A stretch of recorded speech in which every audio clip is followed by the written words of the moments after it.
but you got me started. I just can't stop. No, no. 'Cause I love you, baby. I can't let you go, baby. I gotta tell you that I won't. I've been looking for love so true. When I was down and out, along came you. Though you might be a liar and a cheat too, I just can't quit you now 'cause I love you. Yes, I do. I can't let you go, baby. I can't let you go, baby. 'Cause I love you, I love you, I love you. No, no, no, no.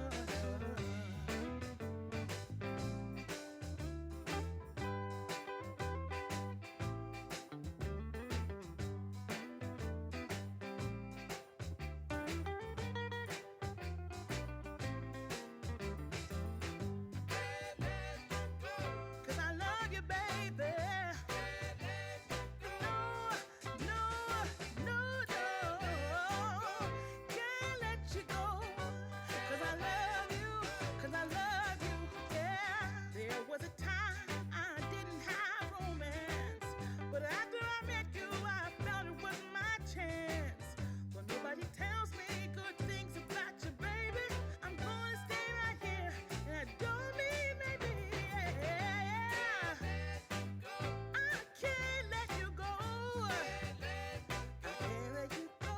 Yeah. I can't let you go. Yeah. I can't let. I can't let. I can't let. Yeah. I can't let. I can't let. Yeah. You can't tell me to let go, baby. 'Cause I love you. I love you. Yeah. 'Cause I love you.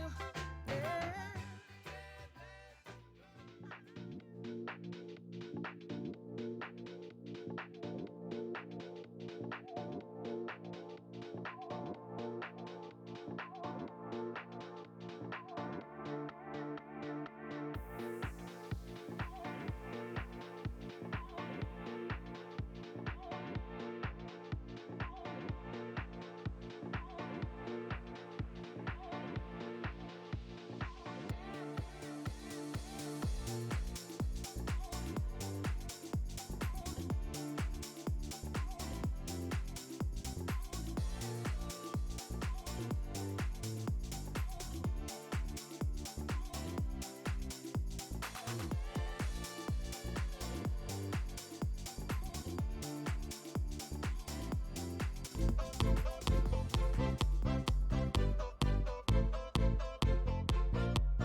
Good morning, good morning, good evening, good morning, good evening, good afternoon. Welcome in. Hello, happy Monday. I can't believe it's Monday already.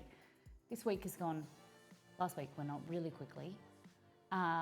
This week is going to go really quickly. And we're at Thanksgiving week. It's going to be a big one. I am really excited. Today we are making one of my favorite Delicious. tea New towel. website, Miss Molly Hype. Yo!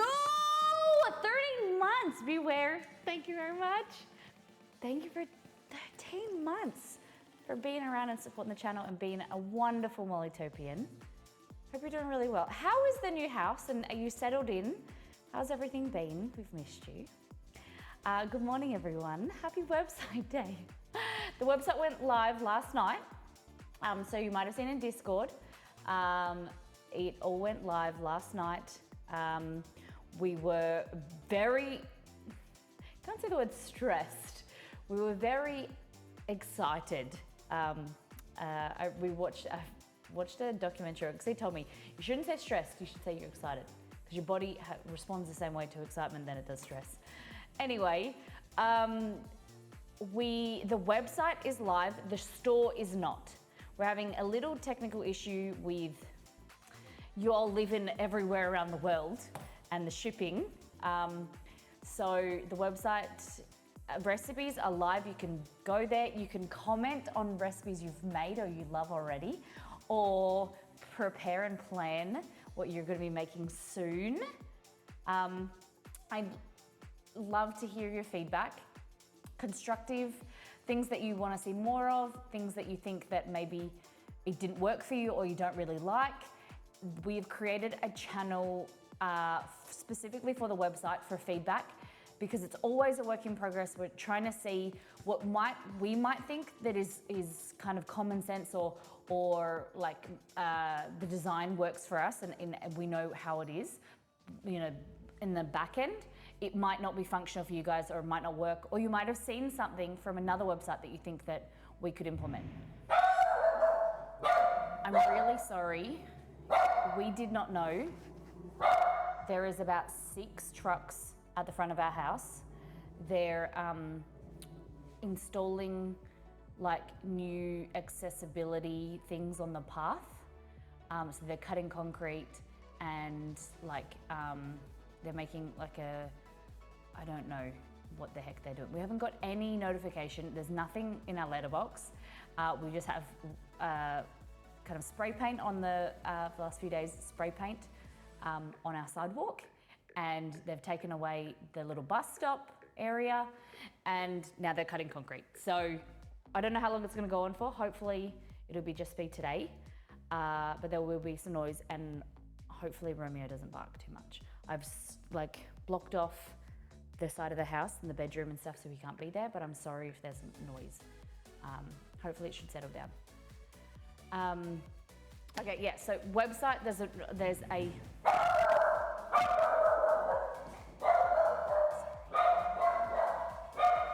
everything that's quieting down. Romy! Is it really loud for you guys? I might have to lock Romy outside. That will he'll be barking outside, at least it's not for you guys. Run!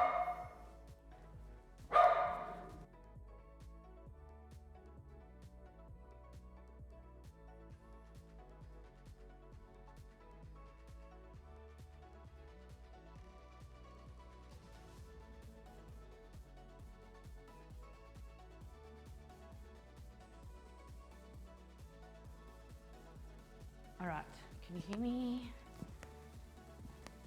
I'm so sorry. Oh my God. So new website, feedback, work in progress. That's mainly the main things. I'm really thrilled to hear you guys are enjoying it. And there's tweaks and changes every day that we're making. New recipes coming as well.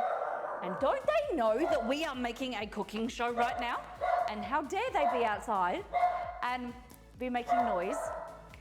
I'm gonna have to figure out something with Romy. Hold on.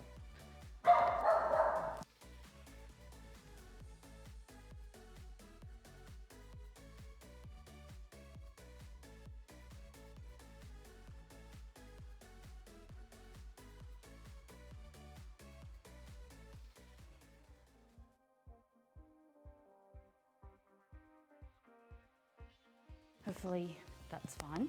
Delicious. Pinking, hello. How you doing? Thank you for holy dooly, 41 months. Welcome in. Thank you so much. Could stop being a Karen, Romeo. I know, it's just ridiculous. Good morning, Margot. Oh, sorry, this got me a bit frazzled. House is good, thanks. Still have some stuff left at the old one, but most of the essential stuff, and no one is commuting daily. That's fantastic. That's really good. So you've moved all of your stuff into the new house. How far away the houses from each other again? Pinging, it's lovely to see you. I hope you're doing really well. What is the weather for you right now in Colorado? Must be getting pretty cold in the mountains, right? Yes, so today we are making Death by Chocolate Cake. So the plan is, there's only a bunch of recipes on the website now. There's heaps in the back end that have already been written up, but like the recipes there, but not the blog section. So like, you know, what's in the recipe, why it's good, you know, tips and tricks and things like that. That will be coming as we make them, and the next few months are gonna be terribly fun. A lot of work, but it's gonna be really, really good for me to make recipes off stream, on stream, take photos, and get them up as soon as possible. There's so much in the backlog. It's gonna be a busy time, but if there's something that you want me to prioritize, like the naan bread recipe isn't up there, I'm gonna hopefully get that up in the next few days because it's all written, it's already photographed, it's tested, of course, but I just need to do the fluff, like the blog part of it. So if there's anything you guys want me to prioritize, I know a lot of people asking for cookies, like obviously we're not gonna get to Thanksgiving, but I've got a roast chicken turkey recipe we're using on Wednesday. That'll be up before Christmas. I've got cookies coming up. We've got the chocolate chip cookies already on there. We've got shortbread cookies, sugar cookies, brownie cookies with peanut butter frosting. They're like cookie sandwiches coming. I've got some drinks and cocktails and mocktail coming. There's a whole bunch of like rum bowls for Christmas. Then some savory foods as well. I feel like I need to divert my attention away from baking and breads and things to more savory meals. So I will work on that. But yeah, feedback is always something that we want to see and hear. Delicious. Oh, delirium. Thank you very much. Christmas ham? It's something, Christmas ham, do you want it to be cooked? It's not something that I'm too familiar with. I've only made a cooked Christmas ham twice, but I could definitely work on something for you. But yeah, do you want a warm Christmas ham that you can then keep cold? It's not something like a pork. I've got a bangin' pork belly or pork roast that I could do. But yeah, I have to play around with some ham. I'll have to get some tips from my grandma. She makes good ham. But we always, at our Christmas time, we always have cold ham. And it's like just bought from the store and you just peel it and then peel the packaging off and slice it. I have to have a play. Definitely. Thank you for the suggestion. I've got a new document. Well, I had a new document that is, excuse me. Okay. That every suggestion, things that you guys have ideas wise, I've got it creating a new document. Stream ideas for website. So that I can write everything down and get to it. Okay. Thank you, Chim. I really appreciate it. Really, really excited. Okay, so recipes. Ham, Christmas ham. What else we got? Throw them at me throughout the stream.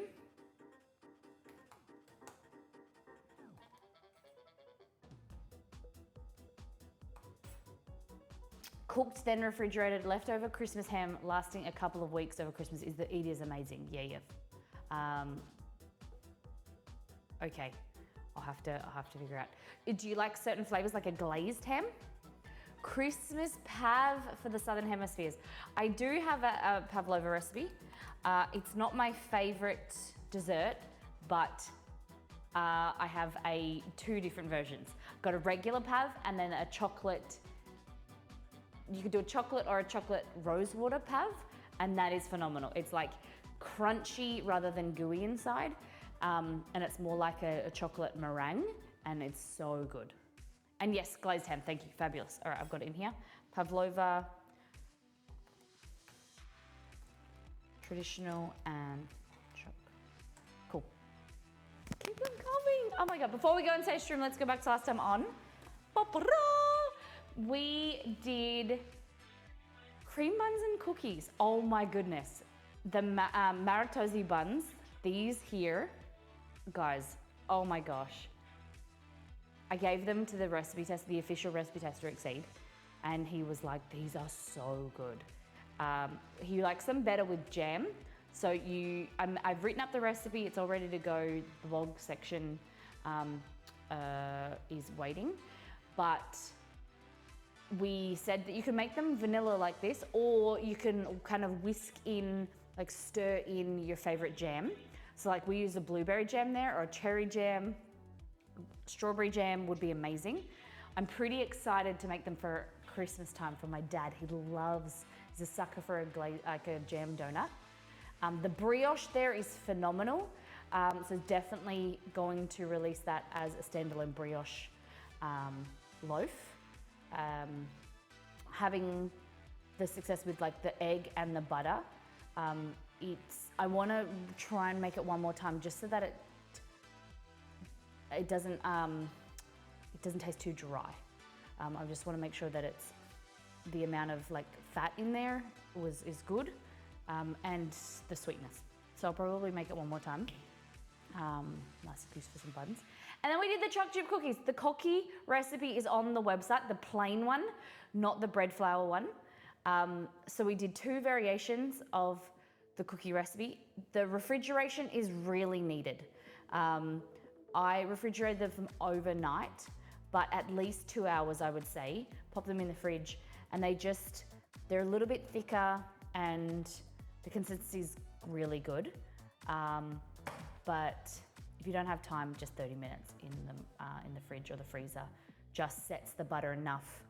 I have been working on a cookie recipe for a long time, and the decision to use the chopped chocolate was the best rather than choc chips, and also the milk and the dark chocolate mixed in together. It just gives this kind of like bitter, sweet, little bit of creaminess in some bite. It's not overpowering, it's not too much dark chocolate, not too much milk chocolate, and the texture is amazing.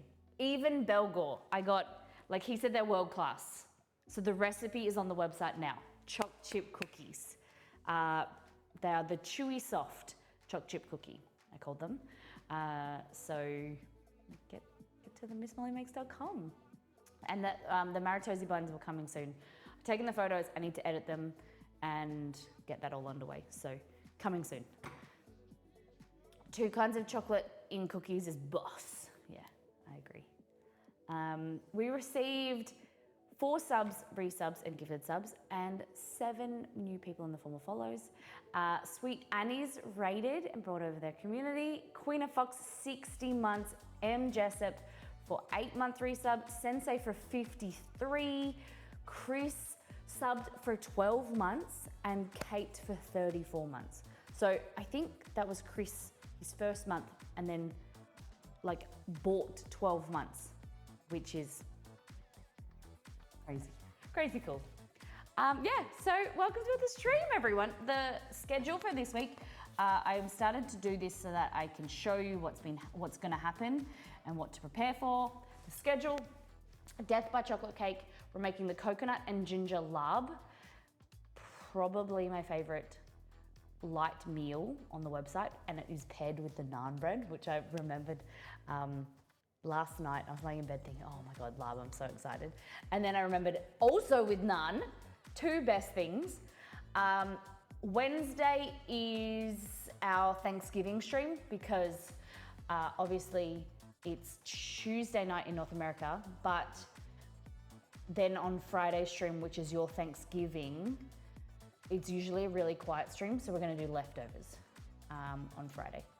So we're doing turkey, which is my citrus and herb roast turkey. You can also do it, this is the website recipe that's going to be on either turkey or chicken. It works really, really well. You can either one. And then you've got smashed taters. That's a website recipe, and pecan pie. So it's going to be a really good stream. We're also going to do some roasted Brussels sprouts and Friday Thanksgiving leftovers. I haven't really decided, so I'm looking for suggestions. Hey Jess, thank you for 2 months. Oh, I pressed the wrong button. Thanks, Des, for the resub. Hey, Bean! Have you had a good weekend? What did you get up to? Thank you for resubbing. Thank you for supporting the channel. Thank you, Delirium, for hype. Hi, Jess. Okay, so suggestions for the website. We've got the ham and the pavlova. Keep them coming. Whatever recipe that you're wanting to make in the next few months, you're looking for a recipe for Christmas or whatever, let me know.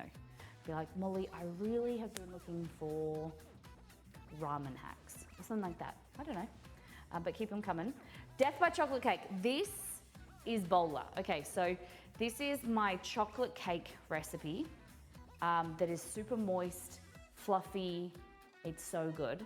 We're gonna pair that with a salted chocolate caramel fudge, and then we've got a chocolate buttercream. So this is a death by chocolate cake. It is super freaking rich, but it is amazing. So it's made with an 8-inch pie, 8-inch tin, and we're gonna do 3 layers.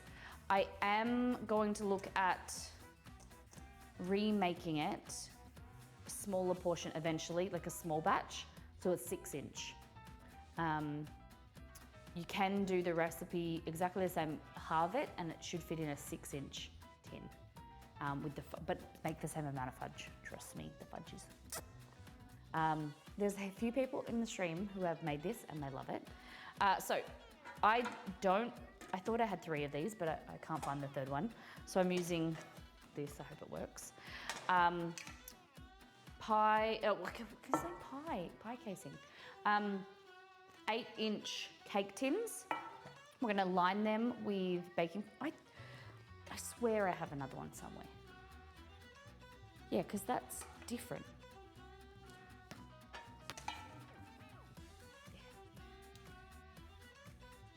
I have to look in the pantry. Okay, so you want to line these with baking paper. We're going to spray. The things you will need will be 2 eggs, half a cup of olive oil, neutral flavored oil. You can use olive oil for the chocolate cake. It just gives some really nice fruity notes. I love the olive oil in the chocolate cake, but for this cake, because the focus is on the chocolate, we're gonna omit it and just do a neutral flavored. It means that you can't really taste it. It's got like no flavor oil, so that's just canola oil. Coffee, we're going to brew some coffee. You want a cup of coffee. Baking powder. Sugar. This is cocoa. Almond, sounds great. Almost make me wish I was doing the holiday cooking. I don't even know where I'm going for the holiday eating, really. Our plans are always a little bit skew-iff because my family organized like way in advance. So like in October, my auntie was like, it's at my house this year and it's all good. But my mum and dad are separated. I've been for a few years. So I'm not sure if my dad's coming to my auntie's house, like to be with my family. I think that he is. But usually it's like, what's my mum doing? Where's my dad gonna be? And where's Exceed's family gonna be? So it's all up in the air. What have you guys got planned? Whose house are you going at? What are you planning to bring? Has any of that been decided? The menu hasn't been planned yet for us, so I don't know what I'm being asked to bring, if anything. Usually it's desserts or focaccia bread. Plain flour, sugar, baking soda and baking powder. We're going to be making like a buttermilk. If you want to use buttermilk, you can definitely do that, but I use regular milk and some lemon juice, and that's going to react with the baking soda, but then to give it some extra fluff, we add a little bit of baking powder too, so that it just gives it a little bit of like extra leavening. Yeah, I've been a bit discombobulated this year. I know Jay's mum is cooking, but I don't know if we're also going to my parents now, and we're close enough. Oh yeah, everyone's closer. Hey Whoosh, welcome in. I've got so many Thanksgiving invites for next Thursday and Christmas time. Very different. Really, look at you. Well, if you guys are around, I would invite you to my house for Thanksgiving, Friendsgiving. You get two, but just an early one on Christmas and on Tuesday night for our Thanksgiving, and then leftovers on Thursday night. People want to party. I think you just think that like everyone is just like, you know, they've realized 3 years too much now. Just everyone, let's just get together. Hey Queen, welcome back. So cocoa powder. This recipe you can use Dutch process if you want, or regular cocoa is fine. The Dutch process is okay because you don't need as much acidity because we've got the baking powder, baking soda, and the lemon juice all in play. Only Deaf Guy, welcome in. Thank you for bringing your community over. How was the stream? Were you in the restaurant cafe today? Thank you for the stream. Welcome in. Hello, Geeky Boy. Welcome in. Sorry, I can't hear you. Let me put my is that an implant? Hello, Deaf Guy Raid. I like that, Raid Call. Welcome in. Closed on Sunday. What were you up to today then? We're just getting all the ingredients out for the cake. So the things you will need are 1 cup of white sugar here, 200 grams or 1 3/4 cups of plain flour, 75 grams of cocoa powder, 2 teaspoons of baking soda, 1 teaspoon of baking powder, half a teaspoon of salt, because we're not using butter today, we're using oil, so we do need the salt. 2 large eggs, milk, or cup of milk, lemon juice, cup of coffee, cup of oil, and some vanilla extract. So that is for our cake. Hey Woodcraft, welcome in. Owen, okay, Owen, welcome in. Lovely to have you here. It was good, thank you. It was a gaming stream, played some Little Nightmares, and got beaten by Richard in, oh, nice. Golf with friends. Fabulous. All right, so we're gonna start by measuring everything out. How many of you like chocolate cake? At last, someone figures it out without being told. I was like, Woodcraft? Then I saw by Owen, I was like, yeah. Do I win a prize? Yes! Thank you very much. My prize is you being here. Chocolate is life in general. Chocolate cake is my fave. I'm not a massive cake person, but if this is put in front of me, it is, it's so good. There's a special place in my heart for chocolate cake and this, guys, if you're not a big fan of chocolate cake, the fudge on its own is sublime. Drizzled over ice cream, eaten with a spoon. It's thick, it's rich, it's like a little bit of bitter, the dark chocolate. It's so good. Okay, we need to measure out ingredients. Fudge. We're gonna pop the oven on to preheat. Alrighty. So we need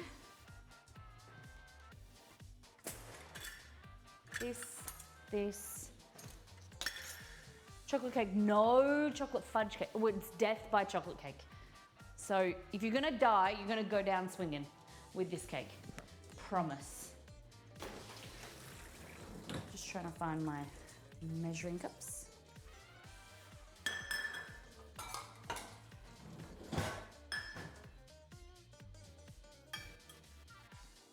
Alrighty.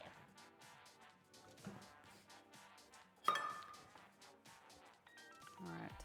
Delirium, chocolate cake, are you a frosting, like a thick frosting fan?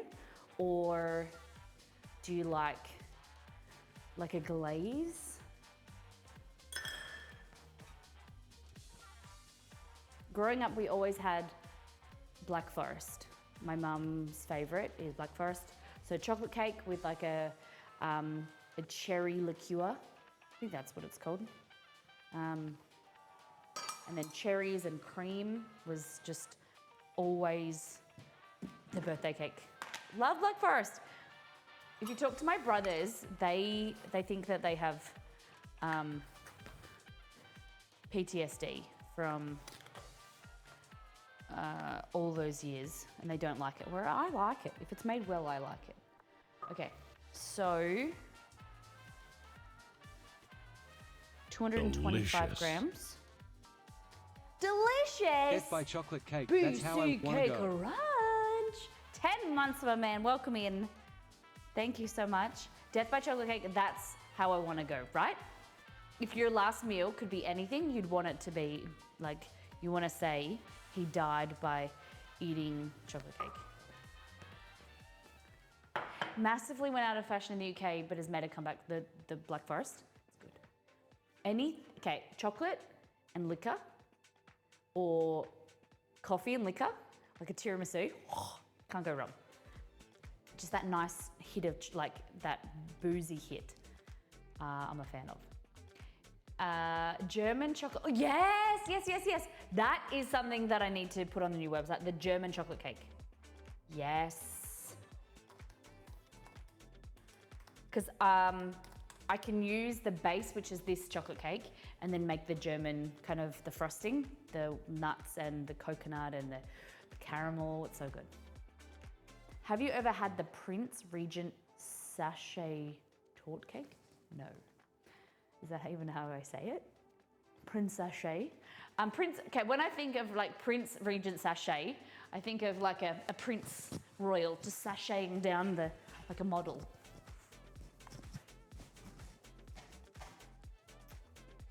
I would love to see a white chocolate fudge cake. Possible or not possible?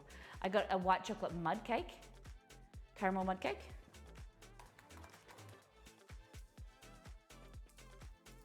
I made a caramel mud cake and a chocolate mud cake for my brother's and sister-in-law's wedding. There was like a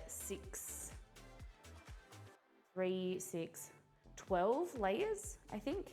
It was 3 tiers. No, now I'm getting confused. It was at 6 layers? I think 6 layers, maybe 6 or 8 layers, 2 tiers or more. I don't remember.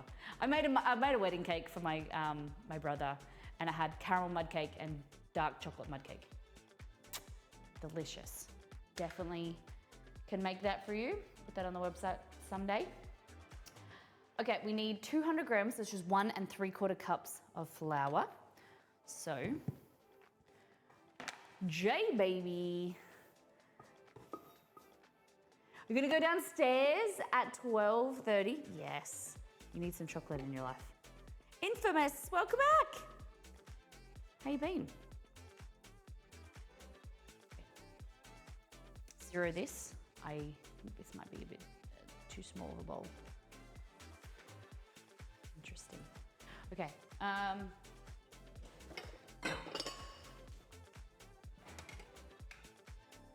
Hey, bakery. Guys, if you haven't heard the news, our new website is live. Have a gander. Give us some feedback.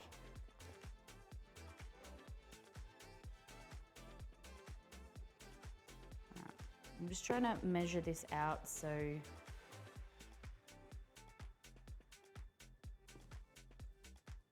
I can make sure. See.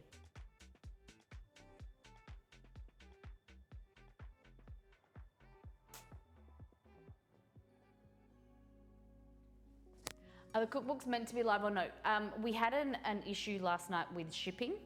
So the cookbooks aren't live. The website, the main website's live. The store isn't live at the moment. We just have an issue with shipping. So hopefully in the next few days, make sure you're in Discord and we'll let everyone know. There's a new website channel. So make sure that you've got your, like you haven't got that muted or whatever. We'll give you some information in there, but hopefully in the next few days. It was just really confusing. We were going back and forward because we have some products that include free shipping to certain locations, but then we also ship other products that don't include free shipping to those countries. And so we just couldn't work it out. So we wanted to make the website live, but we just got a bit of delay on the store. Yeah, of course. I can completely understand. I'm very excited to get them in your hands. Okay, so.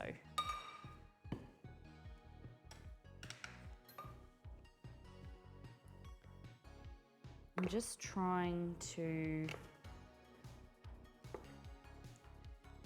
figure this out because it's just the consistency issue with using cups. Like it's really, dare I say, wrong. 135, yeah, okay. This, of course, yep. Nope, so no, now that we've done the 2 cookbooks, we don't have any future plans for cookbooks at the moment. Our focus is on the website and putting new content on the website every week. So this recipe is a oldie and a goodie. I'm just making sure that it's perfect for you guys, taking photos, writing it up, and then it will be on the website soon. Yeah, and we want to be able to create as much free content as we can for the website, and then I can edit and change it and update it. And you know, the cookbooks weren't right for us, and they are a long, tedious process, whereas I'd rather be able to make them, get them in your hands as soon as possible, like write new recipes and not have to ask you to wait for like 6 months until the recipes shipped and the cookbooks and stuff are done. Measuring with the cups just seems so alien. It's wrong.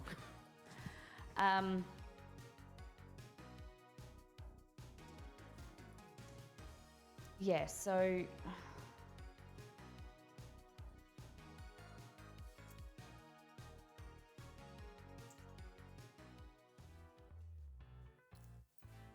just trying to figure out, and then 3/4 of a cup, which is this one.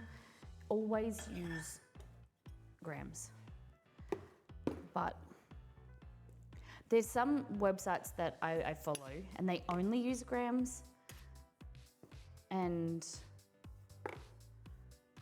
I can understand that, and they take the high, like their high ground, and they're like, nope, you don't want to, you convert them yourself or you risk whatever. But I use cups every now and then as well, and some people I know that don't have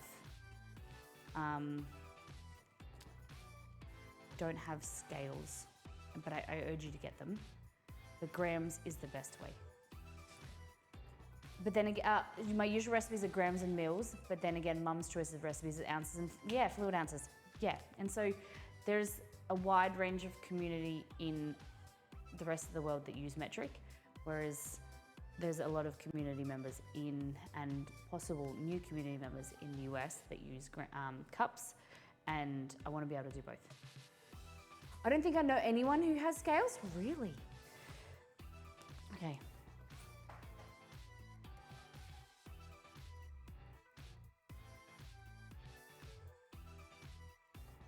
We haven't done Discord, I just realized. Okay, I need my calculator. Even though I just have in front of me a laptop. Here it is, okay.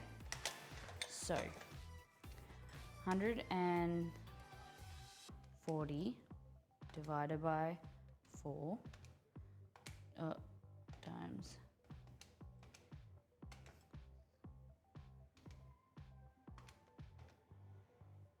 That's wrong, okay.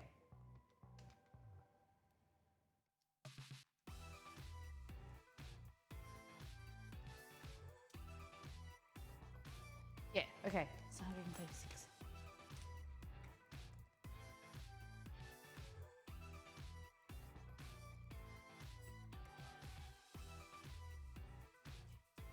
Cool. Flour, sugar, cool. Cocoa. I file my scales off. Do they not have dermatologists there? Well, they're expensive. Oh my God, thank you so much for using the schema.org standard recipe schema on your website. That's huge for SEO and apps that utilize JSON LlamaCat. Thank you. Thank you for thanking me. It's important to us, and we're trying to create a very SEO friendly. Learning about it, I'm such a noob when it comes to a lot of the whole SEO website development process, but I'm learning and I want it to be as, I want to see the stream, the website grow, and it's our main focus now. And basically, we stream to create recipes, to interact with you guys, to help you out, to put recipes on the website, to help as many people who then have questions, they can come to the stream, and it's kind of like this kind of cyclical kind of process. And I'm learning about it. Thank you, I have a husband and mods with experience. Yes, Cad, I've been trying not to pick your brain so much because I respect you, but I really appreciate your advice, and I'm learning. But I'm shitting myself at the same time.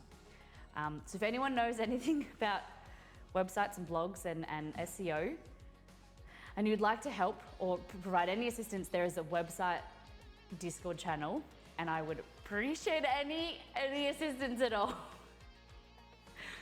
I've been the last few months learning like some HTML code and learning about blocks, and is it called Gutenberg blocks or something? And blocks and WordPress and doing all the things. Totally the thing to do, but also totally the way to make Google show your recipe without, yeah. So that's what, and that's it. So that's the biggest thing is being able to increase the traffic, because then we can create as much free content as possible, which I love and I'm really excited for, but then be able to monetize it through ads that aren't massive ads, they're just kind of like on the side and things, so that we can monetize and create an income from the stream, and then that help to keep creating free content and get you guys cooking and leveling up your cooking skills and be able to like do more, which is exciting. I'm currently in early development of a Discord bot that can pass recipes to make better recipe link. Oh, damn, cool, that's awesome.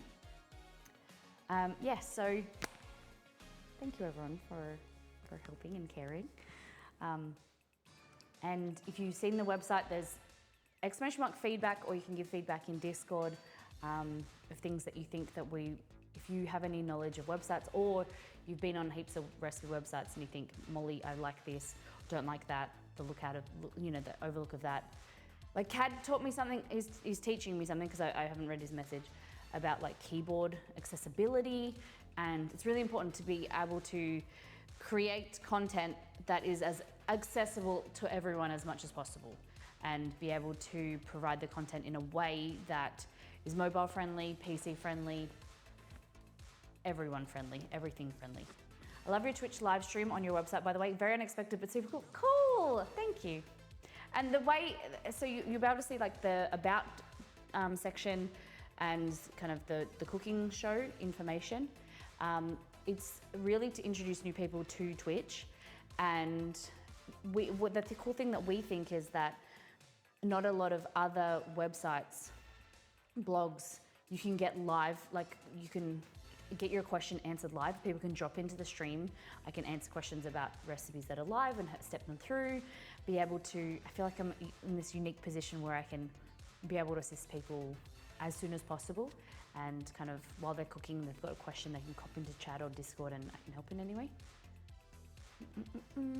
I almost use all the Google Cards at a glance of you knowing that the full recipe. Yes. Google Cards are fantastic. I do that as well. Like I would rather see a picture of the, if I'm searching for like a cookie recipe or whatever, I'd rather look at a Google Card and see a photo and then be able to click on it and know that it's a goodie. You know, it's optimized and it's, rather than having to look through and click into a link and then see what their photo, their recipe looks like and whatever. This is a test message from, whoa, cool. Cool. You guys. A rich content makes you more visible, puts you higher in the listing. Yeah, so a few months ago, we did a course on SEO through, what was that program? Exceed's kind of like Skillshare. Exceed has a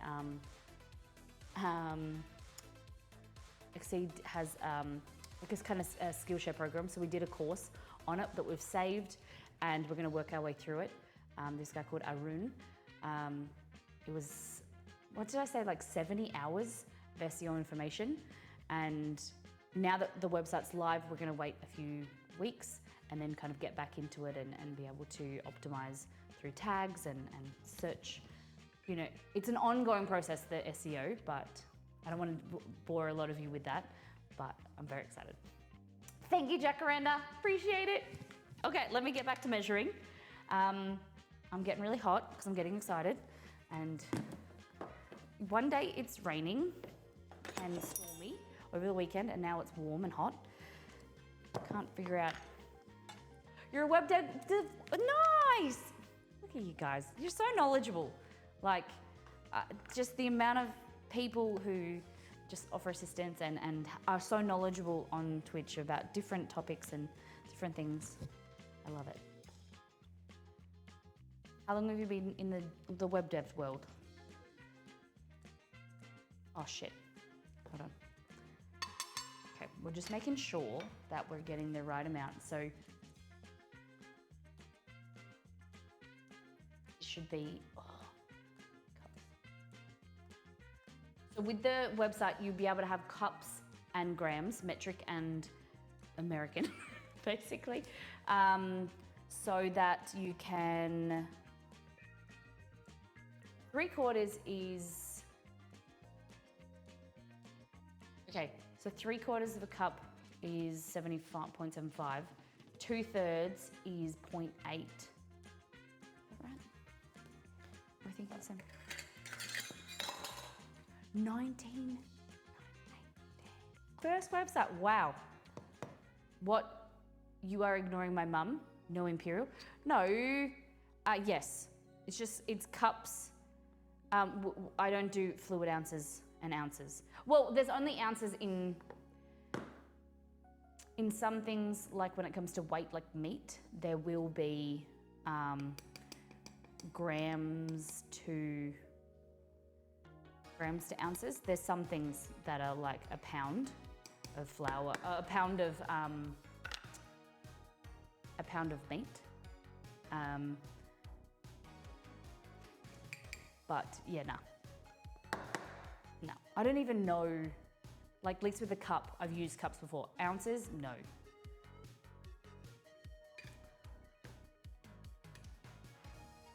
So we're just measuring our cocoa powder. That.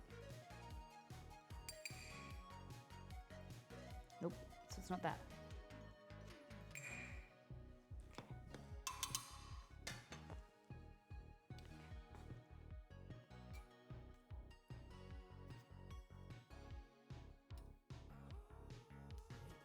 Damn, a real dev, I'm still such a noob still, trying to get a pre-existing transcript parser to work in my JS project.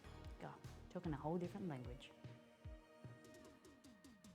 And that's the thing, like, I'm very lucky that I have Exceed, who is very knowledgeable.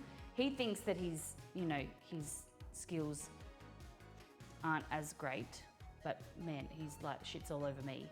And then I've got CAD, and then I've got you guys. I'm gonna ask you some questions. Okay, that's not what I want either. It's too much. Let's try this one.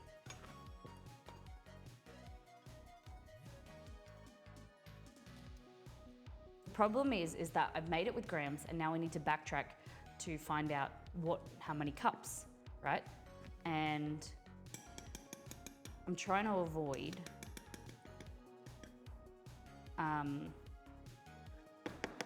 doing like 3/4 of a cup plus 2 tablespoons.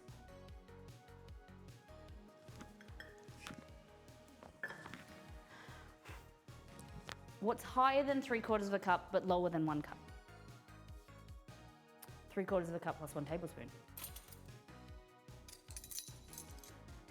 I kind of like that you're measuring in cups, but then have to balance. Yeah, because I've got to be able to cater for everybody. Because I haven't made this recipe in about 2.5 years. 7/8. Yeah. But who has a 1/7 of an 1/8 of a cup? I've done that on one recipe, wrote 7/8 of a cup. Okay. If I said 7/8 of a cup, would you guys know? It's basically 3/4 of a cup plus 2 tablespoons. Is that easier to say? You don't have 16ths of a cup? Not today, Junior. No, I wouldn't know. Okay, let's do that. I think that's easier for people to, yeah, 3/4 of a cup plus 2 tablespoons is easier. 3/4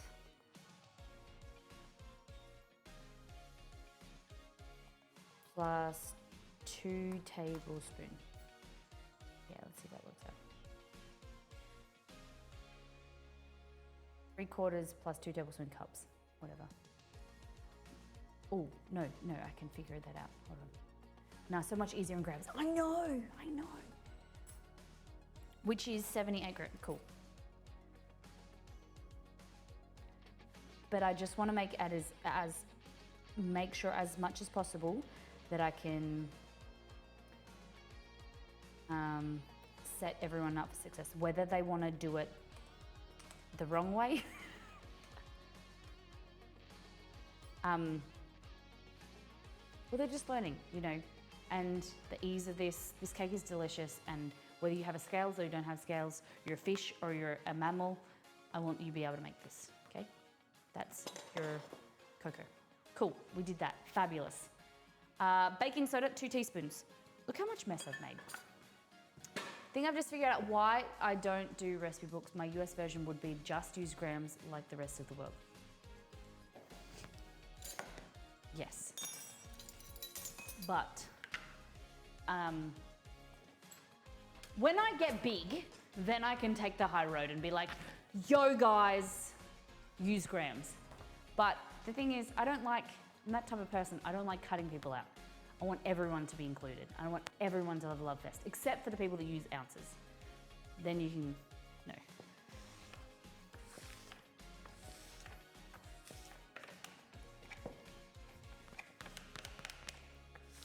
If I can get Tom, Dick, and Harry and George to make a cake, then I will.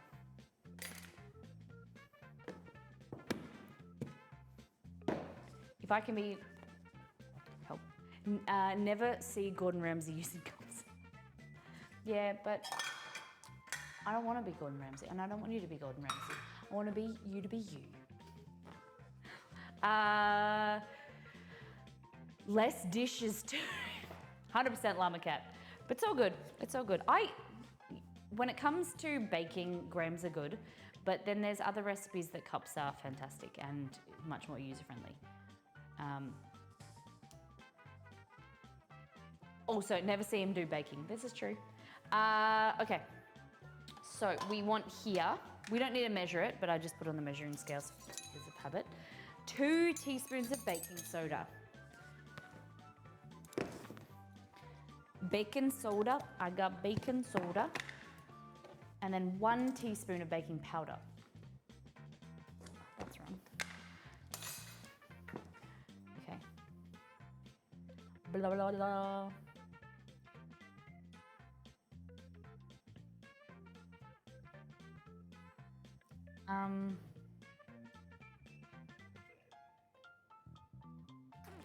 Okay, what did I say? Baking.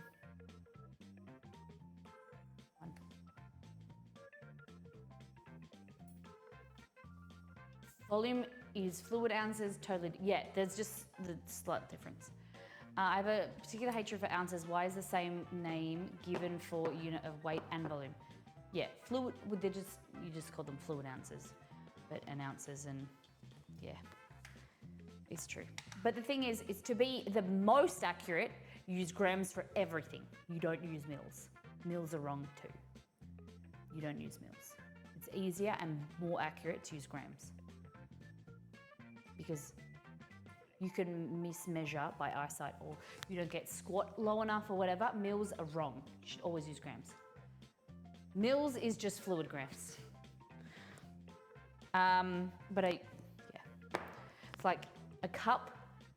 A lot of people don't realize my cup is different to your cup. And everyone's cup is fine. No one's cup is perfect. But my cup is bigger than your cup.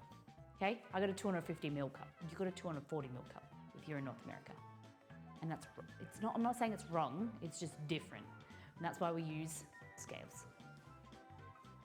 Okay, so this is baking powder. So 1 teaspoon of this, pop that in the corner.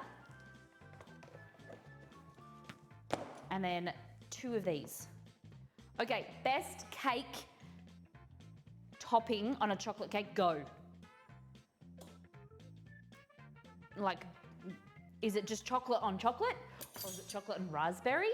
Or is it chocolate and coffee? What do you think? If you had a chocolate cake and you could put any flavor frosting on it, what would it be? Chocolate and coconut? Chocolate and lemon? Is that even thing? Ganache. Chocolate ganache? White milk or dark ganache? Crushed peppermint. Oh. Hey Google, add candy canes and mint chocolate to my shopping list. This year, we're going all in on I added those 3 things. recipes. Chocolate cupcakes with peppermint frosting. We're going to be making homemade peppermint bark. Got it. I've got a recipe Stop. called Peppermint Mocha Cupcakes from Stop. Sally's Stop. Baking Addiction. Hey Google, stop. This recipe... Hey Google, stop. One day, I'll talk to him and he'll be like, I've got a recipe from Miss Molly Mix. Miss Molly Mix. 2 large eggs here. Half a cup of oil here.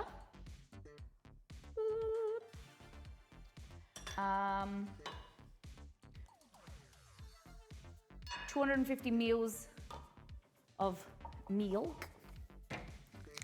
Not for you, that's how to get Google to shut up. Yeah. Alexa doesn't care.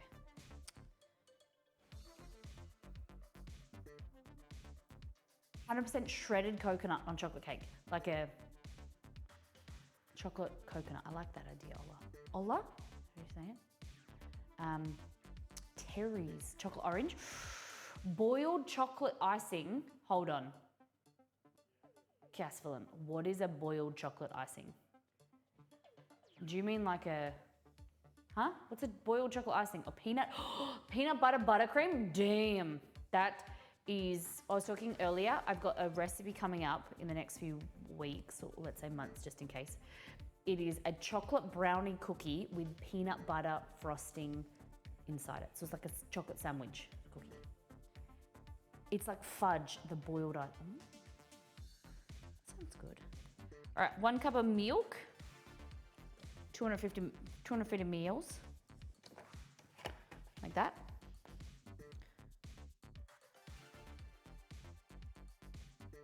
It's not the right vessel to put it in, but sure, okay. Oh, mad regrets about that.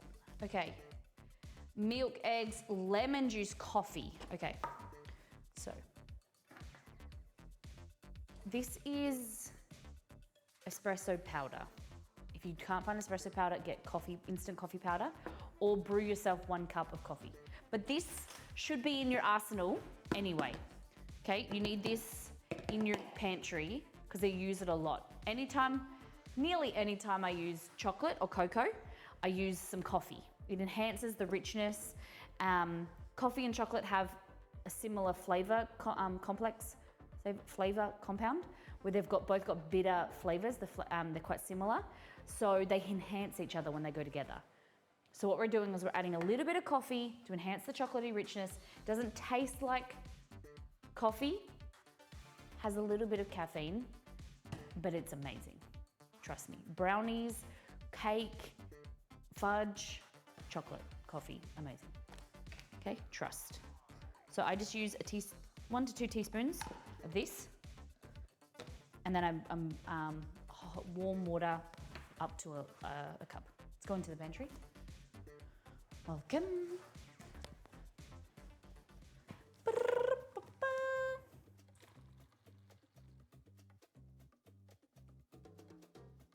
we go. Fabulous. Queen Vixie. Okay, for those who are allergic to coffee, are there any good substitutes? Completely omitted, you would just need to add more milk. Yeah. Add more milk or water. Just regular water's fine. I wouldn't add more milk.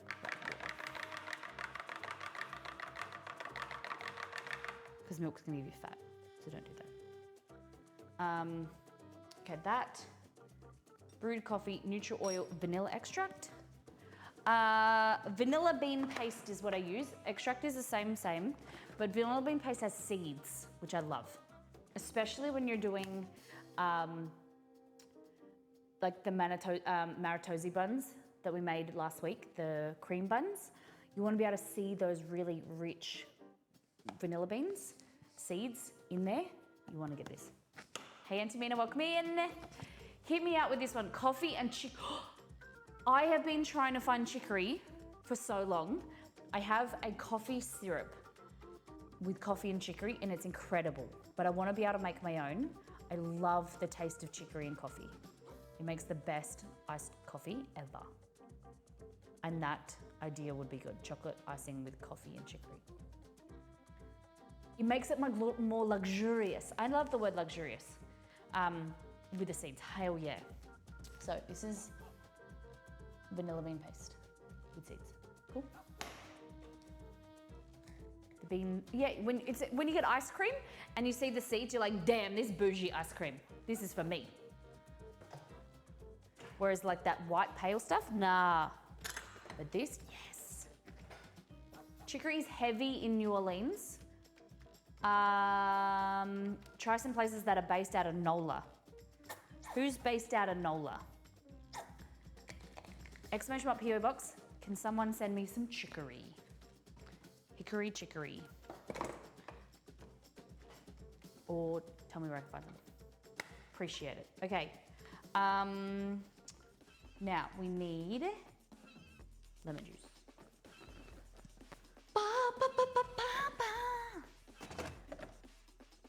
If you are new here,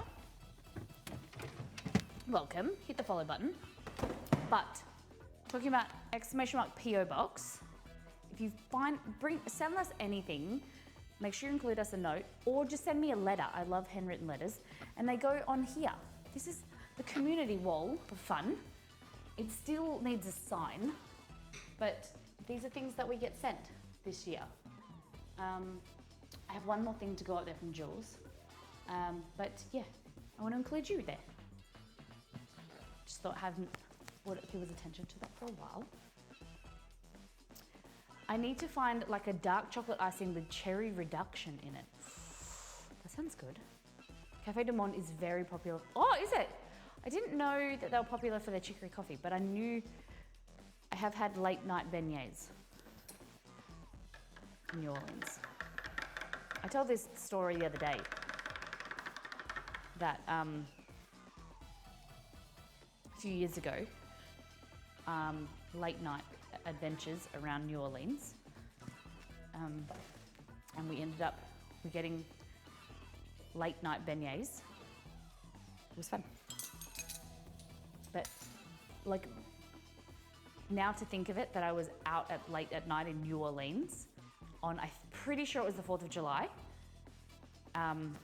Yeah, my mind is like, that's not safe. Okay. I need like a vessel that holds liquid. Like jugs or something for more liquid. That fits. Cool. Righty. You are crazy for that one, yeah. I was on a trip before I met my now husband. I went to the US for 2 months. It was the best because I just graduated from university and just traveling around. I went on this tour, the Top Deck tour. Has anyone ever heard of Top Deck? Okay, let's clean up. So chocolate and cherry, you guys were saying. Chocolate and cherry, chocolate and chocolate, coffee, chocolate coconut. I do like the idea of the, let's see if I can do this. Ooh, to touch. I do like the idea of the German chocolate cake. Do you guys prefer more cake or cupcakes? Asking for a friend that's developing a website.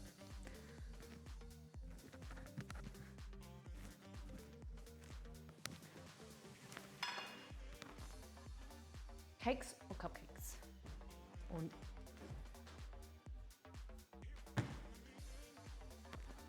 depends on the flavor, type of cake. Okay, what kind of cake would you prefer? Is it a cupcake or a cake? I just prefer cupcakes because they can be stored. Or muffins, cupcakes or muffins. I don't know, I'm doing this. Depends on the context, I prefer cake generally. Definitely cakes. Interesting. I find I'm making more cupcakes at the moment because my 7-year-old likes to help. Cute.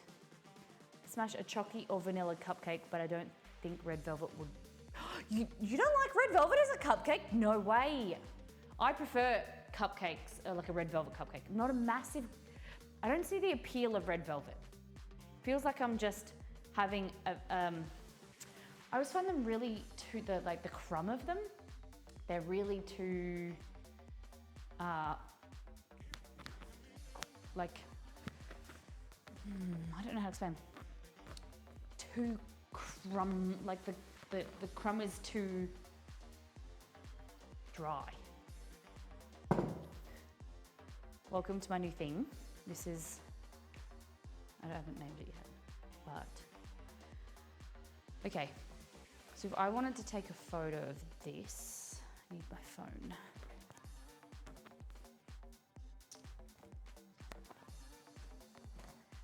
Red velvet is S tier, oh my gosh. Red velvet is a vehicle for cream cheese. True, yes. But like the cake is no good. I don't think I've ever met a red velvet I've liked.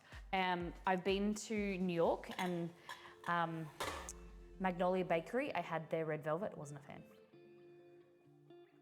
I prefer like a carrot cake or a banana cake or something like that. Okay. Do we want it on there? I feel like the secret to red velvet is a chocolate cake. Yeah. Right. I don't love the lighting here. I don't even know if I like. Do you guys, is this worth it? Do you care to look at the ingredients? Like them all organized like this? Or would you rather just have a picture of the food made up, like cooked? So some people have asked like for a picture of ingredients. Do we like that? Are we for that? I've got to figure out a place I can do it because the lighting isn't fantastic here.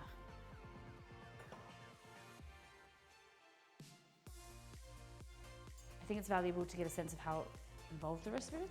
I think it's useful, okay.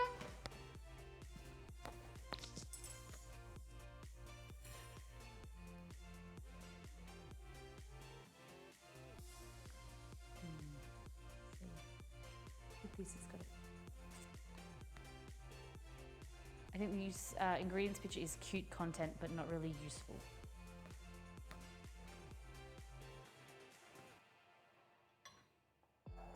The problem is, my bowls don't always match. Not a huge issue, I don't really care too much about that, but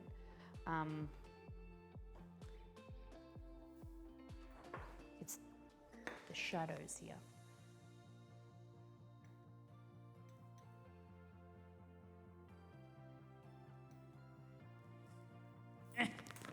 Too many crumbs. How about that?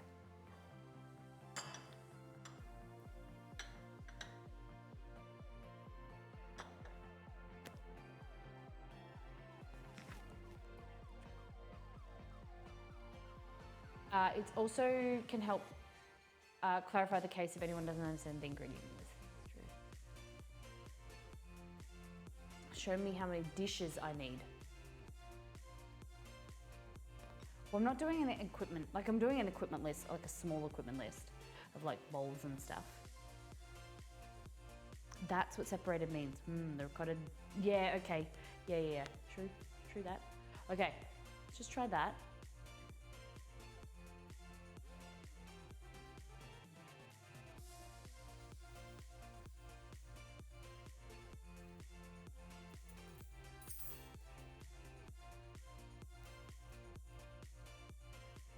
Is that a lemon? It is! This is my lemon. It's huge. They don't usually come that big.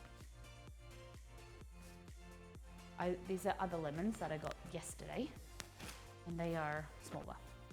Lemon for scale. So big! I'll put this lemon because you people, you know, a right idea. Small lemon.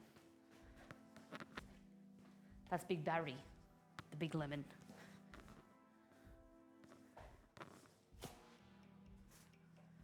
All right, hands off, everyone get out.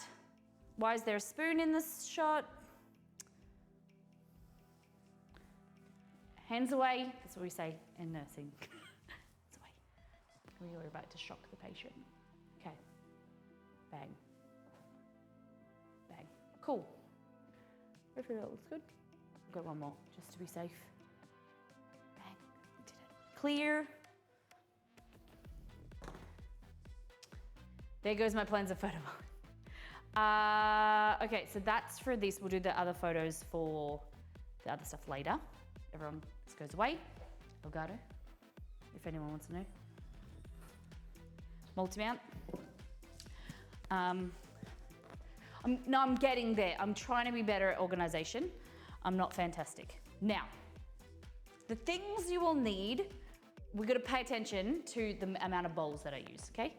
So the good thing about this is it's kind of like you mix it all together. You can use one big 9-inch, but I'm using 3 8-inch tins today because we're going to do layers. The recipe can be halved and then you can cook it in a 6-inch tin. Okay, we're going to spray, we're going to line. Yeah, that's the thing, is that I need to organize, do a mise en place. Because of the photo. Exactly, Llama. Exactly. And I'm trying to pretend to you guys that I'm always this organized and clean. No. It makes me a better cook, I think. Spray. And then baking paper. Okay, so we've got 3 trays. We want to do this quick and easy. So all you do, one big sheet and fold it into thirds, right? Roughly, they need to be the same size as the diameter of them.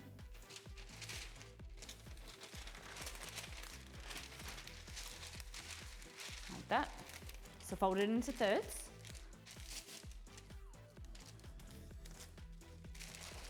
Cool, fits.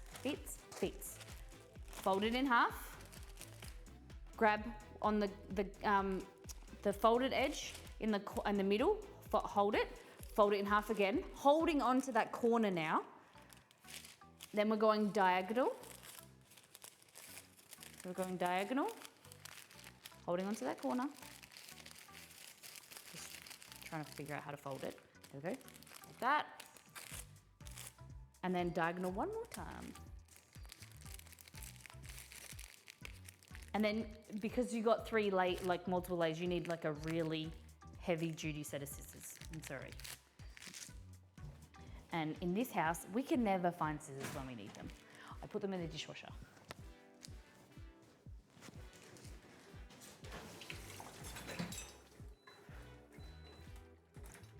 Oh, look at this, I found 2 pairs.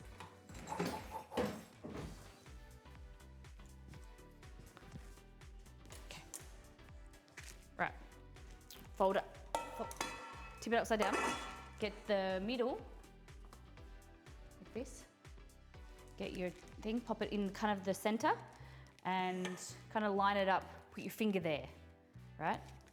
So I'm gonna cut here.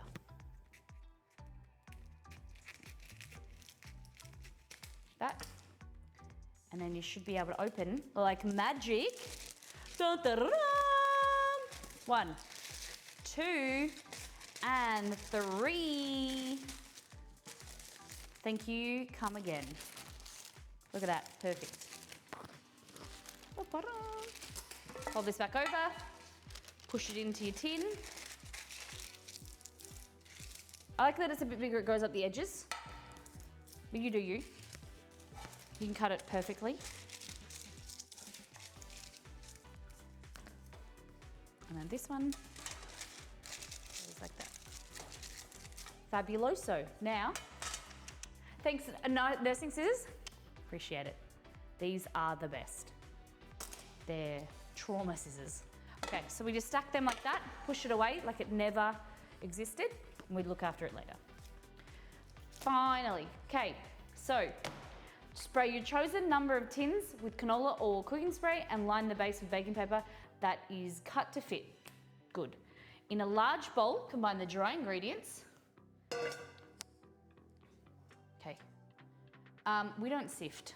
Old me used to sift. Oh no, we do sift. We do sift. The reason we sift, does anyone know? The only time that I ever sift, because we ain't about that sift life. You don't need to sift. The only one time you ever need to sift. Well, let's just, one of the only times you need to sift, that covers me. One of the only times you never need to sift is when, not to get the bugs out, we ignore those bugs. We pretend that they aren't there. Nope. One of the only times you'll ever see me sift is when we've got this guy, cocoa powder. Hygroscopic, it absorbs the moisture and it clumps. And we don't clump around here. So we put the cocoa powder in first, like this. Clumps and lumps and it's annoying in cakes. So, sift that, and then I put the flour over top of it. And then I do my baking powder and baking soda, like that. And are we adding the sugar as well? Fabulous. Flour, sugar, cocoa powder, baking soda, baking powder, cool. And then sift that. I don't use one of those ones like that because they're hard to clean, and if you get them wet, you should put them in the oven to dry them again, but they go rusty. Not a big fan. I like a sieve like this to sift. Shake it like a salt shaker, back and forward. Grab yourself a spoon, like this, and we want to go and break up these little bits. Because these little buggers, they would have been at the top of your cake and they wouldn't have combined evenly.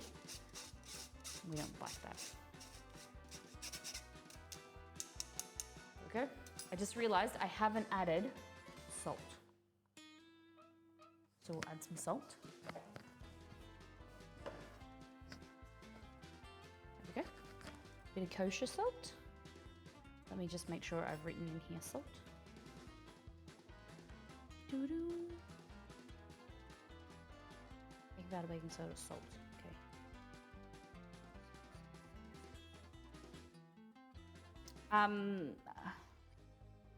Hold on. Sugar, baking powder.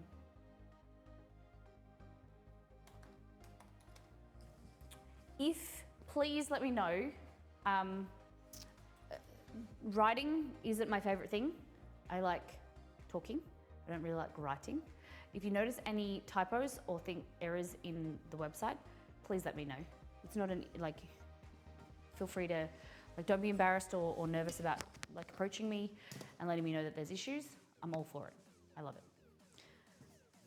Okay, dry ingredients to the side. You're gonna need another bowl. So you can go I'm gonna upgrade this to having 2 bowls in your equipment list. Do you guys like an equipment list? 2 large bowls. So far we need 2 large bowls and cake tins. That's it so far. Cool. It's just like dry ingredients, wet ingredients, mix them together, put them in a bowl. Put them in a tin and then bake them. Pretty straightforward. So here we go. Coffee. Oil. Gonna keep the cake moist. Milk. Creamy. I need a knife. Oh yeah, icing sugar's good as well. Yeah, icing sugar's a bit annoying. Lemon juice, just to add some acid to help react with the baking soda, like that. So 1 teaspoon. Vanilla. I'm gonna grab our spatula out. Vanilla.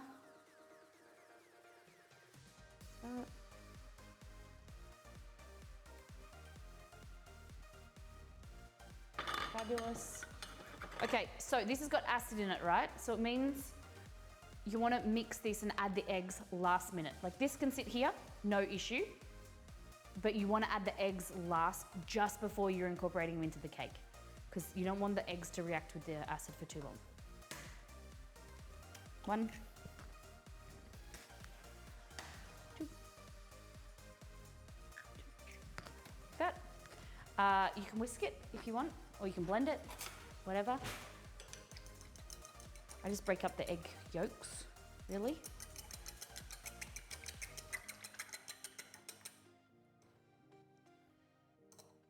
And be aware, be prepared, this cake batter is thin. It's not like your usual cake batter. It's a thin batter, it's extra moist. It's gonna give you a really nice, light, moist cake.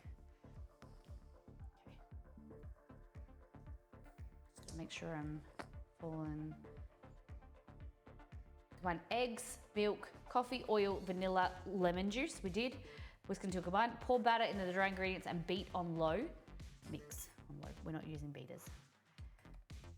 Mix until just combined. Easy.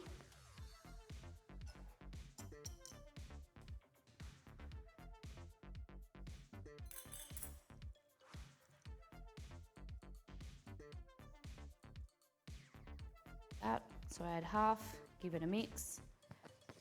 This is to help prevent any lumps.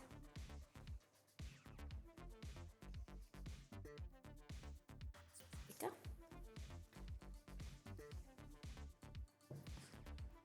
Pour half the mixture into the dry ingredients and mix until just incorporated. And no lumps before adding the rest of the wet mixture. Okay, so look at that. Make sure there's no lumps. It's just incorporated and combined. Fabulous. And then we're gonna go. How do you know when your cake is over mixed? It starts to deflate. Or you want the key to like most cakes and cookies and things like that, it's just so there's like just like a streak or two of flour. You don't want it to be completely combined. You won't be able to really tell when the cake is over mixed, like in the batter. You'll tell when it's baked. It'll be deflated and it'll be a bit chewier and more dense.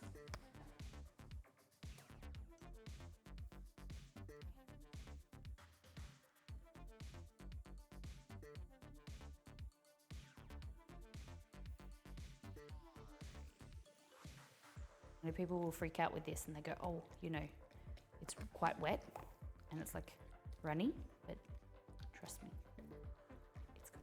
It's got a slow bake, so we're baking it at, let me check, 25 minutes at 180. And we're using small tins. So you can see there's mixed. Okay, there's just a few little streaks in there. That's fine. Cool. Beautiful. Now, bang, bang, bang. So, the difference, and I'm doing a post about this, the difference between cake tins, lighter absorb less heat, so you get a higher risen cake that is like lightly brown, whereas this will absorb more heat. You get you get a higher risen cake, more even, like flat bottom, flat top, whereas this one might be more domed, and you get more browning on your crust. So if you're baking in this, you want to put it at like a lower level, or you turn your oven down just a touch. So these two will be on the top, and then this will be at the bottom when kind of combining them, okay? So we're just gonna divide this evenly amongst the three.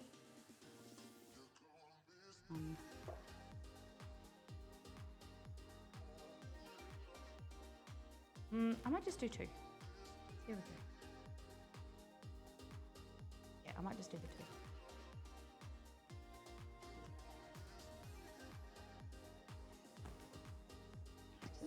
Two layers. We can always cut it in half and then do four. I might live through it for this.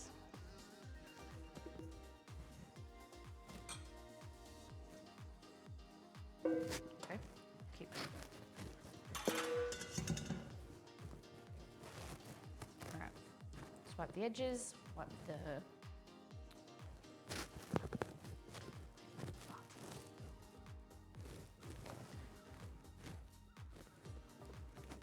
hanging off the side of my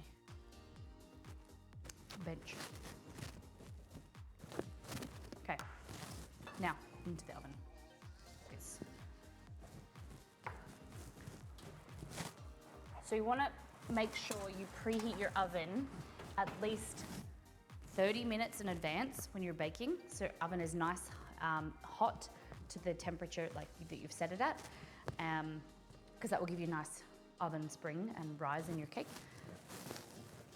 Because the cake, what's happening is you've got the baking powder, baking soda, the lemon juice in there, and the cocoa powder that are reacting with each other to create little air bubbles. And those air bubbles will then go into the hot environment and heat expands.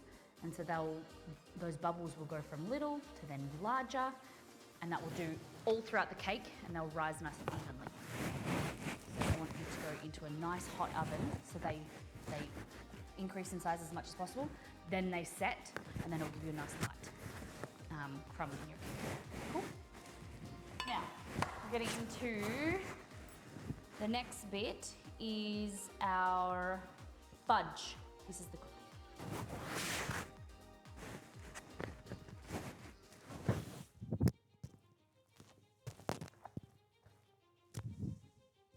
Thank you. It was on the floor. It was on the floor. I'm so sorry. It wasn't on the floor. It fell down my shirt and then. Good pickup. Thank you.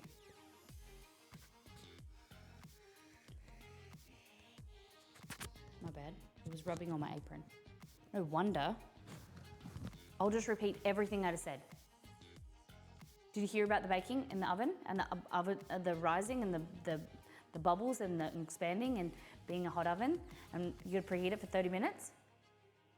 Cool. Now we're getting into the fudge. I'm gonna turn the air conditioner on because I'm hot. 22. Fab. Hey Google, set timer for 20 minutes. Hey Google, set timer for 20 minutes. Hey Minnie Bang. 20 minutes, and that's starting now. Okay, so we need 1 cup of sugar. We get our scales back. We're making fudge. Salted carrot, no, well, it's like a fudge sauce. It's salted chocolate fudge. It's incredible. So you make a caramel, you add chocolate, and then it's amazing. On its own, you gotta make it in a jar. It's phenomenal. And we're gonna put it in the cake today with our buttercream. Death by chocolate. So, firstly, we're gonna get sugar. Is that dry? It's not dry. It's not dry. this will be dry. Cool. 1 cup of sugar.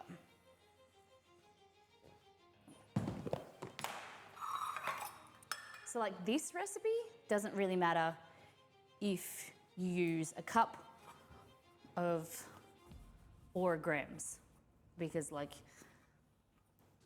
you're gonna boil the moisture off in any way and it doesn't really matter. The cake more so needs grams. Okay, 1 cup. 230, damn it, I put 225. Or 229, so just a little bit more than I expected. Okay. Fabulous. Now, we're gonna need glucose this time. So this is glucose, also known as light corn syrup. Cool? We call it in Australia glucose. So it's gonna we need 60 grams of water. So 1/4 cup of water. Water, my favorite part.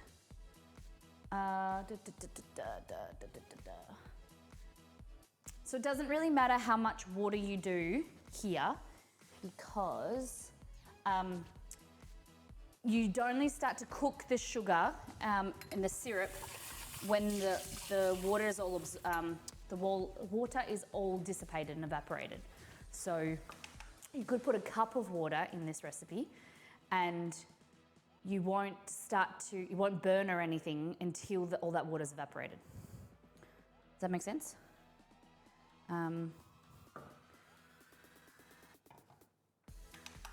Okay, so we need 1/4 cup. Just making sure that it's right.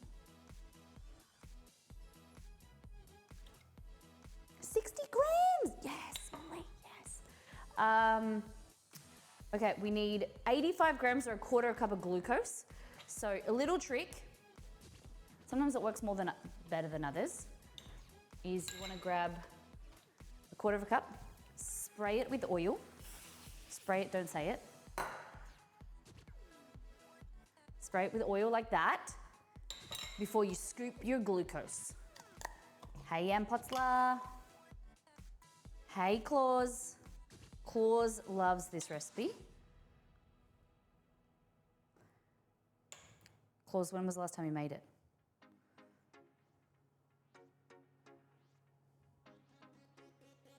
Okay. Like that, we'll get a little bit more. Yeah, like a caro, like a light corn syrup. 100%. It's very sticky. We're looking for,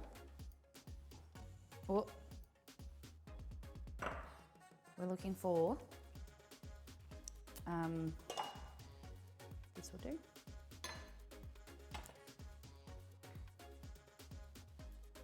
And see, comes out all of there. Look how clean that is. How clean. We want the glucose in. Look at that, it's clean, sticky. How amazing. Yeah, we want it in there rather than in that measuring cup. The thing here is you need to wipe this all and rinse it under hot water. It'll save cleaning headaches. Okay, so syrup, water, sugar, the good bit, the chocolate. So I use milk and dark, just the way with my, sorry, I was licking my finger because of the sugar. The same way my cookies use milk and dark, just gives like, you know, a difference in flavor and change it up and make it better. Okay, cool. That cake's looking good. So we're gonna zero it. We want 80 grams or 1/2 cup of each. Milk and dark. Fab.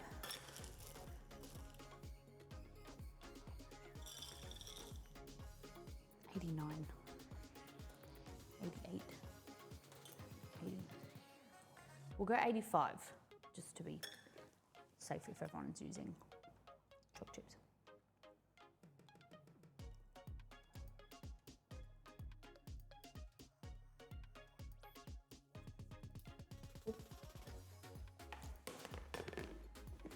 glucose is half of the table sugar.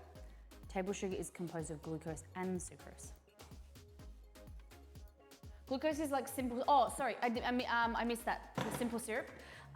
So glucose is an invert sugar. So it means that simple syrup has a quantity of sugar, water in it as well as sugar.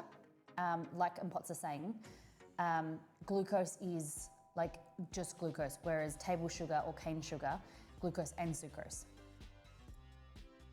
Simple sugar is, simple sugar, but a simple syrup is a mixture of water and sugar.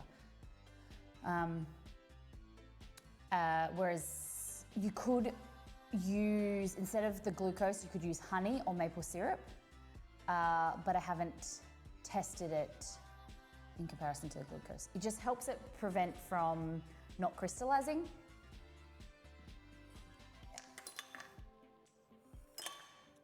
But you can use, I can try and make it with maple syrup next time. Ooh. That might be something to do. Okay, so 85 and 88.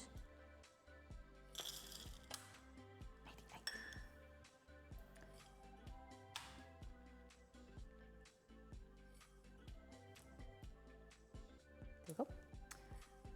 Fabulous. Now we need 315 mils of whipping cream, also known as heavy whipping cream, heavy whipping cream, heavy whipping cream. No, that's not right.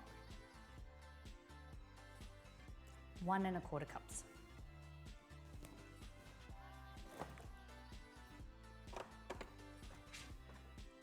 So, well, the plan is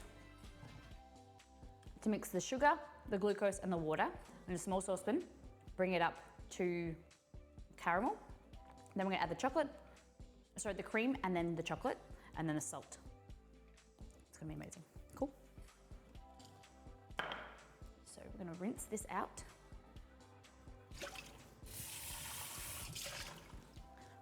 Oh no, that's only 1 cup. I don't know why this has happened. If anyone can tell me,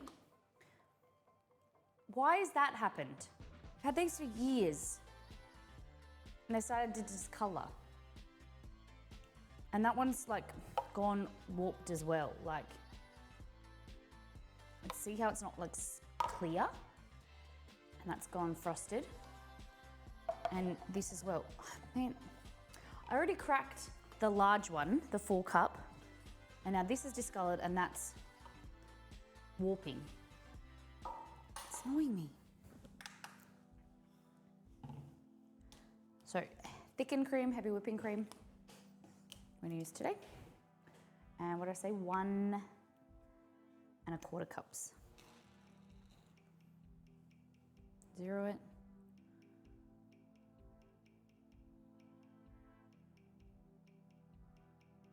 $315 mils.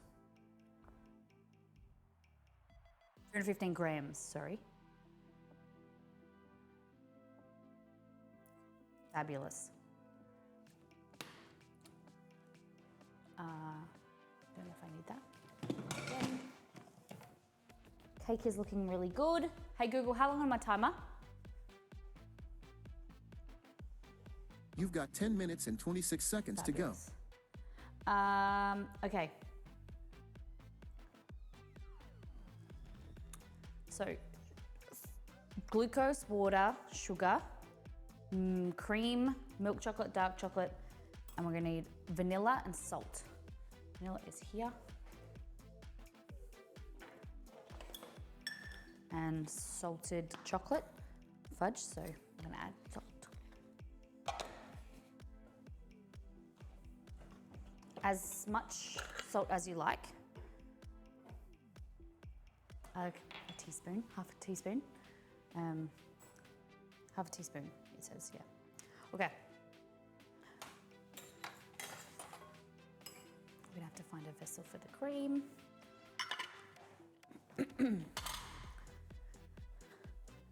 I think I want to get like a nice set of bowls, mini bowls and big bowls, so they all match, so that I can create like nice photos and it all looks good. Eventually, if I'm gonna keep doing this photo thing. Cream. Okay, that's quite a bit of cream. I think that will fit in there.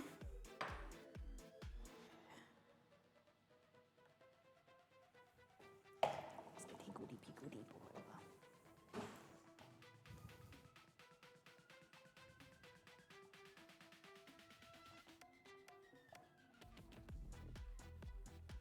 Make sure when you're measuring out like this into vessels, you scrape it really clean, because then it throws your consistency off.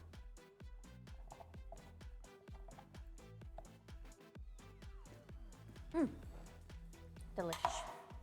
Okay. The cakes are looking so good. Oh. And they will look like they're cooked, but then you just gotta like press them and give them a little jiggle in the center, and they're still quite wet. So, all right. I'm gonna need that. Where is my? Have you done any more Wow? Hey, Lord Morn. When the last time we did Wow Food was Wrath of the Lich King. So I don't know when the last time you popped in, but not recently. Shadowlands, not Shadowlands, Dragonflight comes out soon. Are you excited? Okay.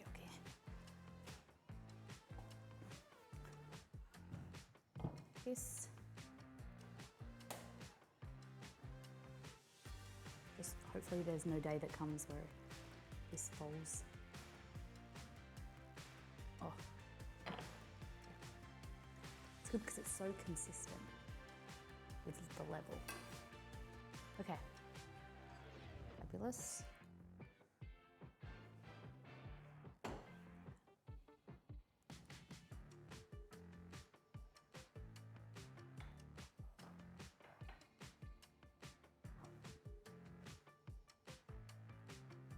Something's great. There we go. And whoop. Ready? Here we go. Delicious. That's good. Hey Al, how you been? Good morning. You're still in New Zealand? How's it been? I was thinking of you yesterday. I'm gonna message you. What's happening? That was my phone, wasn't it? Yes, I didn't take it off. Oh. How's the trip?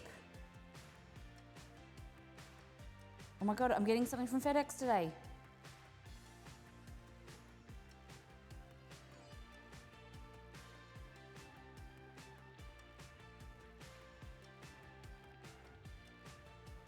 Do.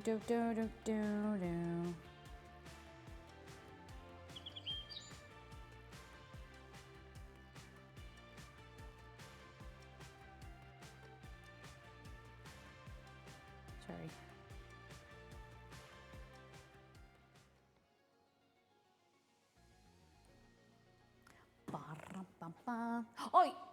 Oh, you leave at the end of the month. Oh, for some reason I was like, I was gonna message you last week, and I was like, oh, I haven't talked to her in a while. She must be on her trip. Oh. How's the chocolate cake? Getting there. The chocolate cake's in the oven. We're just making the fudge right now. Okay. So this is the saucepan. Okay, so it says medium saucepan, add the syrup, sugar and water, which we already knew about. We talked about this a minute ago. Sugar.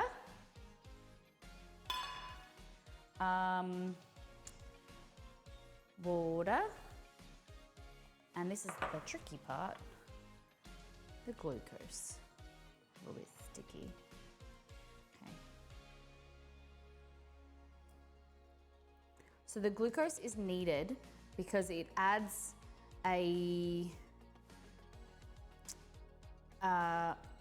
it's like sugar, but it's not as sweet, and because like Potts was saying about the lack of sucrose, and it is also good because it's an invert sugar which stabilizes the crystals, so prevents the caramel we're about to make from crystallizing, keeps it together.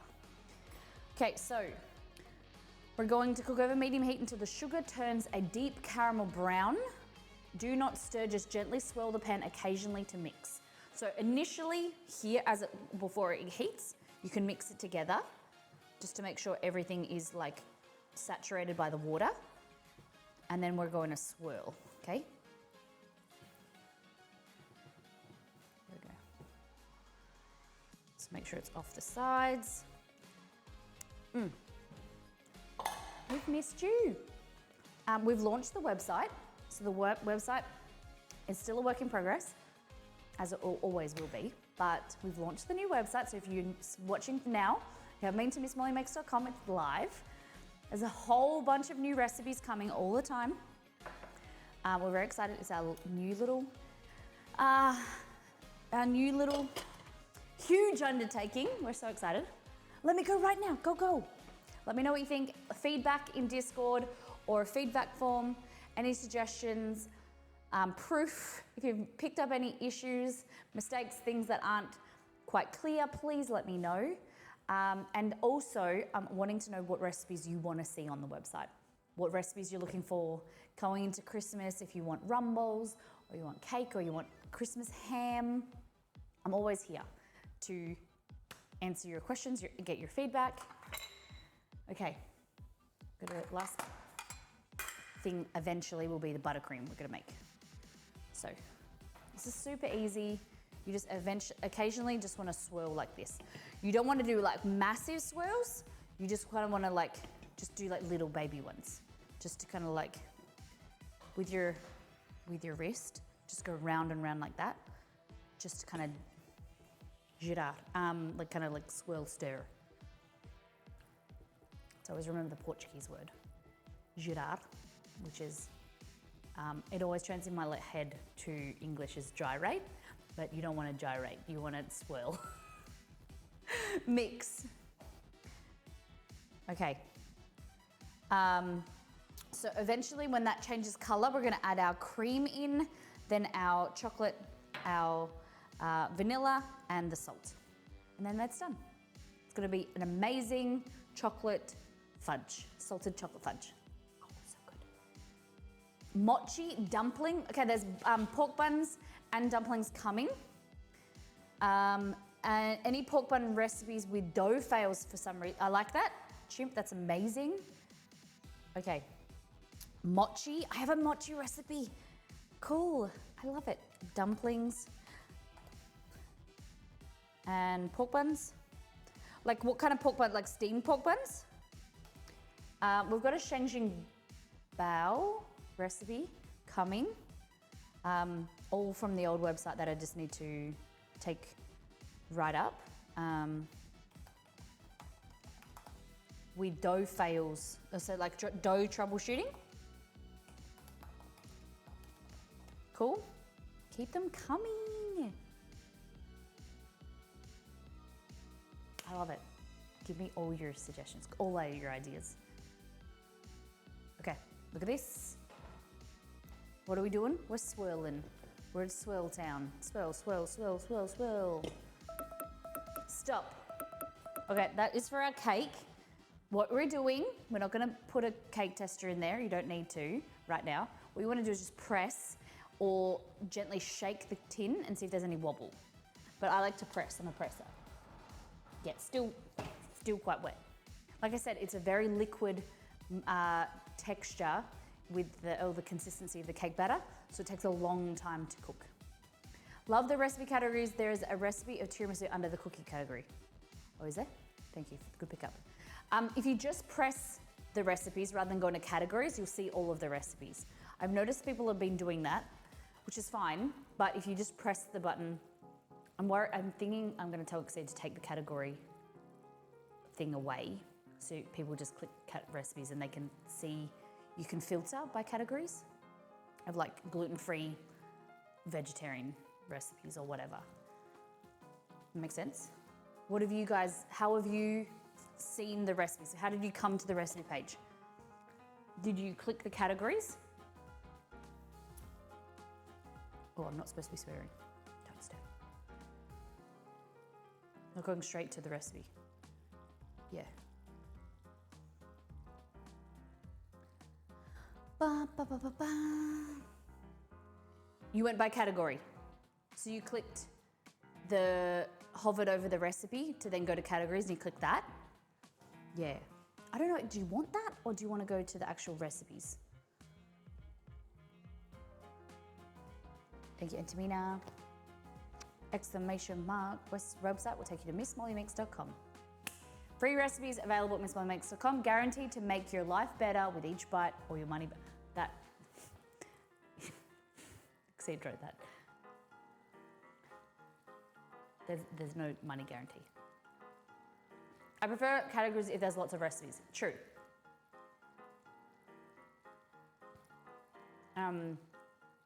There's only a few up there I'm a bit overwhelmed by how many recipes I have to write up, but I'm getting there. Free or your money back. Hey, Exceed. Did you say go away? Oh, he said hello. I prefer categories that's going to be Scrolling Mania. Yeah, but what about when you go to the... Okay, so let me do this while I've got you guys here. Okay, MissMollyMakes.com. Okay, so this is my question, right? Jess is just making himself comfortable on the couch.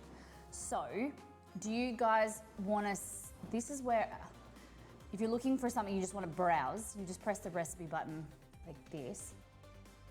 How do I turn the brightness down? That's just taking the...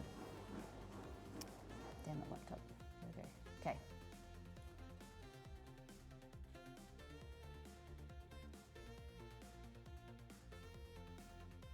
Okay, so this is a new website. Let's go brighter again. If you just go to the top and click recipes, this is the recipe index that comes up. So these are all the recipes in order of like when they've been posted. Oh, you're on your phone. Yeah, the mobile version is in progress, even more so. We haven't even looked at the website version, the mobile version. So if you go there, but then you can go here and go, okay, so I want a breakfast option, and then, did I just break through at my own website? I think I did. Hold on. Let's try that again. Okay, so breakfast recipes like this. So you've got 3 recipes that have come up, and then you also want to look at gluten-free options. Bang, you got Eggs Benedict. Cool? See you, Al. Thanks for popping in. But then you also have the options of going categories like this. Oh, it does say cookies. The tiramisu is the cookies. Oops. And then you go, okay, I'm looking for gluten-free recipes. These will be increased. The categories will be increased as I upload new recipes that have used those categories. So if you're looking for side dishes, you click that and it will show you these side dishes. Cool? That make sense?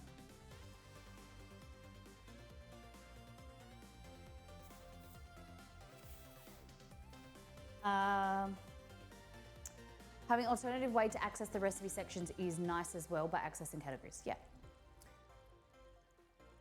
Cool. Would you rather see all of the recipes and then click into categories? Or do you leave it as it is? Okay, so slight brown coming around the edge. I'm just swirling it, you don't really need to.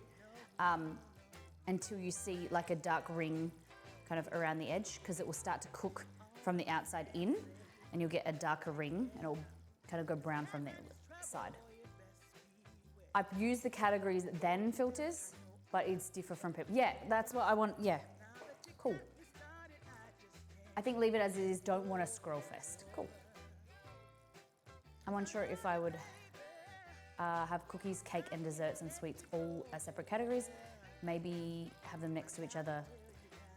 Yeah, it's supposed to be desserts and then they have subcategories. That's, I have to have a look at, good suggestion. And they need to be, they're in alphabetical order at the moment, and eventually they'll be like desserts, and then there'll be a category like, so then you've got cakes and stuff in desserts as a parent category. Then you've got, you can search by cuisine, different like flags. So you can have like, you know, Mexican or whatever. Then you'll have by beverages, and it'll have mocktails, cocktails, and whatever. But it just, as we increase, the more recipes. I like to see in a similar way, when I clicked through the website, I immediately scrolled a little bit, then went and clicked recipes and categories. Cool. Honestly, instead of just recipes categories, do you think it'll be better to have recipes divided into categories? Yeah, so that's eventually what it will be. So you have the categories, and then the categories will be categorized. So you have recipes by the same way what you have here. So if you click just recipes, the way these are categorized is by course, cuisine, dietary. So you'll be able to go look at desserts, and then you'll be able to see the cakes and the cookies, or different categories of desserts. Then you'll be able to have main courses, and that will be divided into like pork, beef, chicken, vegetarian, or like, you know, no meat. And then you can search by different cuisines. So then the categories will be categorized. Is that what we mean? You like the pin and print? Cool, I love that.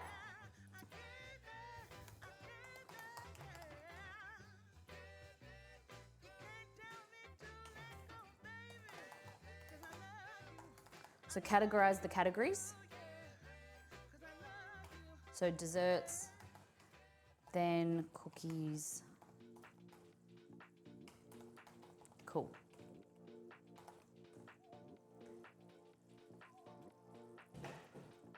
So like this, we're trying to go for a darker brown. So we want it to be nice and golden. Nope, it's all educational. It's all, that's the focus of the website. And then have you guys seen, so like, do you want like a contents bar? Well, let's do this first and then we'll get into it. Okay, so that is your golden. I'm just making sure I'm on. So once the caramel's reached the deep caramel, which we have, we're gonna turn that off, okay? Give it a swirl, and then we're gonna add our cream. You're gonna be really careful because it will bubble up. Okay, so add a little bit, half at a time. And a lot of steam coming. A lot of steam, look at that.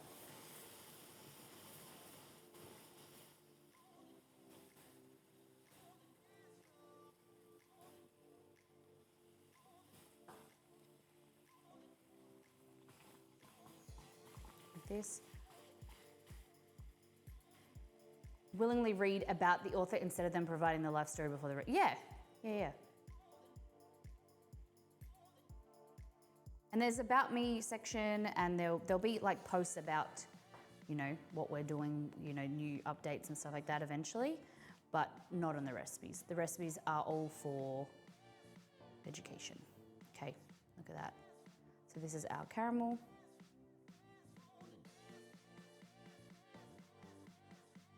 Stirring the cream in like this. Probably could have got a bit darker, but it's fine. Very cute pics. Yeah, I just thought I'd do some new funny ones you might not have seen. So I'm just turning the heat on just so that I can incorporate all of that cream.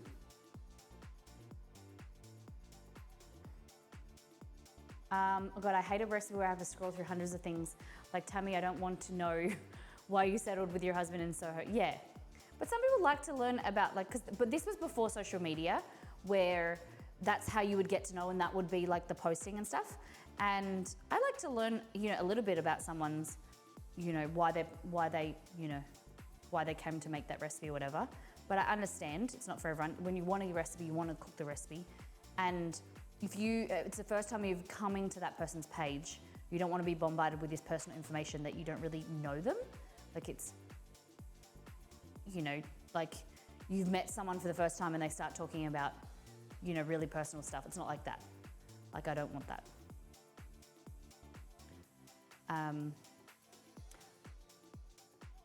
But have you ever, so now we're getting on to what I want to talk about. Have you guys ever been to a recipe page where they have a table of contents so that you can see, obviously you can jump to the recipe, but also then jump to the tips and tricks so you don't have to scroll and find them? Like, is that something that you'd be interested in? Because I have it built into sections of like why this recipe is great, what ingredients are needed, how to make the recipe and tips and tricks, or like setting you up for success. Do you want a table of contents so you can quickly jump to those sections from the top?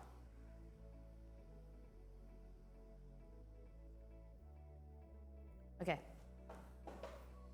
So that would be nice. Cool. Found a typo. Nuts Camp, there's no point telling me now. If you want to send me a message or put it in Discord in the website channel, please.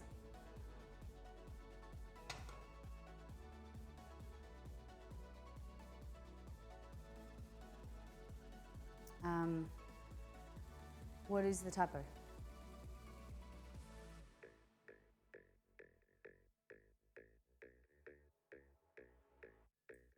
Oh, AA culmination. Yeah, I see. Good one. It says you started in 2007. Aha, 2017. And there's AA as a culmination as well. Yeah, 2017. Good pickup. Okay, so this is your caramel so far. What? There we go. And then we're going to put in, thank you. I really appreciate it. Thank you for picking that up and thank you for telling me. Okay. I'm going with our salt and our vanilla. I expect to find a lot of typos and things like that, but I'd rather get it out and live. Exceed and I discussed, it's a work in progress, and that's the great thing about this compared to the cookbook. We can consistently always update it and change it as our, things change and the recipe's improved or whatever. Unlike a cookbook where it has to be perfect and then you find typos and you get really sad because there's heaps of typos in the cookbook or whatever. Yeah. Really good, you added the X for ingredients. I hate recipes that don't have that, so I do it myself and it doesn't work out. The X for ingredients? Look at this.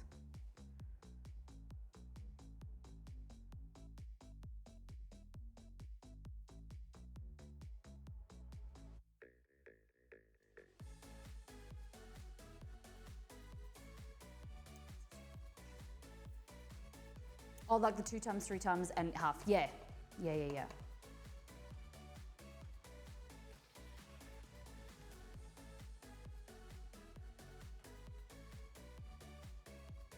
I need to put a disclaimer in there that, the recipes, because recipes, when you're doubling, tripling them, they can behave differently. So people need to do that on their own, take note of like baking times and things like that might change. Look at that. So this is gonna cool as it sits, and this is amazing. It thickens up.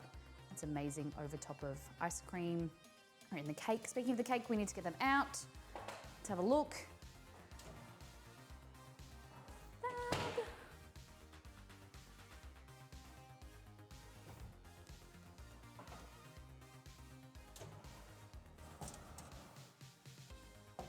One and 2.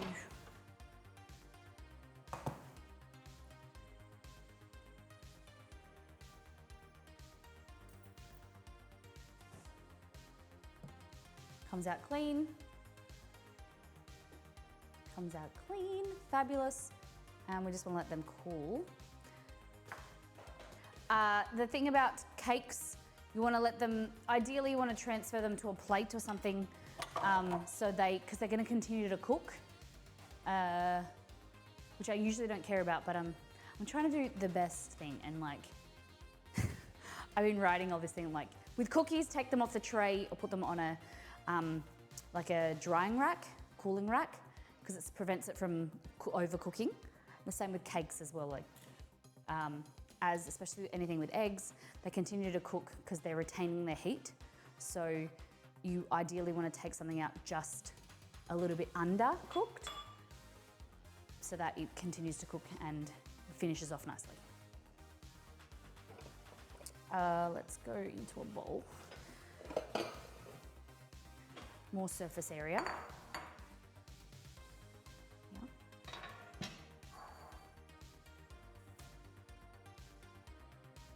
I can see the stream on the website. I'm using it on the website. Fabulous.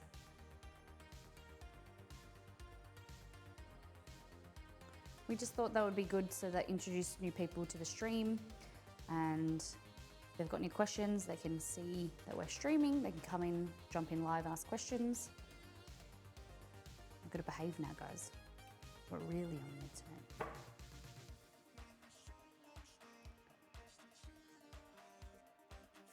Oh, it's so good. It's sweet, but it has that slight saltiness and richness from the brown caramel. It's really, really yummy. So I've got this in here for more surface area. As it cools, I'll probably put it in a jar, or we don't use in the cake. You can, Cause Whisker said that she just makes this sometimes. But then, what you don't use for the cake, you can then use, pop in a jar and kind of like put it in your fridge for about a week. A little bit of salt. All right, let that cool.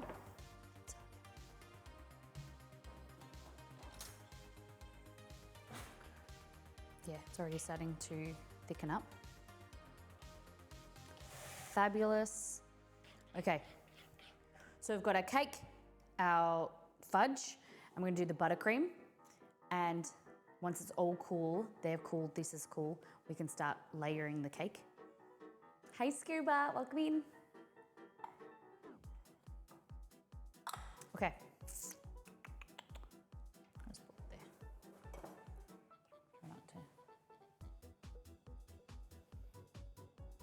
It's so good. Oh, I forget how good it is. I haven't made it in such a long time. Ooh, in the press section, a picture of me of NXT in the newspaper. It's a bit fancy, doesn't it?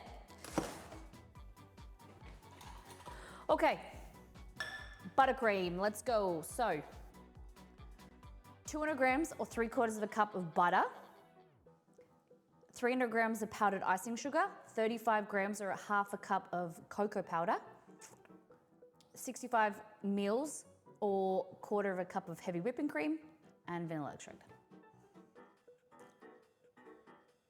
Oh, it's cool. As a non-Australian, I didn't have access to the article until now. Yeah, we posted it in Discord, but I'm glad that you could see it now. Okay, so 200 grams of softened room temperature butter. I'm gonna use the same, if I can, that. Okay. Powdered sugar, we'll just use this.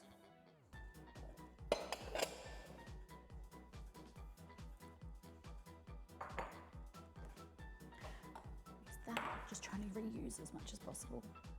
Cocoa powder, here's another one of them. Fab.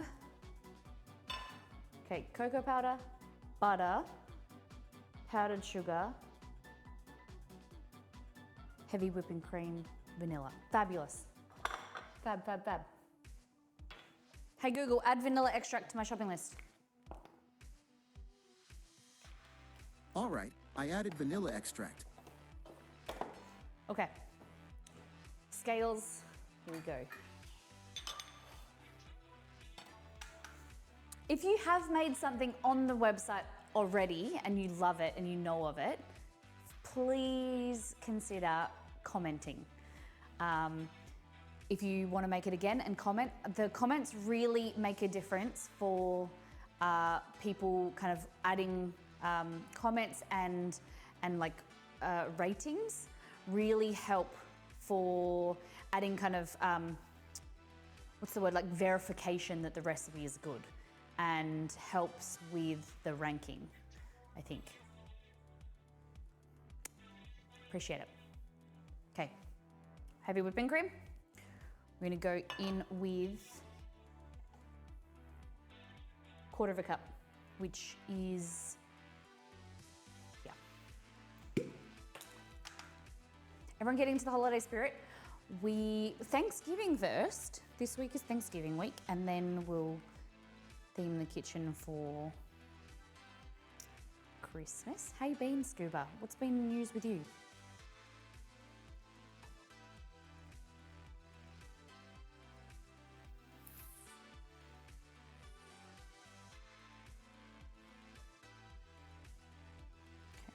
60 grams.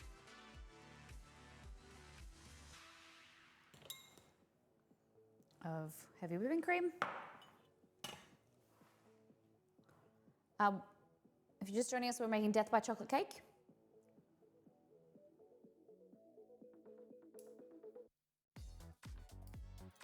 And okay, butter.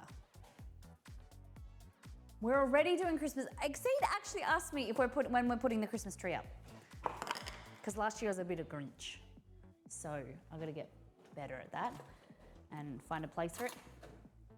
He wants to do it in our bedroom, put the tree in our bedroom because we have like an area that it could go. And we always do Christmas presents in our room anyway, in the Christmas morning. Okay. 200 grams of salted butter, lightly salted butter.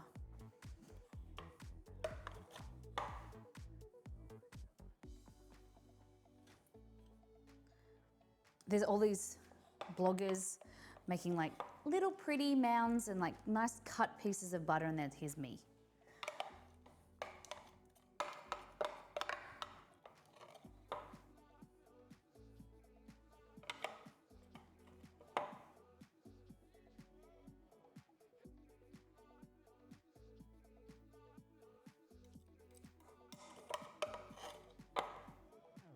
And that's why I'm watching you.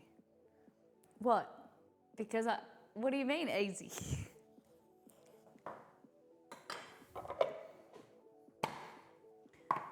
What about the shrimp? We need baubles. Dex, I've missed the heck out of you. I've missed you, I want you to know that. Christmas tree is coming back. Delicious. Somewhere Needs more butter. For some reason I thought 20, I thought it was 24. 34 months, tier 2, Shaddy. Part of the Silver Crew. Thank you very much for being a part of the community. Welcome in. Because it's real how I do it. I love that. Thank you. That really means a lot.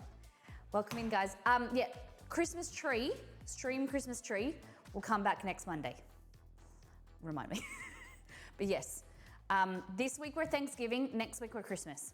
Straight away, rip down all the Thanksgiving stuff, which we may have if I get my ducks in a row.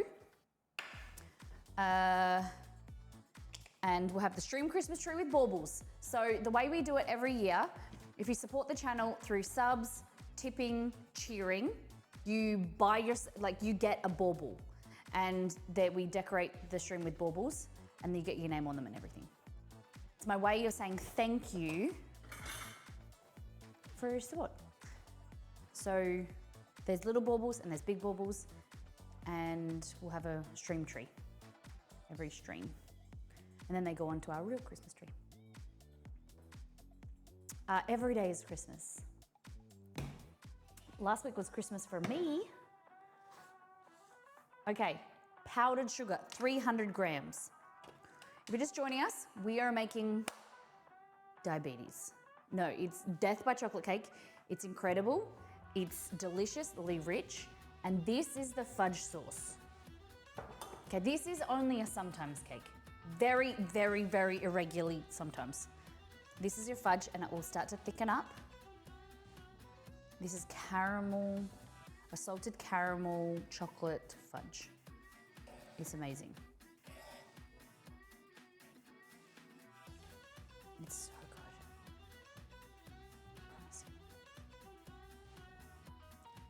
good. Oh God. This cake is rich.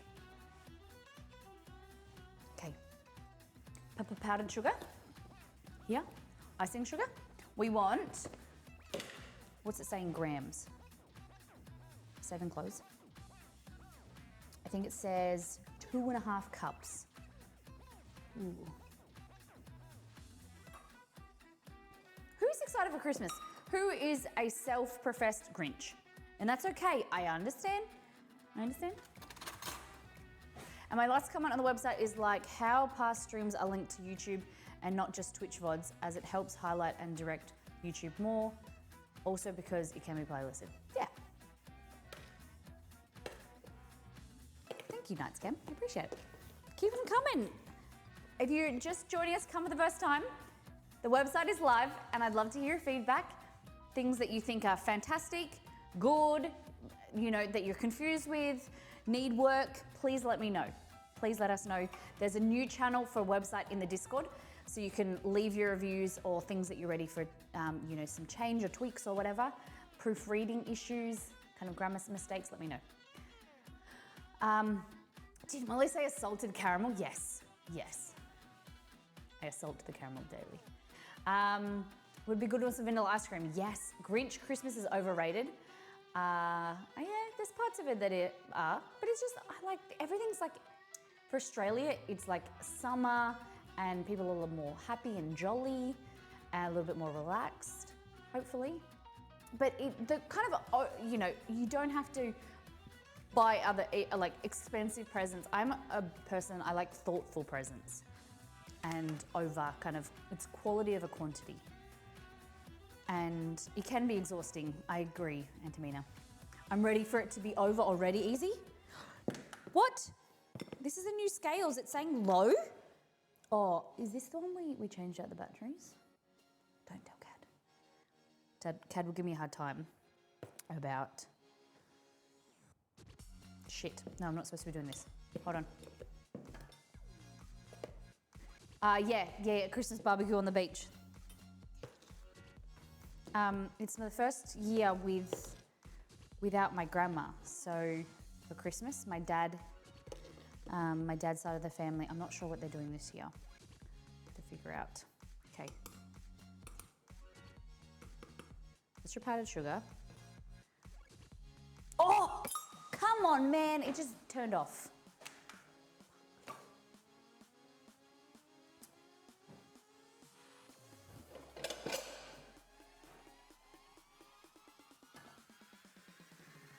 I think I'd like Christmas more in the summer. Oh, your American summer? Yeah, I get you. Okay, so that's 220. Okay, let's just go. Hurry up.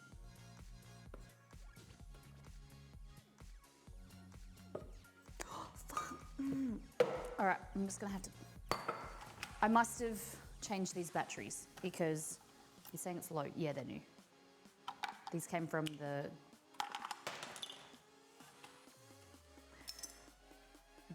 we got these out of the Google remote, if you guys remember, because we hop swap batteries around here.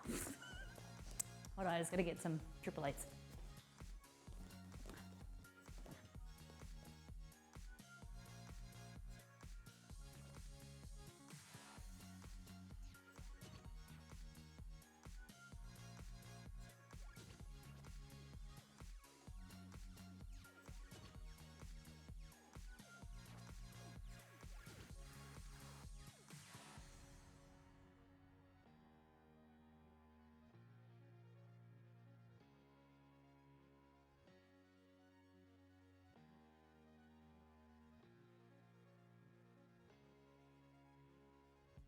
find one battery. Uh-oh. I'll have to steal it.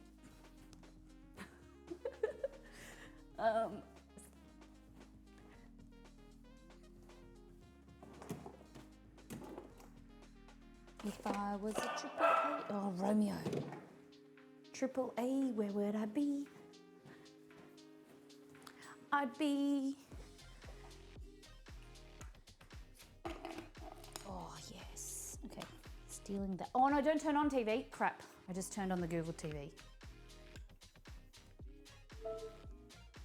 Hey, Google, turn off Google TV.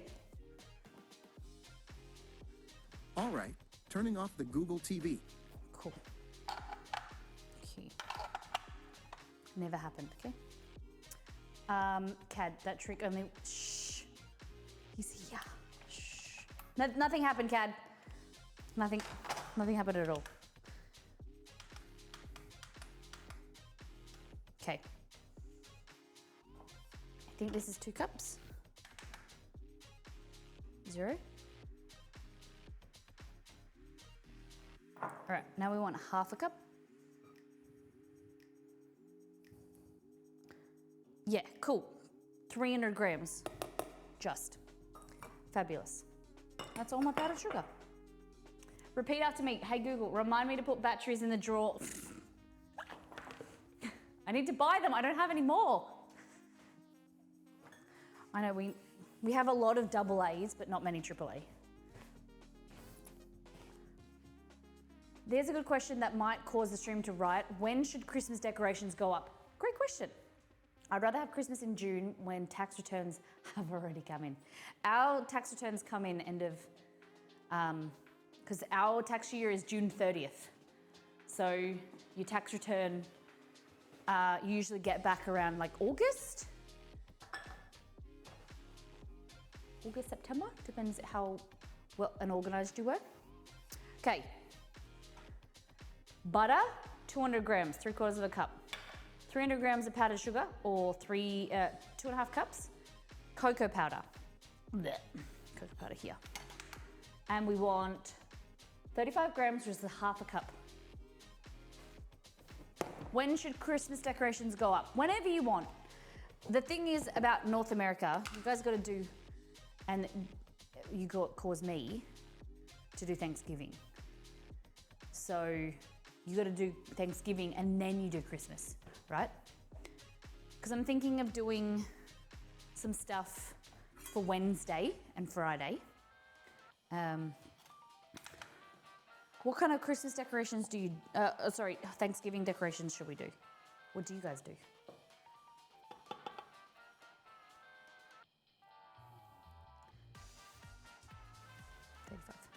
Fab. Oh, we're gonna need a hand mixer for this. I just remembered. And how many bowls? We've reused the bowls again. So we need one bowl, one large bowl. Fab. I just know people do fall. That's like pumpkins, right? Just put pumpkins everywhere. A bunch of turkey imagery, yeah, that's what I'm thinking on. If I get lazy, it's just gonna be turkeys on the green screen that I tell Exceed to do on the day of the stream, and he gets angry because I didn't give him prior notice. I do that all the time. Actual pumpkins though? Hey Google, add Thanksgiving pumpkins to my shopping list. I don't understand.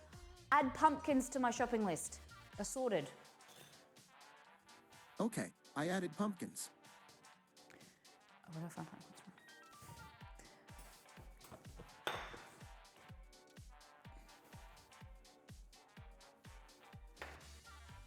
Oh, look at this.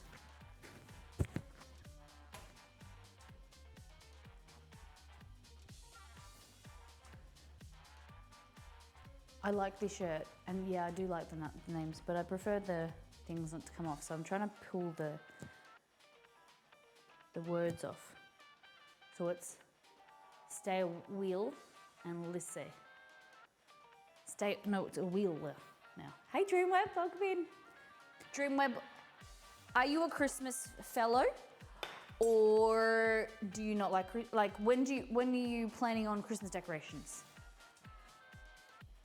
What's your rule? Do you have a rule? And do you like chocolate? Do you like pumpkin pie, Molly? I can't get around it, I've tried. I'd rather pumpkin cake or pecan pie. We're making pecan pie on Wednesday. Okay. Beaters. Hand mixer, electric mixer. I'm just updating the, okay. All right, listen. We had 2 bowls for the cake, right? Would it be okay to use one of those bowls to then make the buttercream, or would you like to say 3? Listen, Linda, listen. I could just use 2 large bowls because one was the dry mix and one was a wet mix. So then you use the one that's the dry mix and then use that for the buttercream. Then we're Gucci, right?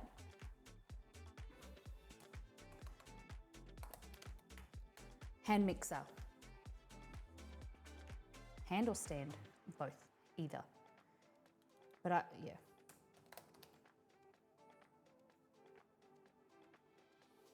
Cool. I do like Christmas period. My missus decides on decorations and yes to chocolate. Fat chocky.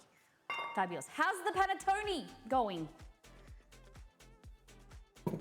Okay, this goes like that and like that.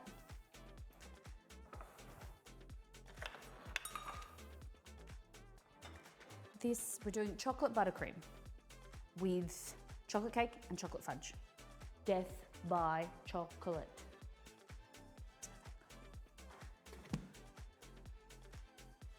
I feel like I'm gonna hit my face on this. Get okay.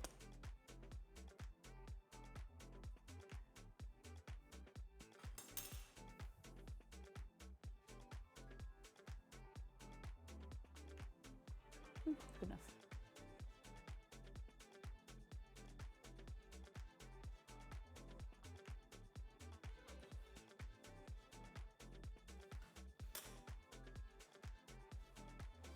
Bloody shadows. Okay. I'm listening. So I appreciate the Christmas deals such as Jam Advent calendar. What's a Jam Advent calendar? You got different flavors of jam. I've been wanting to get an Advent calendar my whole life. I don't think I've ever had one. Well, not as I want an adult one. You said panettone just as I scrolled to a post from my local supermarket bragging about how much panettone they have. Dreamweb is underway in making them for gifts. It's good, I just sorted out the flavoring, so I think the next one will be standard. I make for gifts, fabulous. Amazing, I'm so excited to see them come together. It was at Sam's Club, they had a Bon Maman Advent, each jar is a single serve, and there's 12 of them, cute. Cute. I think I'd like that. Okay. So all we're doing here for the buttercream, super easy, dump it all, whisk, beat it. But the issue is cloud dust, all right? So add your butter and a spatula. I don't need to add equipment like spatulas and spoons and stuff into equipment. It's just like extra stuff like trays and things, right? Okay. That. Okay. The issue that I have, let's get it back out. Okay, the issue that I have is I love Breville and I like this, except it's way too strong. It doesn't go slow. I put in the cream in there just to help wetten the powdered sugar so it doesn't go everywhere. Because watch. Just because you guys are watching, it doesn't happen. But usually it flies everywhere. The powdered sugar goes everywhere. This is on level 1. Okay, so basically we're just adding all the ingredients together. There we go, see? Flying everywhere now. I'm just whipping the butter, powdered sugar, cocoa powder, cream until it creates a nice buttercream. And then also gonna add in our vanilla extract. Well, I've got a bowl from IKEA that had a lid with an opening for that. Oh, really? Makes sense. Good idea. Just inhaled. Oh, cocoa powder. Oh my God. So.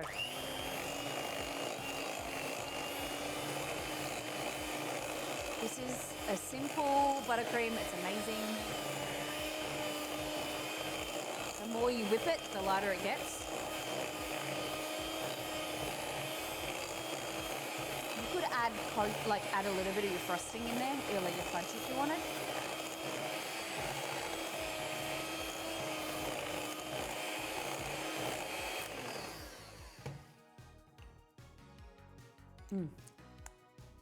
It's just the best.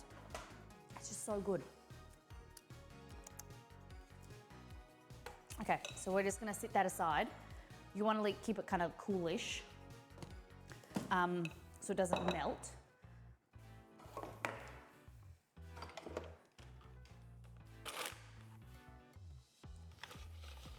Cool. Now,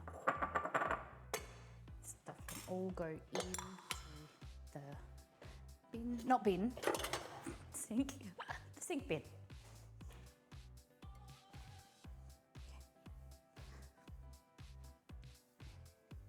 Clean kitchen. Looks like it to you guys, but it's not really. That, grab your cake. Grab yourself a knife, run it around the edge.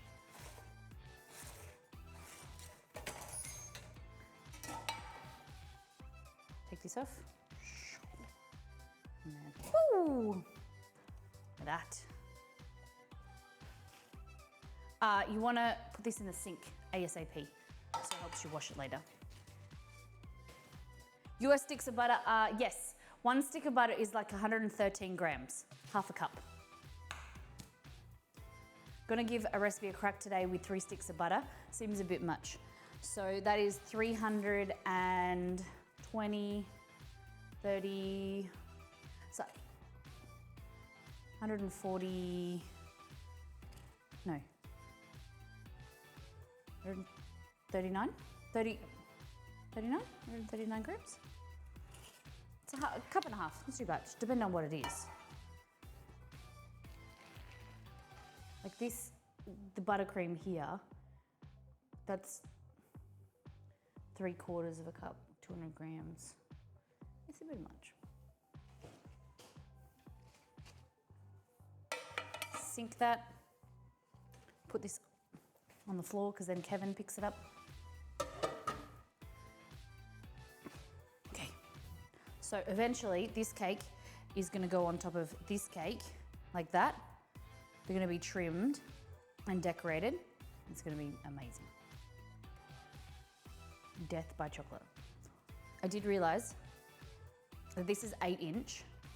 I think last time I did 6 inches because it was 3 layers.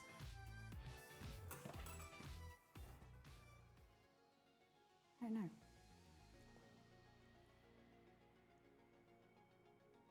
Hey Google, what is 8 inches in centimeters? 8 inches is 20.32 centimeters.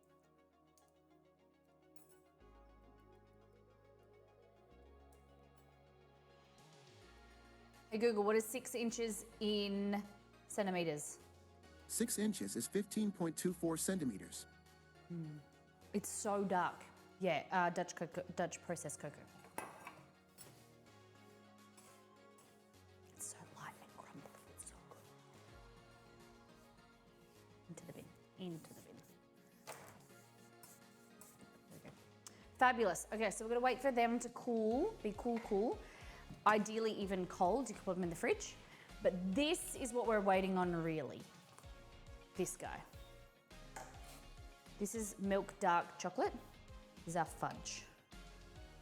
So you can already start to see it's thickening up. But I might put it in the fridge now. A stick is half a cup. Yep, and 113 grams.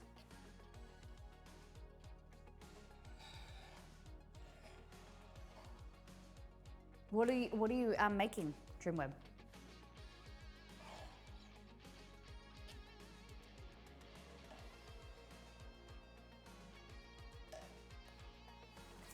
I need to transfer it to. Oh, I'll just pop it in there like that. I was going to transfer it into another vessel because it's a bit full, but whatever.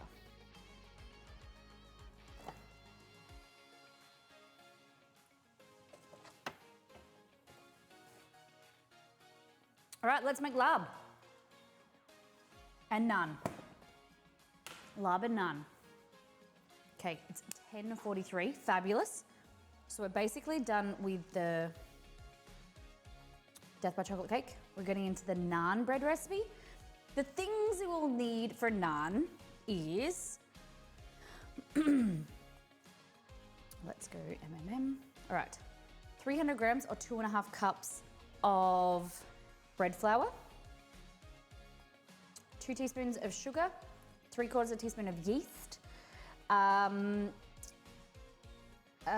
teaspoon of salt, 4 tablespoons of Greek yogurt, 3 tablespoons of olive oil, and 2/3 cup of water.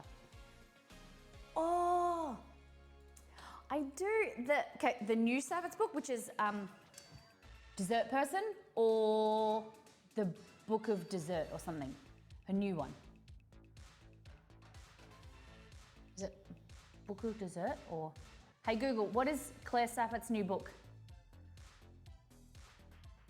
What's for dessert? That's what. Simple recipes for dessert people. A baking book and dessert person. I hope it looks Recipes really and good. I guidance like for watching baking her with on confidence. YouTube. A baking book. Hey Google, stop. Hey Google, who is Miss Molly Makes?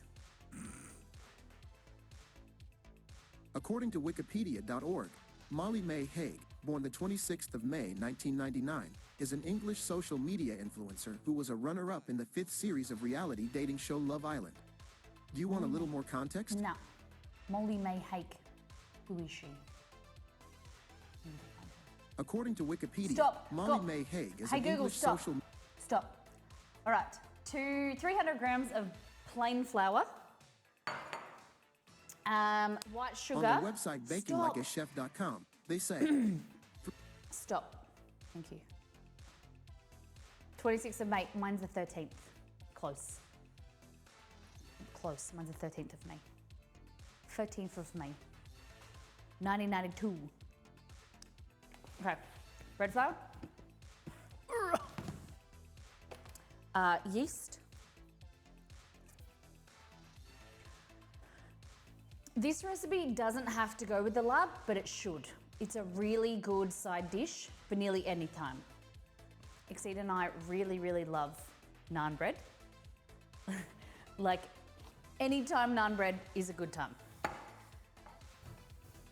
Sometimes we just make extra naan bread to then have like quesadillas or just have cheese on top of the naan or just eat naan.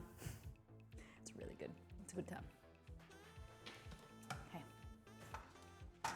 We should have Christmas in May, Molly. We should celebrate us. This is true. It's the month of us. Naan is so good. We always get garlic naan. Well, you can make garlic naan here yourself easy with the new website recipe. The recipe isn't on, it's already ready to go, but I need to write the blog part, so you'll get it soon. Hoping I can get it up in the next few days. but because I've got such a backlog of just need to sit there and like write. Slacker, I know,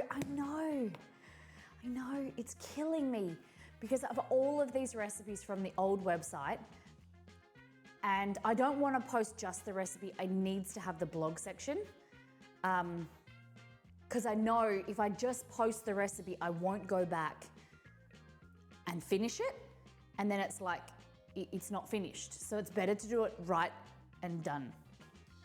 You know what I mean? Okay, so we need 2.5 cups of bread flour. Had to come out of work to sing Praise of Naan. Praise be Naan.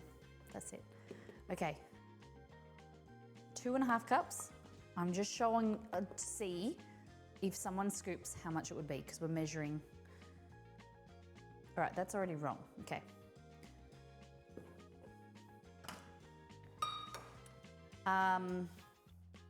If you 135. Hey Google, what is 135 times 2.5? 135 by 2.5 is 337.5. Okay, so 340 grams.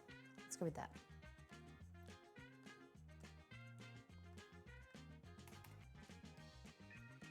Delicious naan.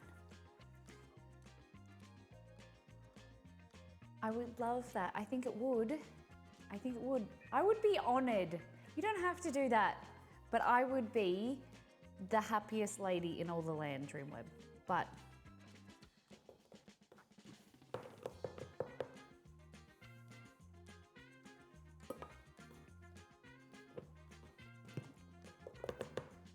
make sure you that is amazing.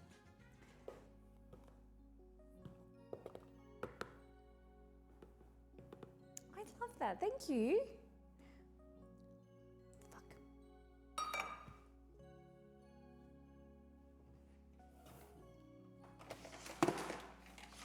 Do you eat all of the food you make or give it to friends? Usually we stream Monday, Wednesday, Friday. So if we don't eat it today, then we eat it tomorrow. But like with the cake, that will go to my mum's house, my stepdad and my brother, and we'll give it away. Heck yeah.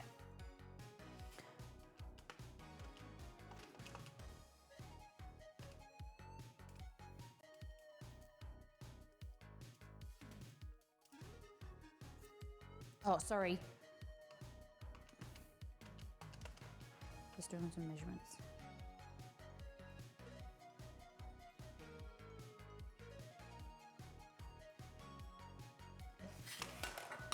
Don't think me that it might be terrible. No, but if like I'm not good. If you have one left over, I would love it. But yeah, thank you. What do you think is the ideal 3-course meal? It doesn't have to work. Just your favorites. Okay, so depending if I want something warm, okay, my favorite my favorite entree, we call it an entree or like an appetizer, is dumplings like gyoza or the shengjing bao from the website.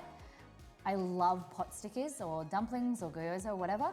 Then I would have, if it was cold weather, I like butter chicken rice with naan, and then dessert would be sticky date pudding or self-saucing pudding from the website too. Oh my God, I need to make that. Oh my God, you need this in your life.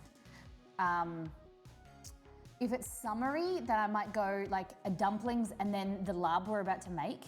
And then for dessert, do creme brulee. I love creme brulee. Mango, oh, sticky rice with mango, yes. That needs to be on the new website. Sticky rice. Give me your ideas for soup dumplings, not the best fan of. They're a bit tricky, but sticky rice and mango. My dad was stationed in Thailand, so I get all the goodies. My dad's partner is Thai, and so they travel between Australia and Thailand, and they've just come back actually. And I am keen to, they have a house over there, so I'm keen to go over and visit Thailand because I love the food too. Plain flour. Greek yogurt. Not only does the Greek yogurt have fat content, which adds richness, and it also adds the kind of that acidity that is amazing. The acidity that the Greek yogurt has, it adds a lot of flavor and kind of like zest to the naan, which I think is really good. Then oil creates softness with like the fat. You got fat in the Greek yogurt, but then the oil also adds like a soft naan softness to the naan. So it's pliable and you can do all that type of stuff to it.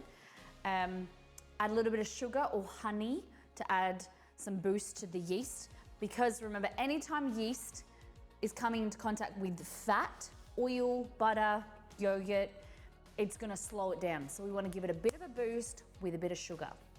And it also adds browning, helps it to go brown.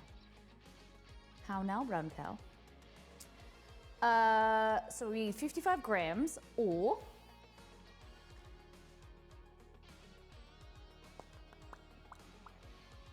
55 grams or 4 tablespoons, cool, of the yogurt.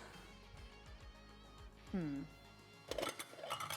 just trying to see which ones I can reuse here.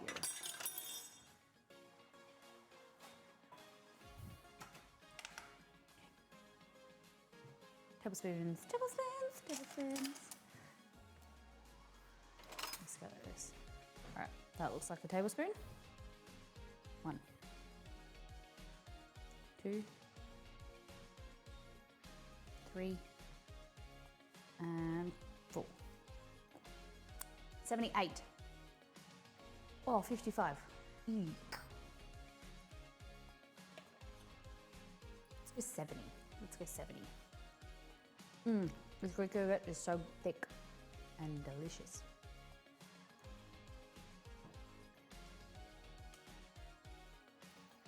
Ooh, 45 grams of oil. I use olive oil because of the flavor, but you don't need to.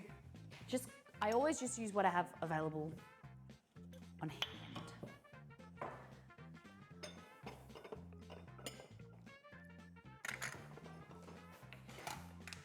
How much do we say? I ate prawn and ginger dumpling. Oh, crimping method. And use one of the crimping method you showed us. Turned out well. Forgot to take cooked photos, but only. Oh, I want the raw photos. That's amazing.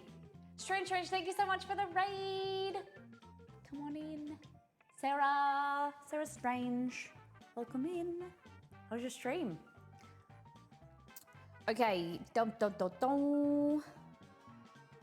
olive oil, 45 grams, 3 tablespoons. Taryn, how was were you guys playing D&D today? 1, 2, Shazer. I made a boo-boo. I didn't zero it.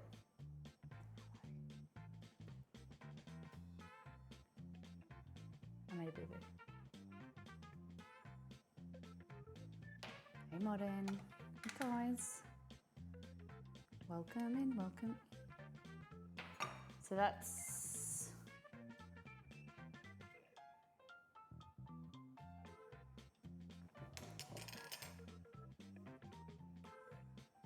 look. What?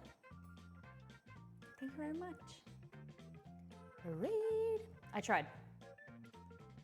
What did you what? What?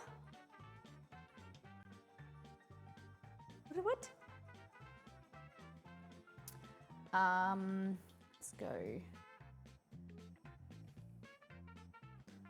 30 grams, and then 165 mils. Gold Star. You guys are confusing me, and I don't like it. So 3/4 of a cup is 165 meals.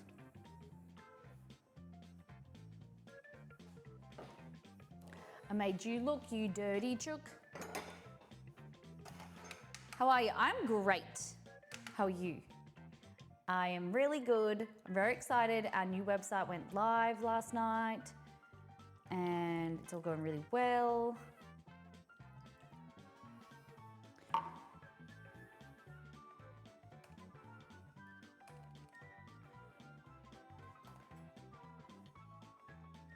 Okay. Go and check it out. Let me know what you think.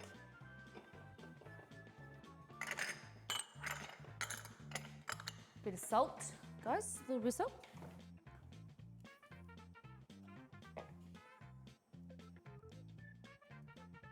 Hope you guys are having a great weekend. It's the end of the weekend, the start of a fresh new week. Sound like I'm about to read you a story. And now go to bed, lay your wearies, head down to sleep. We're making naan. We've prepared Death by Chocolate cake. We need to bring all the elements together. And then we're making lab. So naan will go with lab. Does anyone know what lab is? Or not know what lab is? Lab, lab, lab. 2 teaspoons of sugar.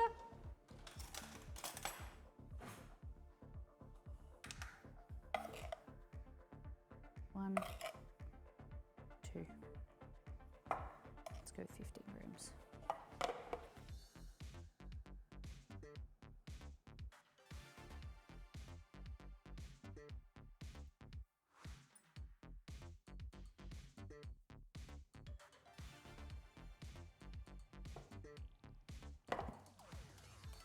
Cool. I have no idea what you're saying or what it is. Lab. L-A-R-B. Hey Google, what is Thai lab? According to Wikipedia, larb is a type of Lao meat salad that is the national dish of Laos, along with green papaya salad and sticky rice.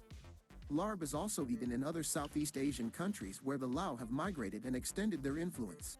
Yes. Local variants of larb also feature in the cuisines of the Thai peoples of Shan State, Burma, and Yunnan Province, China.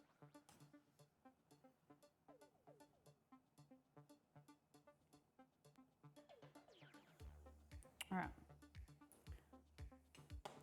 It is basically pork mince with toasted coconut, rice noodles, then you have, what else?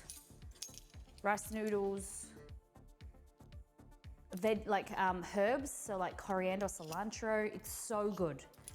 It's so good, promise. Okay.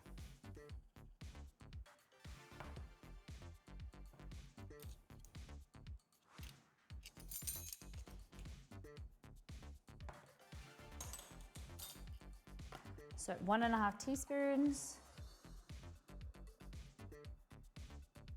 of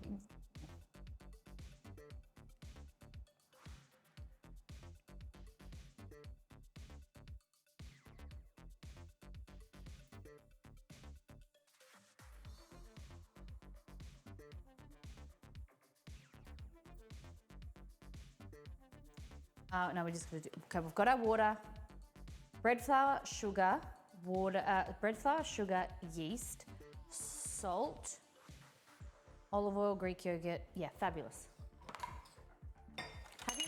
Have you made samosas? Not recently. I did. I made some really good. Can you remember making samosas? The reason I crowdsource that because you guys remember way more than I do. Sometimes I can't even remember what I did last week or recipes that I cooked. Okay.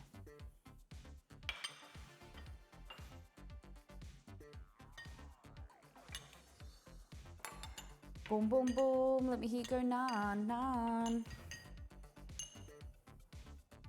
That. Get my phone. My favorite appetizer ever? Really? Wow. Okay.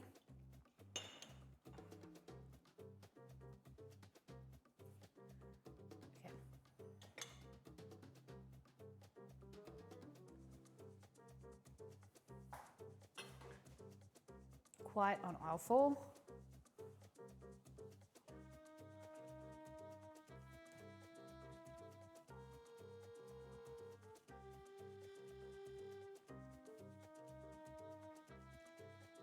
Cool.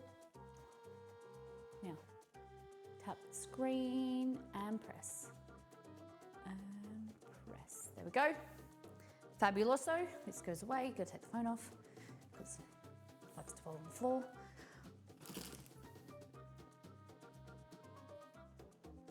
All right, all right, all right. Okay. So this is super easy for naan. All you do is either dump it into a stand mixer, or you put your yeast with your water and sugar, like that. Dump them in together, and your water should be warm. Not like mine is. Then let that sit and bubble. Give it a whisk.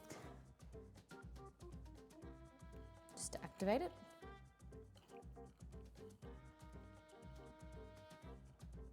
Bubbling is good, means that it's active. You want it to be funky. Then we need a large bowl. This can be done by stand mixer if you want.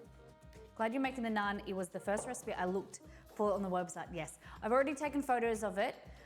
The recipe's already there. It just hasn't got the blog section. So I'm hoping to get it up this week. It's on my priority list. Okay, flour, salt, like that. And then I use a chopstick. Guys, I'm still on the lookout for like silicone chopsticks. But I can't bring myself to buy them. Maybe I'll look for some like Black Friday sales because these are getting like busted up. Even Exceed was telling me that I should need to throw them out. Look at these bad boys. They make the best stirring implement though. Look.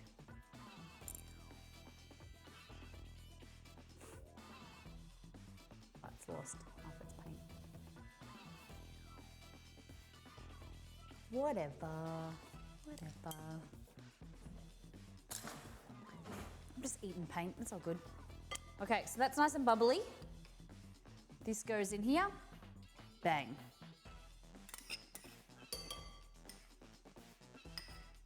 Cool. Greek yogurt. Bang. Finally, bang.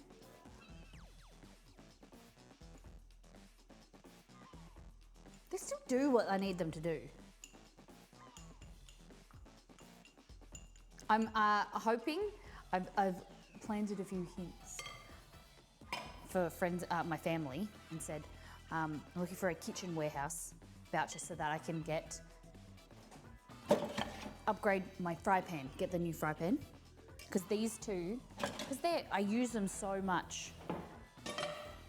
That's what I want for Christmas. Like, upgrade that. I have some stainless steel chopsticks in a reusable cutlery kit. That's cool.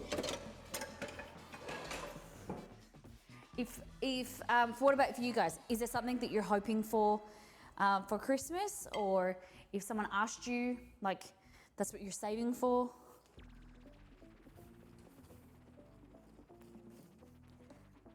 I'm a bamboo chopstick only person. Okay, I think those ones are bamboo painted. These ones are brown, some type of wood. Okay. So these don't really need a lot of attention and kneading. I just mix them, let them kind of proof while I'm doing other stuff, like the autolys, and then I kind of knead it after a while. But they don't need a lot of attention, this naan.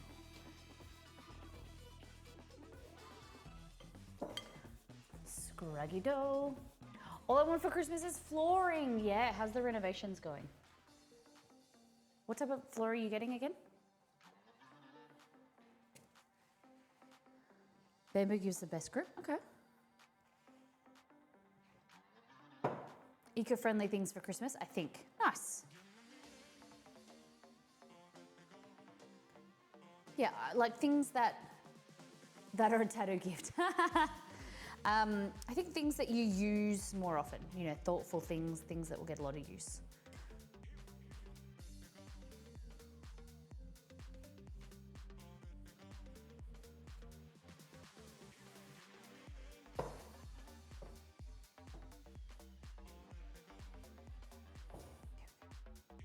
All right, so let that, you can just do this if you want, just to kind of pressurize it and just let it sit covered for like 15 minutes. And we'll get into our lob. We could probably look at the cake actually. Let's see how we go.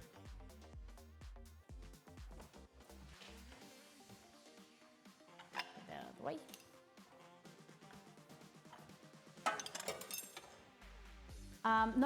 I don't see a lot of things I particularly want. I agree, yeah. You kind of like, there's stuff, if you want something, you buy it for yourself. There's like things that I like for family members, buying them something that they would kind of need or that they wouldn't necessarily buy for themselves. Okay. All right, this fudge is thicken up. It's still warm though. Now we can progress. My naan is always a lot better, wetter than that. Look at the consistency, a lot better. Wait. Because the thing is, like this right now is, wait till it absorbs the moisture and then it goes stickier.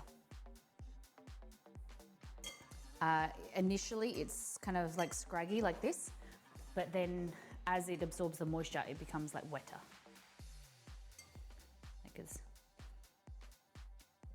All right, wash your hands. So for today's larb, you're gonna need some pork mince or chicken mince or even turkey minced. I've used her recipe a few times and I really love it. The naan bread, it's so good. I would say that the naan is our most cooked recipe in this house. Easily. Pop that aside. Okay. Larb. So 500 grams or a pound. This is, see, I did use pounds this time. Beef, pork, chicken, or turkey, whatever. Ginger, hoisin sauce, fresh coriander, shredded coconut, lime, fish sauce, romaine lettuce or cos lettuce, water chestnuts, chili, cucumber. Served with naan, lime juice, and coriander. So good. I know that I say everything is so good, but trust. Trust a sister. Cucumber.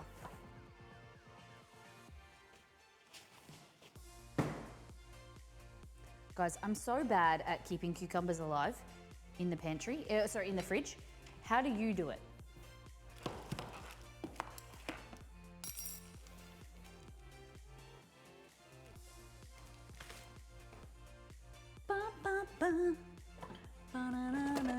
And the good thing about this recipe is Exceed doesn't eat pork and I get to eat it all. I love it. My boyfriend couldn't justify buying it for the price point at the Indian restaurant for our yeah. Make it yourself.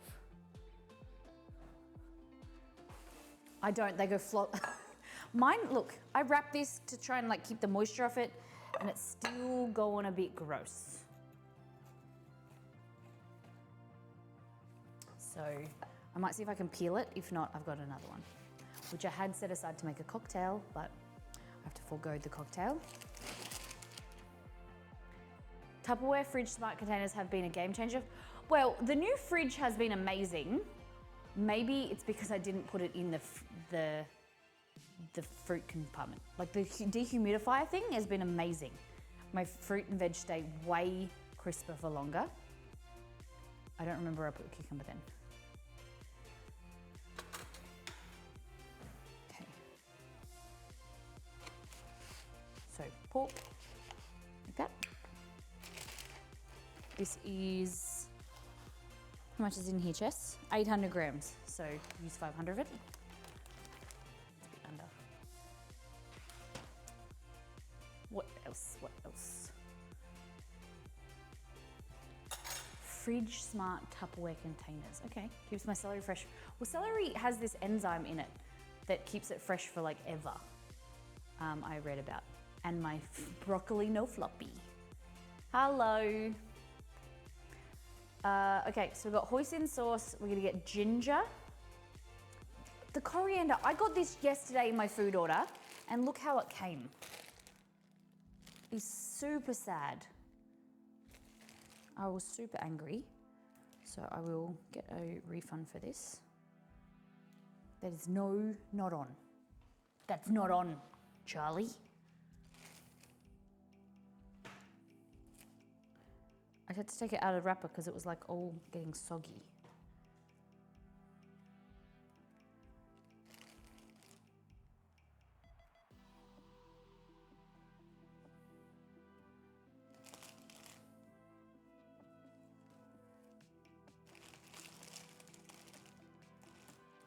I'm so annoyed because I have to take a photo of this recipe, so they can't be all scraggy. He's always so polite hopping up to the counter. He is pretty good. Lucky you guys weren't here, or those, he stopped because Romeo was barking a lot this morning. But I think the trucks have kind of slowed down, or they're not making as much noise. But I did block them off for going to the other side of the house. There's something happening at the front of the house. With the, down the street there's a bus stop. I think they're upgrading them for like accessibility reasons, which is fantastic. But not at 7 a.m, you know.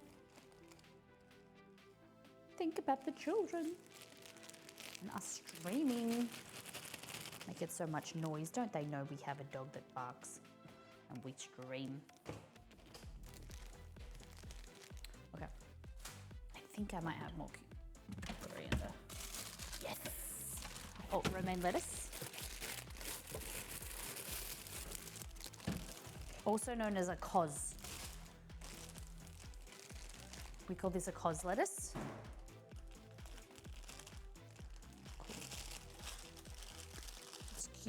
Coriander isn't much better, but at least it's that green.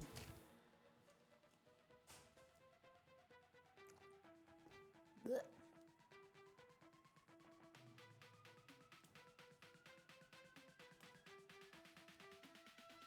My dog always chucks a tanty at the noises. It's like he's on patrol, like. He doesn't, I think he sleeps during the day because he stays up at night and feels like he has to protect us at nighttime. I think that's why Romeo sleeps all day. Takes the night shift.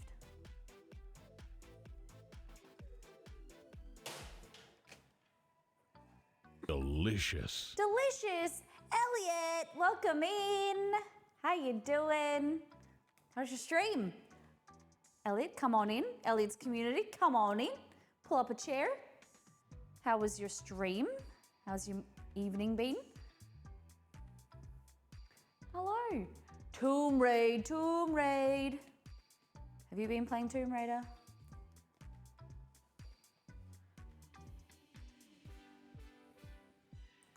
Hello, we're just going through this coriander or cilantro, trying to pick out the good bits.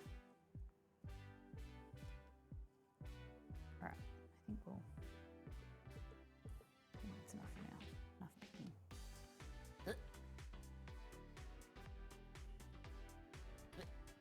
Gross. Hello, thank you mods for giving the shout out to Elliot. Guys, my name is Molly, not Lauren. My name is Molly, welcome in. We're a cooking stream. We recreate different food items from games, movies, and TV shows. But all we do is food related things here. We've just released our new website, so go and check that out, missmollymakes.com. My real name is Lauren. Lauren. How you doing? No worries, no worries. I hope your pup is okay. Thank you for rating us. Come on in, everyone. A little bit about us, who we are and what we do is this.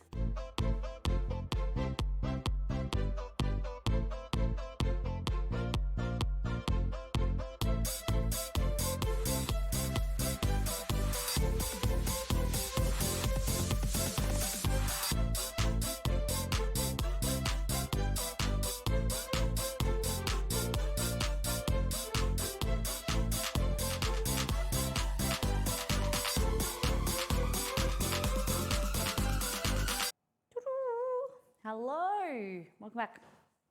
All right, so we are making some Death by Chocolate cake, but right now we have some lab. So lab is the national dish from Laos. It's a small town, small country near Thailand, Malaysia, Singapore, and it's a really fresh, really delicious dish that is we're using pork mince today and rice noodles, and then we're going to use some water chestnuts, some toasted coconut. It's going to be magnificent. Come on in, pork chair. Okay, so we've got the pork, coriander. We need 1 cup of shredded coconut, just here.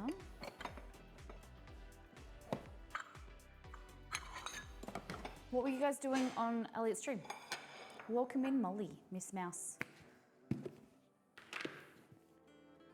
Love the green screen food you got there.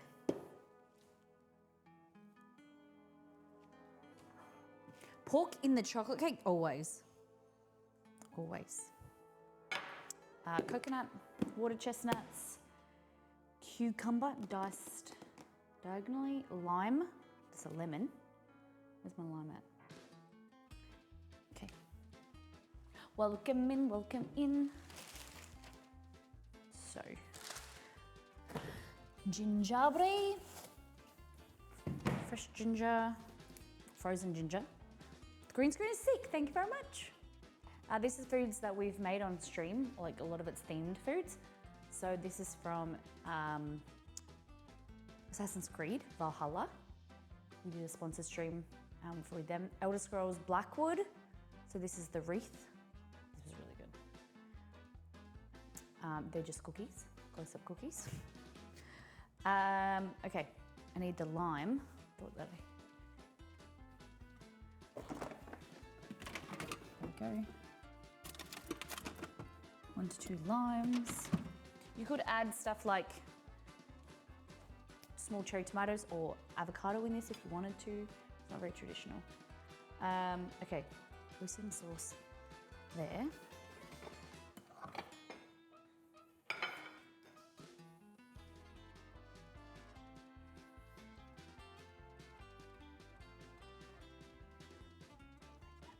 Hoisin. The hoisin that I use is this brand, which I really like. It's just a bit sweeter. I really like this brand. Taohu, I think that's how you pronounce it. What is your favorite, what is one of your favorite mondo greens? What is a mondo green? Is that a vegetable? Like a type of lettuce? What is a mondo green? I have no idea. Coconut, hoisin, ginger, done. Water chestnuts, done. Fish sauce. I started using hoisin sauce so much when cooking the past year. So good. Hey, Yale. Welcome in, everybody. We're serving this with naan bread. So these 2 recipes aren't on the website yet, but they will be, and you'll love them.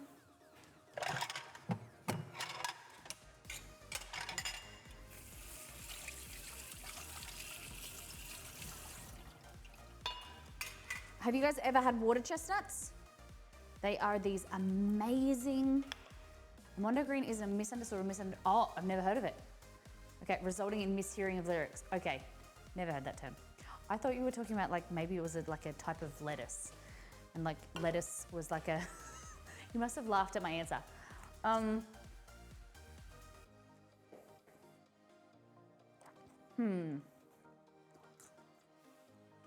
My mum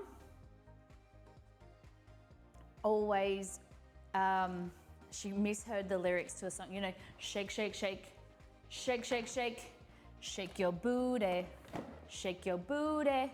That song, my mum always misunderstood it as boobies. I can't think of anything right now. Tell me some common misheard lyrics. I can't think of anything.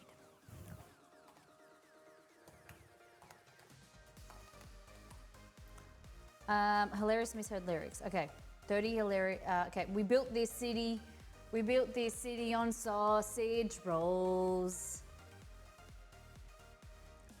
That's a good one. That's a really good one. I remove umbilicals. I don't know that. You sexy thing, you sexy thing. I remove umbilicals. Where you from? You sexy thing, you sexy thing, you. Fly away on my sofa. Oh, fly away on my Zephyr. Fly away on my sofa. There was a song that was like about a year ago. Delicious. Camstar, welcome back, 11 months. Miss How you Molly been, wave, you Miss good Molly thing? dance. I believe in miracles. Where you from? I love it. Welcome back, Camstar. How you been? How about Tin Roof, Rusted from Love Shack?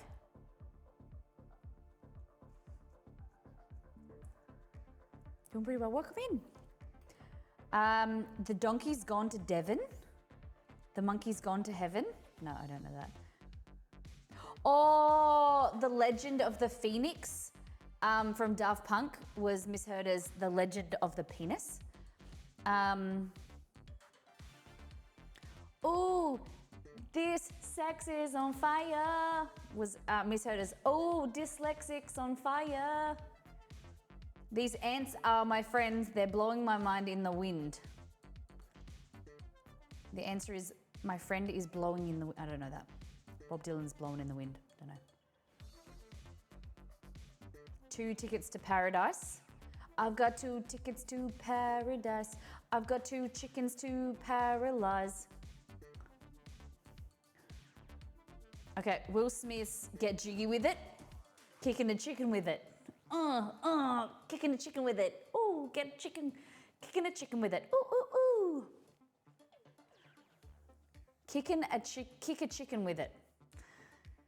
We don't need no sex vacation. We don't need an education, but we also don't need a sex vacation. I love this. Ain't a scene, it's a goddamn ass face. It's a goddamn ass face. I like it. I like that one. It's always when the song's like, the lyrics are sped up. This is a goddamn ass face. All right, let's see if we can save this cucumber. I knew I should have bought a larger cucumber, but I was like, nah, I don't need a second one because I've already got one in the fridge. I just need one for cocktails. And yes, I needed one. Tell me your favorite. Excuse me while I kiss this guy.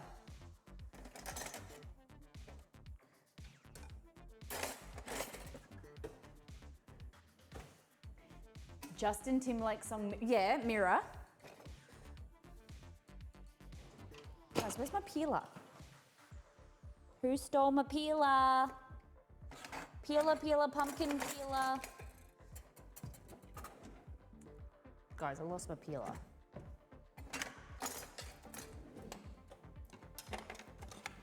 We built this city.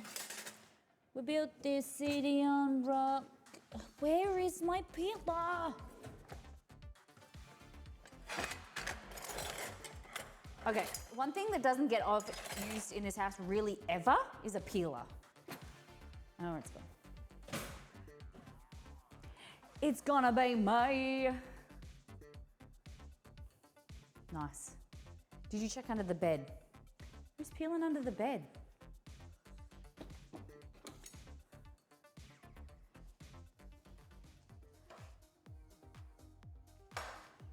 I've been to Turong Karajong Malulaba. Non-Australians wouldn't understand that song.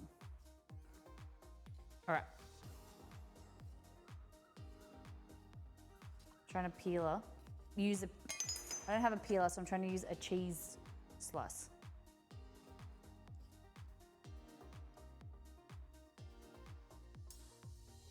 We're throwing in the towel, okay?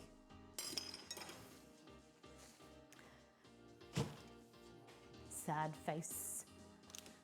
Come over to my place and we'll get it on. Isn't that how the song goes?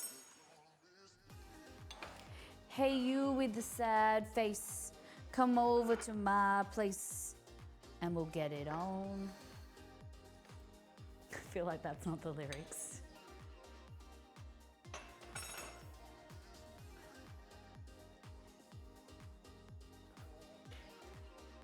All right, tell me your favorite misheard lyrics and go. Did you just throw away the whole cucumber? I did because it was moldy and gross. I tried.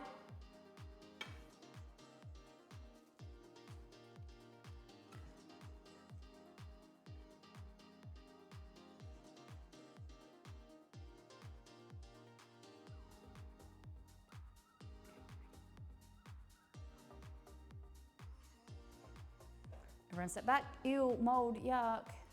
Yeah, it wasn't moldy. It had a little bit of mold, but it was more like soft. So I threw away a whole cucumber, yes. You just thought that I couldn't peel it, so I was like, nah, don't like this. Okay, I have a feeling that I need to take that photo again because I forgot fish sauce. Hey, you with the sad face. No one said that it's wrong, so maybe it is right. Maybe it's so bad it's so right. Fish sauce. If I was a fish sauce, I'd have scales.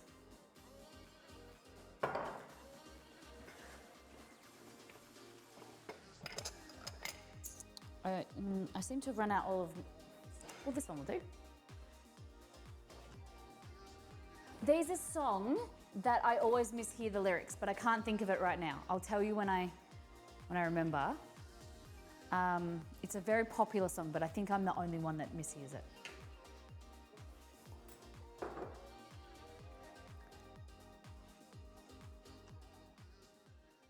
Message in a bottle. A year has passed since I wrote my note, and then a year has passed since I broke my nose. Okay. All right. Okay, so we need fish sauce. I don't know how much. How much should I say? 1 tablespoon, that's good. Good amount. Good amount, Miss Molly. And we also didn't add a red chili. And the rice noodles. Molly. Where was I? Where's my brain?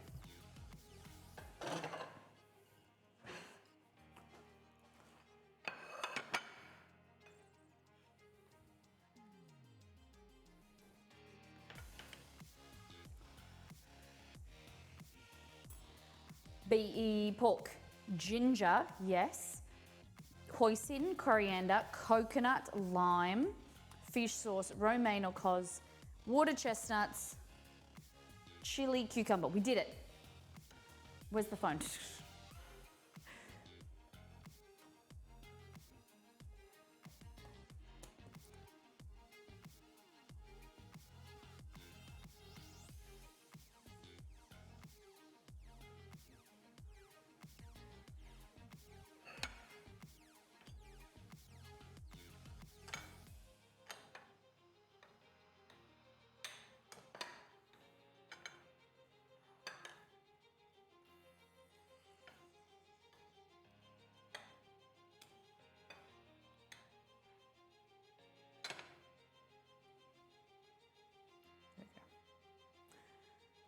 Right, all quiet on deck. You don't need to be quiet, but just sounds better. Sounds more fun. Okay, so we're gonna add these fry pan. So we're gonna in a medium sauce. Oh, we're gonna bring the noodles. We're gonna cook the noodles.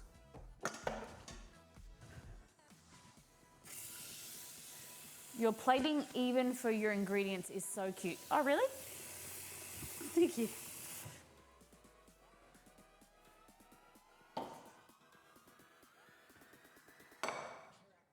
Okay. Cakes are nice and cool. So it's gonna kill me from putting them there because they obstruct the green screen. Okay, so noodles just go into the water. That there. Okay, place minced garlic. Garlic? Oh my God, I didn't transfer over. Oh my goodness. It's supposed to be garlic. I'm not taking the photo again.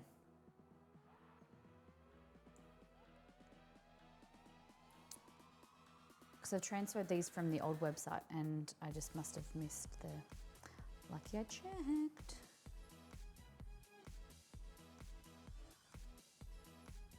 Two cloves, garlic, minced.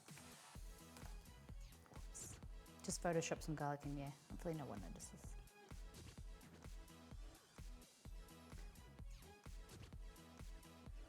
Okay. Garlic, ginger, coriander, hoisin, zest in a bowl. Zest? Lime zested and juiced, that's fine. Toast the coconut. Okay, so we're gonna add the coconut to here. Like that. Basically, we're just gonna keep cooking it on a dry pan so that it browns nicely. Okay, so you wanna add your fish sauce, your hoisin, to this little mini bowl.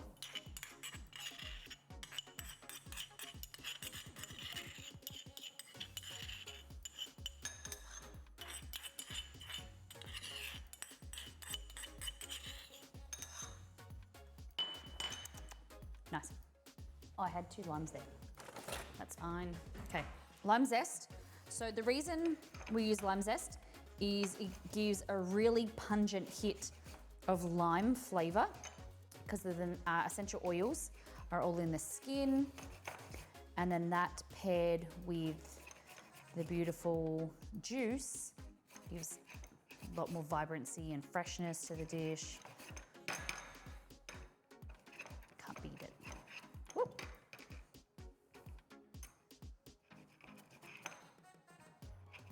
The smell of lime, still to this day, reminds me when I lived in Brazil. Just they were just so potent. Like you would go to the grocery store and they were so big compared to Australian limes, and they just had so much more juice and flavor and amazing. Disturbed's song Fear has a line that goes, I don't want to be innocent, you know. By the way he sings, it sounds like I don't want to be in the sectional. Nice. All right, pay attention to the coconut, not like me.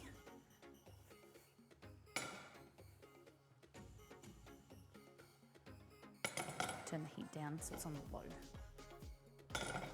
And we want to get to be all like a nice brown color. I don't want to close my eyes. I don't want to fall asleep. Now I have these random songs in my head. Hey Lady Lara, welcome in. We are making lab and we've got naan on the go, and then we're making cake, chocolate cake. How you doing?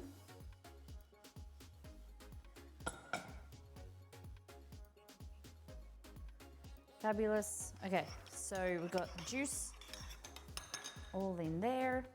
I'm gonna do our ginger and our garlic.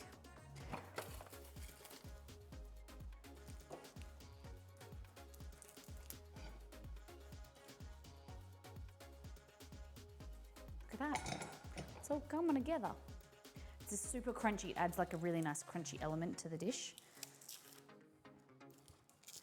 And so the high amount of this, so it's ginger and coconut, right? So we want a nice heat of fresh ginger.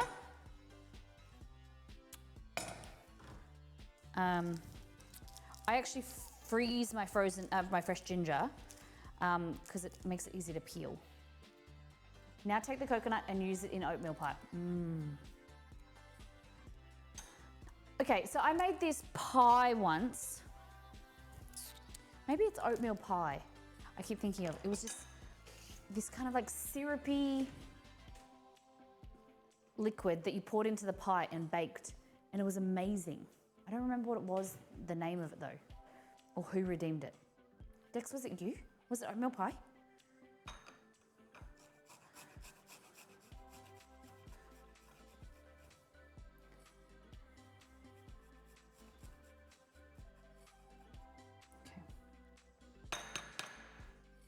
Maybe? Yeah, I don't know. But I thought about it so much. Would you guys like to, more pie recipes on the website? Is that something that you like to eat and like to make? Or do you like me to stick to cakes and brownies type recipes? Bars? I'm gonna make some lemon bars, lemon lime bars. Lemon, lime, and tequila, maybe. Okay, so that's your coconut. Oh, look how good that looks. So we're just gonna put that there. I like making pies and definitely could help with some fruit ones, I think. Yeah, there's definitely gonna be savory pies in the mix because Australians like, we eat a lot more savory pies. Oh my God, it's so hot.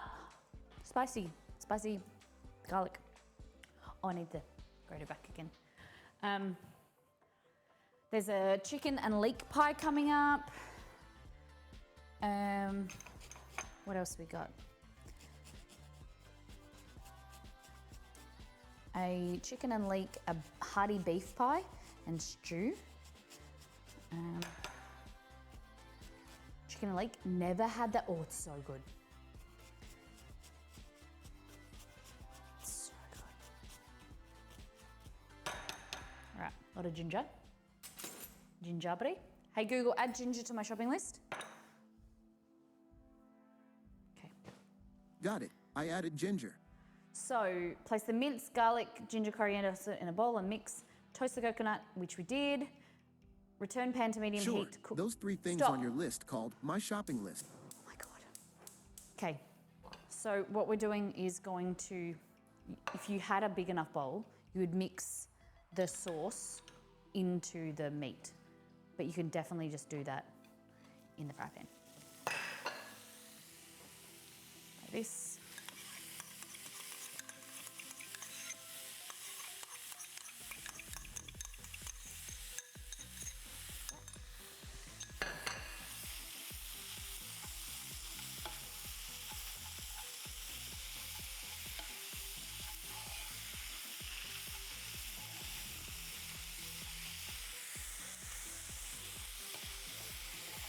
Pork mint, yep.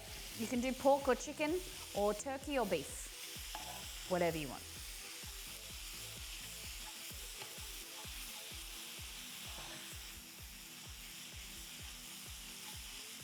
So that's a mixture of fish sauce, hoisin, then, oh goodness, garlic, ginger, and there's no oil in here, so you could add a little, like a tablespoon of oil if you wanted. I might actually put that on the website, the recipe.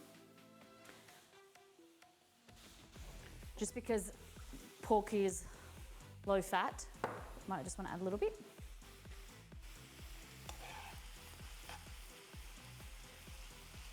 Yeah, leek isn't an ingredient that I cook with very often, but chicken and leek pie is delicious.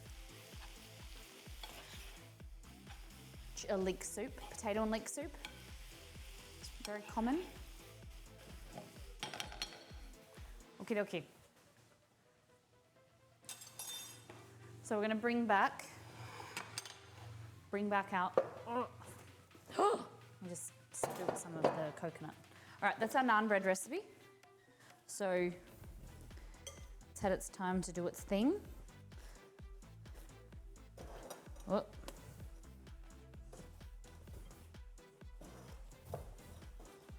Okay, so just let that sit. Kind of like knead it in the bowl if you want, just a few times.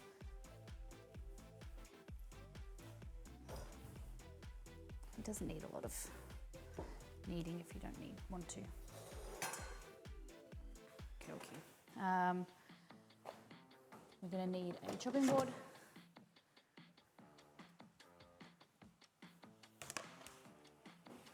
There we go.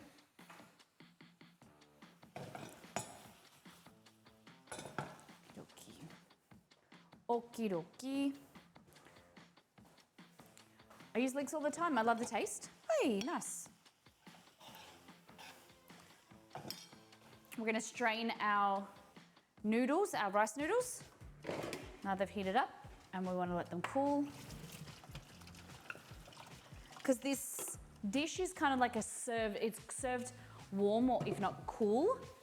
So we wanna let the noodles, it's a meat salad. So it's more of like a summery, spring, autumn dish. Yum. Cool. So, I'm gonna go here, and we've got our lettuce.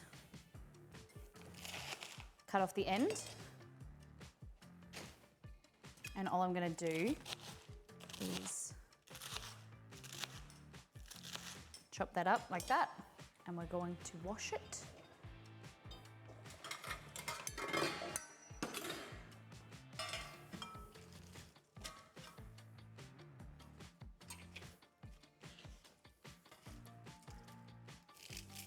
Maybe do a little bit more. Get another one.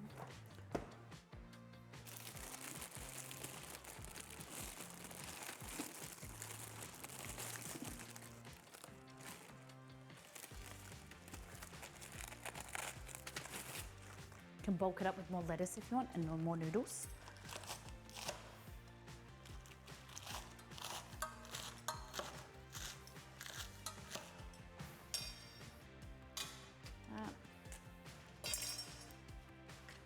Fabulous. Rinse that under cold water, and we just want to make sure that there's no like dirt or sand.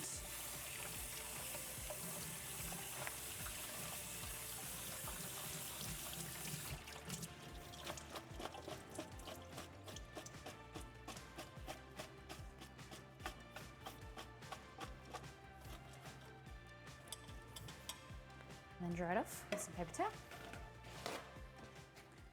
I do have a salad spinner, but I don't know where it is. It's around here somewhere. I do know that I dropped it and the side is cracked, but they are quite handy actually. I got one from Exceed because I always wanted one. It's for Christmas.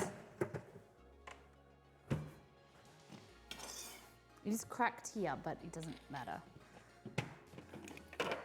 Put this in here.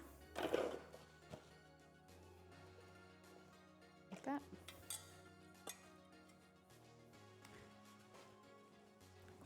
Thanks for reminding me. And then it goes like that. You unlock it.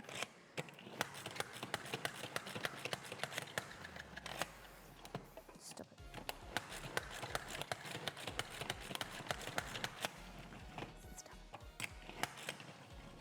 There we go. Yeah. Got about a quarter of a cup of water off, which is good. Set that aside. Now we need our cucumber. So, go here. All I do is just cut it in half and then cut it in half again. And then what we're gonna do is just cut on the diagonal. This.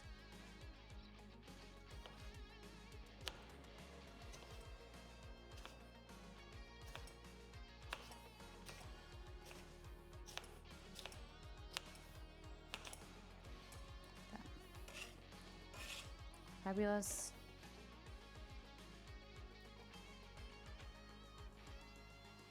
Hey Google, add cucumber to my shopping list. Did I add one already? Okay, I added cucumber.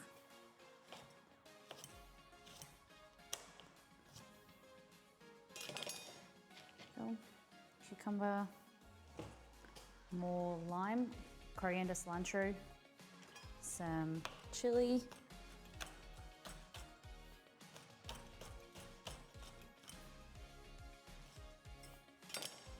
Like that. Depending how spicy you like it. Probably should have checked how spicy it was, but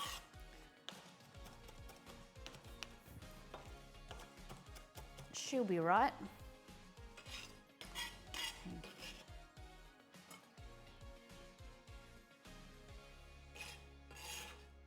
Okay.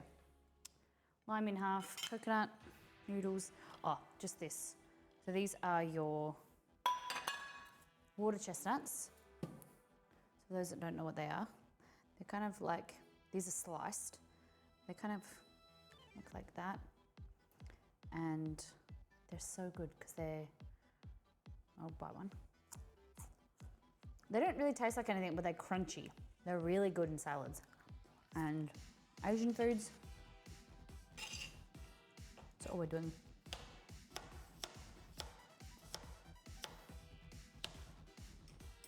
There we go, just slice them like that.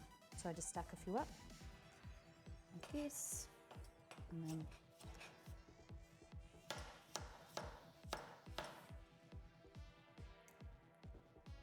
they're really great in like an oyster, a vegetables and oyster sauce that you get from Chinese.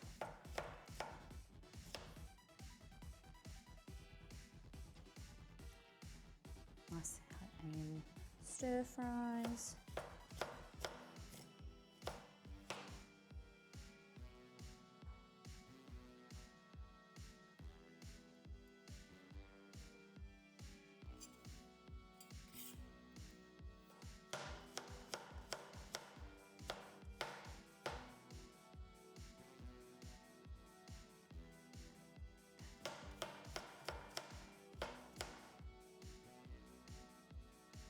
Spinach dip, oh nice.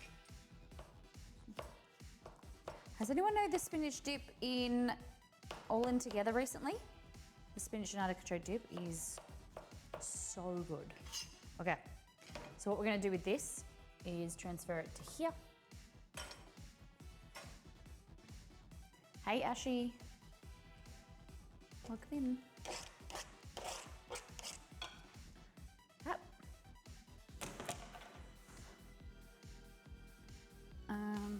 Want my bench. Okay. So we might add a little bit more hoisin. Might fill this with some water.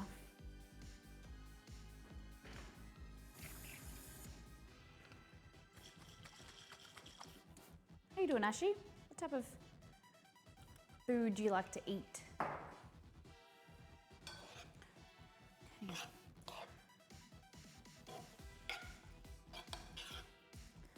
Fabulous. Like that. And then, oh, I just realized I didn't slice up coriander.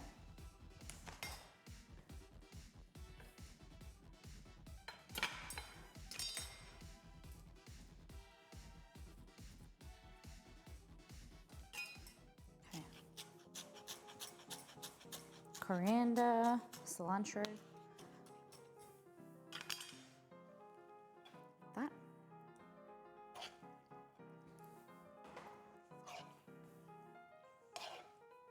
Look how amazing amazing. Yum. So juicy. Kind of whack it on top, and it is delish.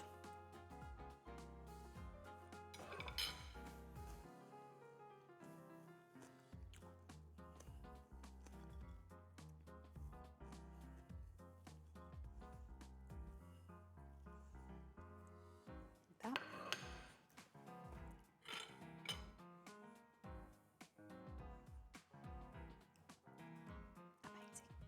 Amazing. Seriously, look how beautiful and colored that is. Okay. What I'm gonna do, move this out the way so we can get going with our naan bread. And then I just like to serve it with the naan bread and some little lime wedges as well. So people can like squeeze it over and it's like really fresh. A little crunchy. You could add nuts, but the coconut does that really nice job of adding the crunch. Cucumber freshness, coriander freshness. It's so delicious.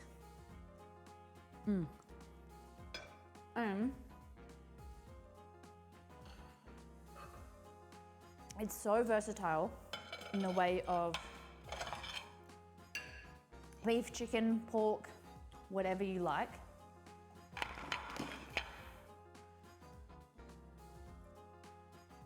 I'm just getting some coriander. Love a good Asian salad, yeah. If I needed a frypan, where's my frypan?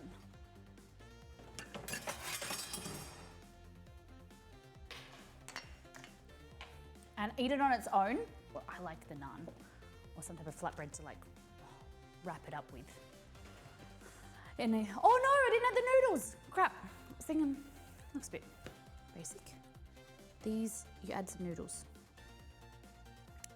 Totally forgot them. I like to chop them like this. So just makes them like reduced size. So they're not big strands.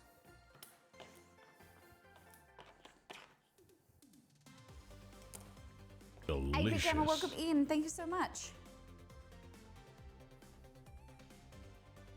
Thank you, thank you. All right, so I need to take a food photo, so I'm just gonna do this for the time being. I'll mix it in when I take the photo. Make it 100 bits. All right.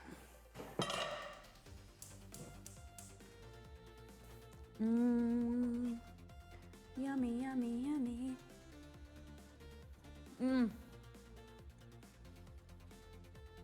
Delicious. So, naan bread.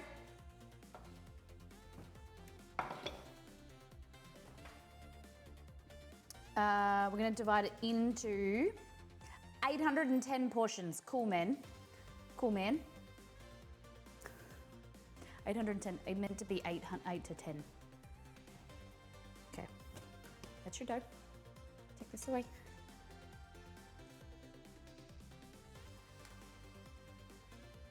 Look at 10. Look at 8.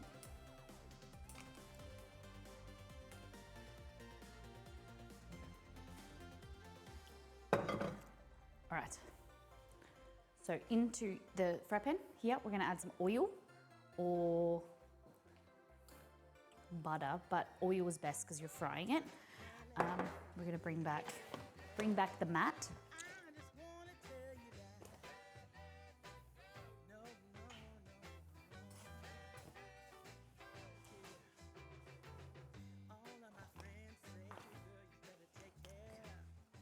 Merch is not on sale just yet. The merch store hasn't gone live with the new website.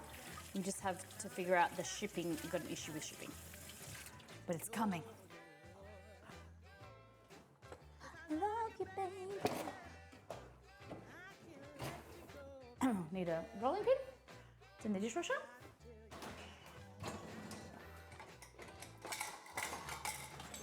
All three rolling pins were in the dishwasher. Cool, man. I want the little one. Okay, so we're gonna dust the bench with a little bit of flour, just so it doesn't stick. Like this, and divide it however you want, 8 or 10.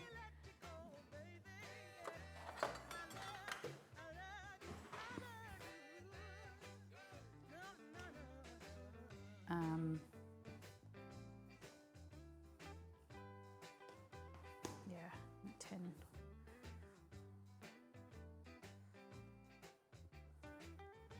Okay. That's 8's good. I think 8's good. I don't know. All right, so what you want to do, dust it with some flour, like this, and then roll it out. You can pat it out if you want, but however big. Make it thinner because then they will puff up about 30 to 50%. And ideally you want to roll them and let them sit aside for a few minutes while your pan heats up, or at least 10 minutes to get those air bubbles back, and so that it can give you a nice rise. Because you've deflated it by rolling it out.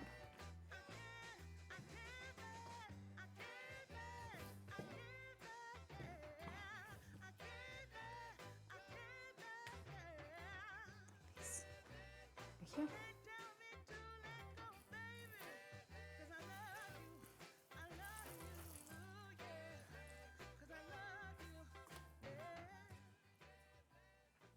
Like that. And you could, the recipe for these includes the recipe for how to make it like garlic naan as well. They can be eaten on their own, as a side dish, made into a quesadilla. They're phenomenal. We make like wraps, like flatbread, bit of naan crisps, that thing. There you go. You just want to pan fry it until it's a little bit brown on one. Oh, that's not enough. A little bit brown. I like to fry it with oil because it goes a bit crispier, but you don't have to. You could dry fry it if you want, or just with a touch of oil.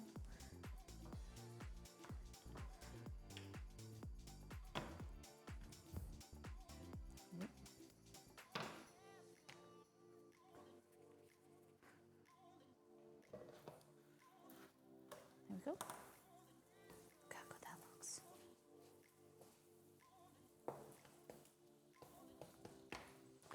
So those who have been on the website, what recipe are you interested in making first? What are you excited for? I'm making the cookies tomorrow because I need to take some more photos of them. There needs to be more of them actually baked. But who's got something already on their menu? Maybe it's this lab. This lab will hopefully go up soon. Hopefully by the end of the week we can.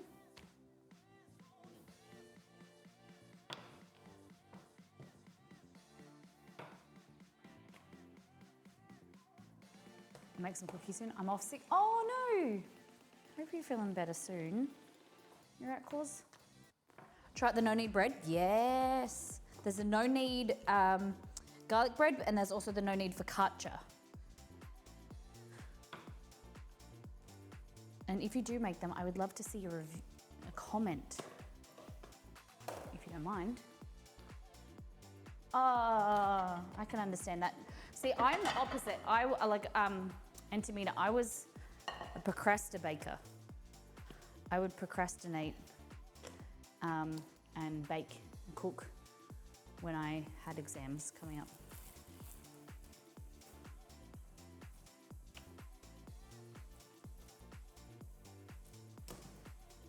Okay.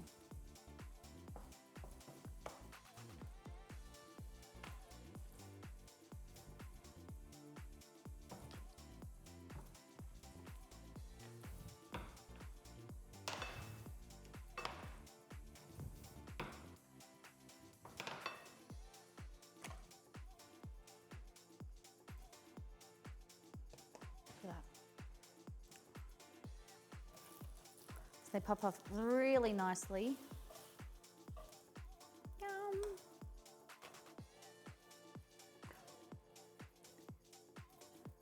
Look at that. So good. Hot. Hot, hot, hot, hot. Oh, she's flying to the Philippines. Is she going for a holiday or see friends or family or? Hot. So good. Nice big air bubbles. Mmm. Beautiful flavor. Mmm. Yum.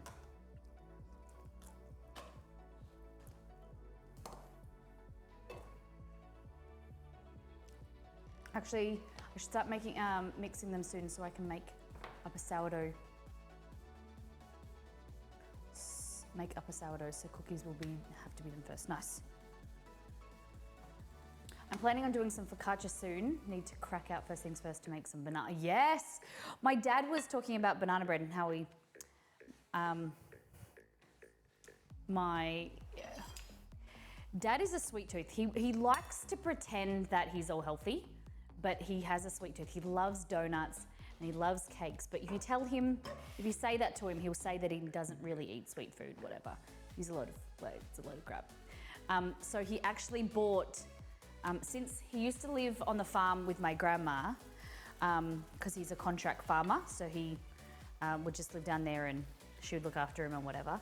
But since she's been gone, he was living on his own and now his partner has moved over. She just got a visa, so she's come to Australia. And he said that he's been making banana bread and sends me photos because she's cooking more, because she's like learning to cook. And he went out and bought like cake mixes. And I was like, Dad, you've got first things first, make banana bread. And he was like, oh, he's very excited.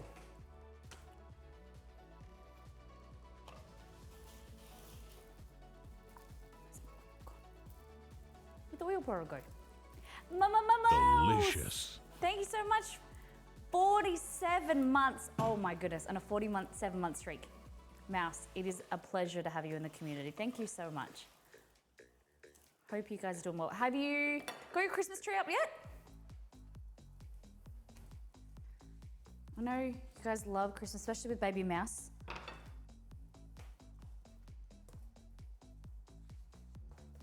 Get your decorations and stuff. Can we get some hype, please, for a mouse? Thank you, thank you.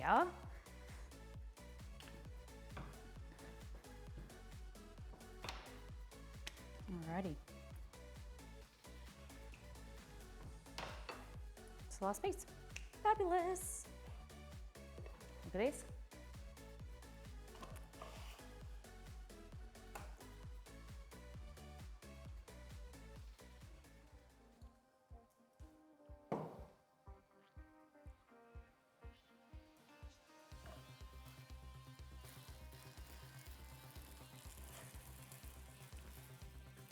Look at that.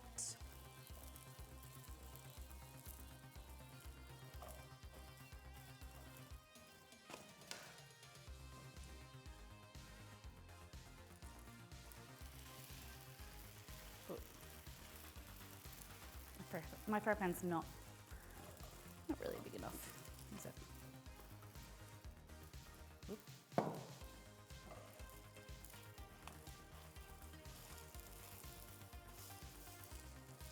Not yet. Have a house full of my brother and his fiance moved in a few weeks ago, so hopefully in the next few weeks we'll have everything unpacked. Nice! Oh, all the families together. It'd be nice. Alrighty. So, this is your lab. Like this. And then you grab yourself some of this naan bread. Just flip this over. There we go. This is probably, I didn't roll out thin enough. You grab some of this, chuck it in there with some noodles. Wrap it like that. And eat it. And it is so good.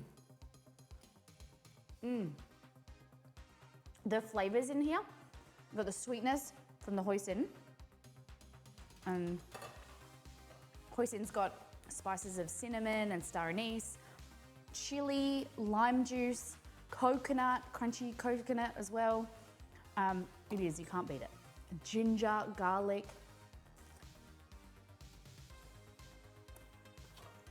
Seriously, you're sleeping on this.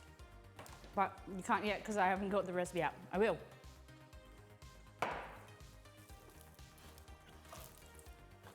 This is what's hard because I want to get the recipe out before I make the recipe to then entice you guys. But it's how I make it, take a photo. It's always like done the opposite.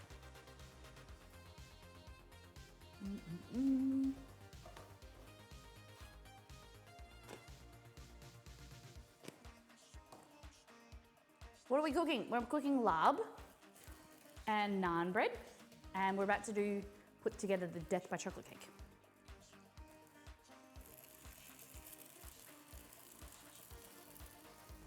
Or rather eating.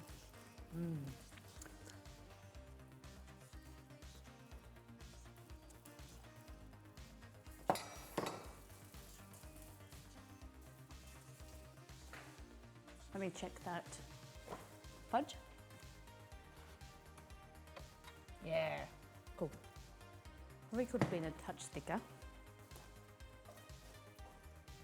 But it'll be okay.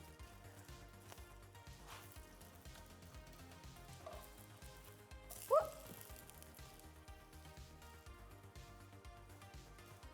More nom nom bread. Yes. Looks really yummy, by the way. Thank you. So here we've got pork mince or ground pork, or you could use beef, chicken, turkey, whatever. Then we've got some rice noodles, some water chestnuts, toasted coconut, coriander or cilantro, cucumber. It's got a hoisin, sweet, kind of spicy hoisin ginger garlic sauce, and it is magnificent. It's kind of like a beef salad, like an Asian salad, you'd say.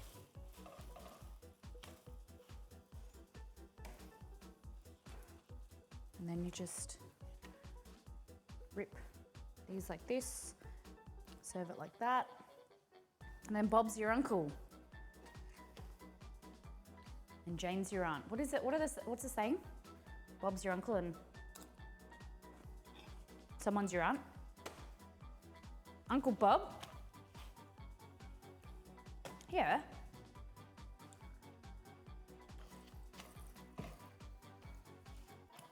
Bob, Jane, T-Mart. It's an ad on TV. He sells tires. My uncle is actually Bob. I got it. My granddad's brother's name is Bob, I think. Someone's in the family's called Bob. Robert is not my uncle. Come on. Never heard the aunt bit. Hey Google, finish the saying, Bob's your uncle and who is your aunt? Everyone at Google is sort of like my family. If we took a family portrait, the camera would probably have to be on the moon. Cool, man. Sorry, who do you want to call? Hey Google, where did the saying Bob's your uncle come from? Looks like that contact isn't set up for duo calling. Hey Google, you can invite stop. new contacts to duo Hey Google, calling you. stop. Nothing's playing right now. Robert is my uncle, but Fanny is not my aunt. Hey Google, where is the saying Bob's your uncle come from?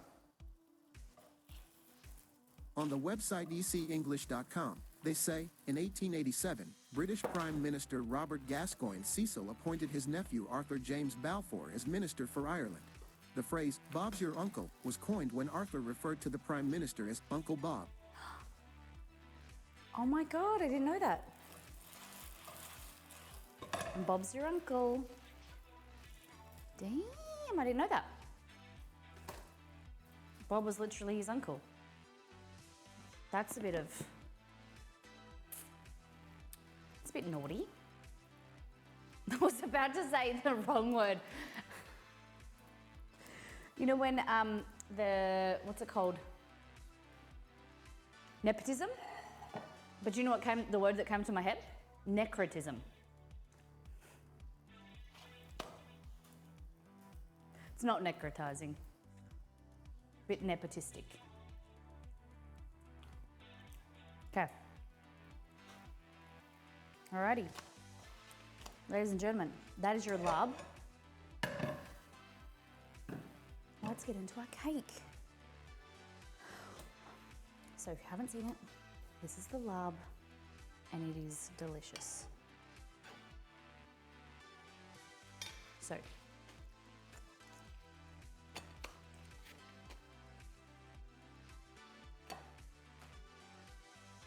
this, naan. It's really hot. I didn't realize this piece was so hot.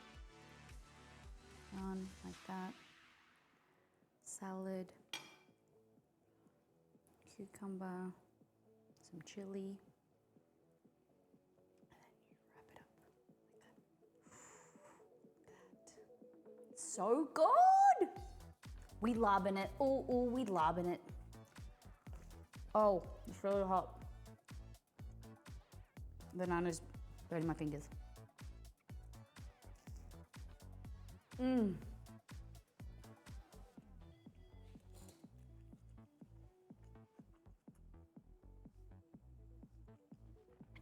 Hear a noise.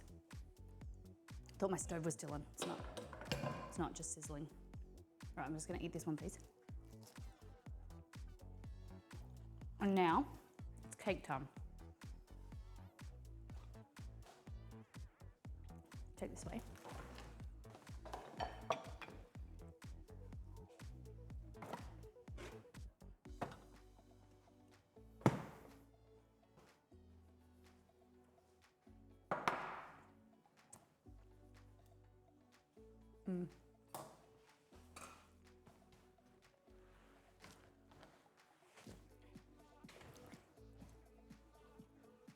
So, we need a cake plate. What's it called? A spinning wheel.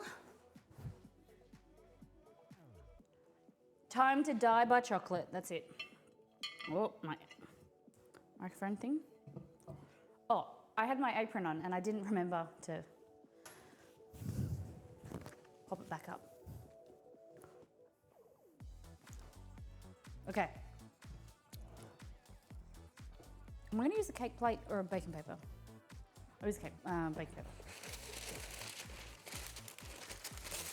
So, these are your cakes, like this. I'm going to trim them. So what I do is just underneath the cake, I create a piece of baking paper. Not the whole cake, but just like 3/4 of it, so that you can't see it on the edges, but you can pick it up easily by putting like a cake knife or something underneath it. So, and then by it not coming all the way to the outside, then it helps the cake grip onto the cake board, and so it doesn't slide. Makes sense. So, only going to be this big, smaller.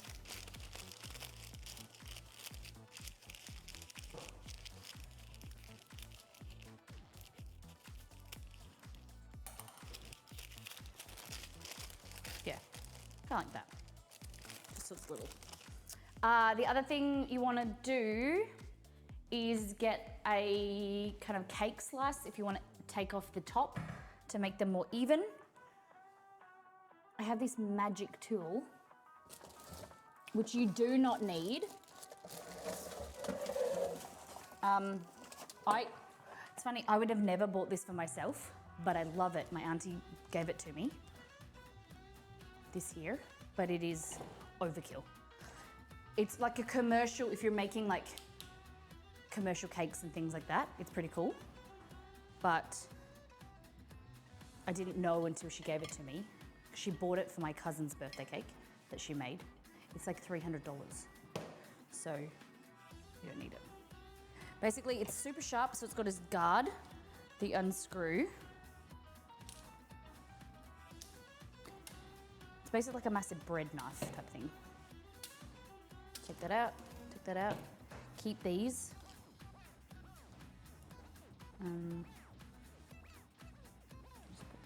somewhere I won't lose them, just here. Okay, take that off. It's like a massive knife. Can you?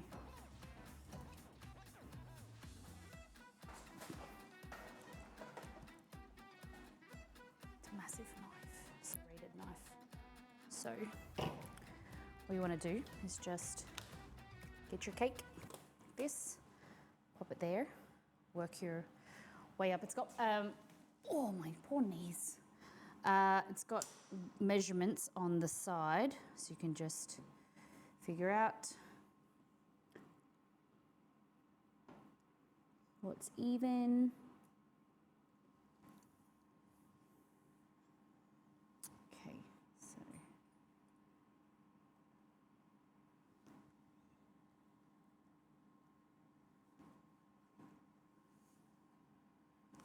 basically what you want to do, put that there.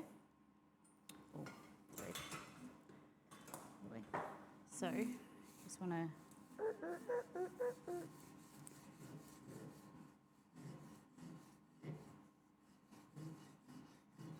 and it levels the cake.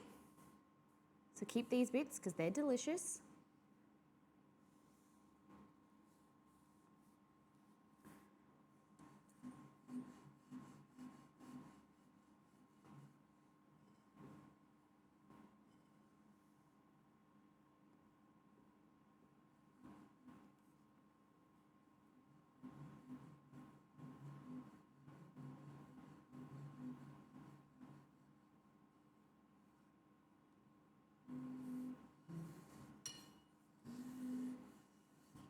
Feels like there's a lump, but it's like pressing in, but I think it's okay. Okay, might go down a little bit further.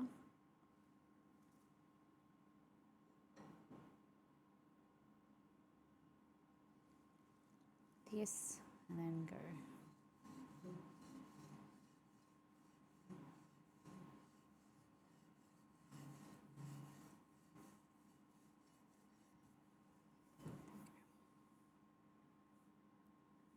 Fabulous. Beautiful. It's one layer. And this is our other layer.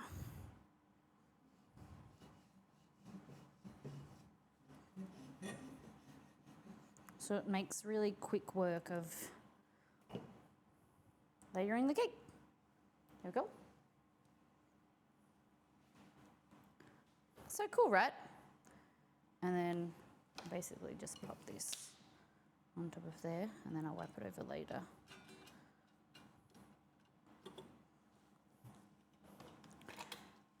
Just so be careful not to cut yourself.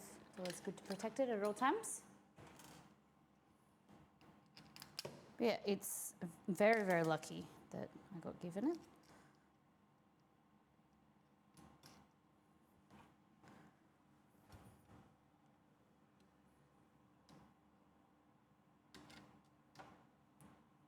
There we go. Put that on. Fab. Okay.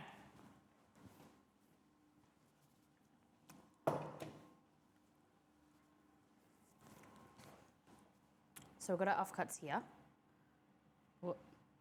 And these make really great as snacks. Or you can mix them with some cake pops or something. Cream cheese to make cake pops. Yum. Super rich, light, not too dense cake.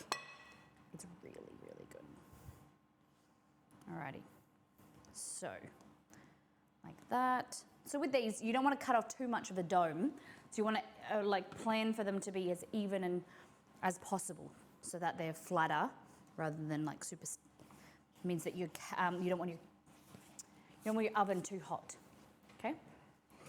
So, I think what we're going to do is we're going to flip the cakes so that they're upside down. All right. So like this gives us a nice flat surface to work on. Fabulous.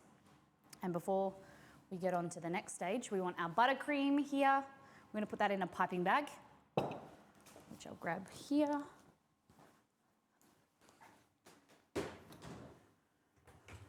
Piping equipment.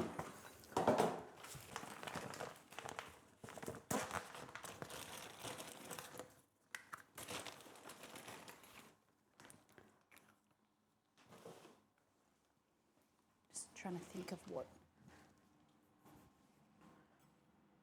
nozzle I want on.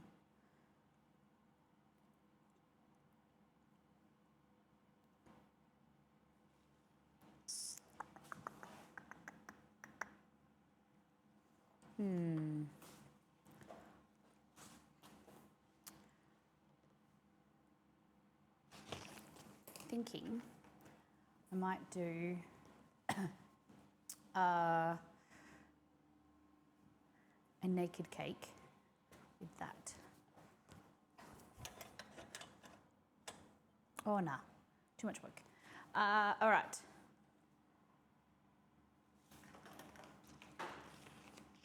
So, piping.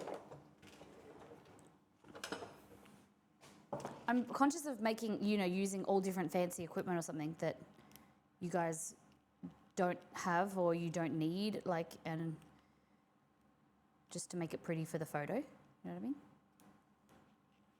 Okay. So I'm putting a coupler in here.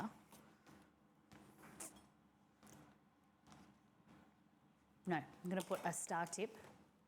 Star tip. Just use the star tip. In there. Cut that to fit.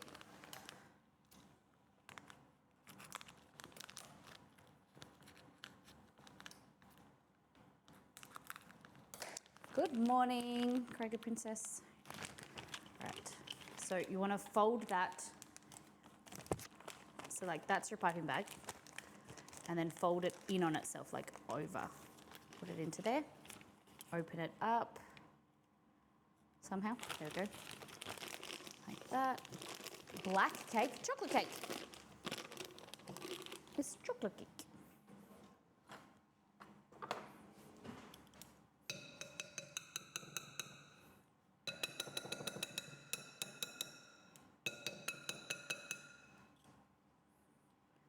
It was a dessert only restaurant. Oh, wow. Was it good? Did you eat it? Oh, I remember having. Yeah, no, I read it. I thought you said, I read it as that you saw. Was it delicious? Okay.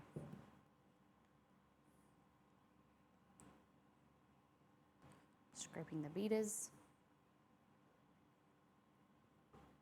Oh, thank you. Appreciate it. Welcome in.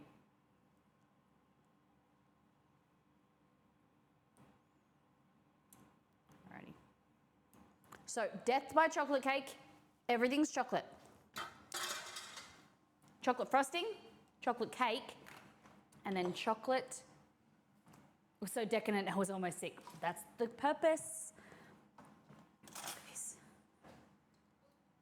could be a little bit cooler. See you, Antamina. Thanks for hanging out. But look at that. This is your fudge.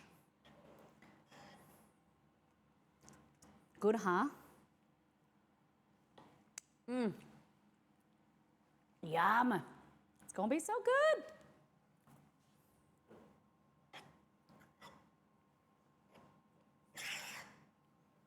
We'll go even firmer in the fridge. Okay. So I'm using a spatula, or if you use a paddle, just to kind of whip out, mix out too many of the air bubbles. So it's smoother when you pipe it.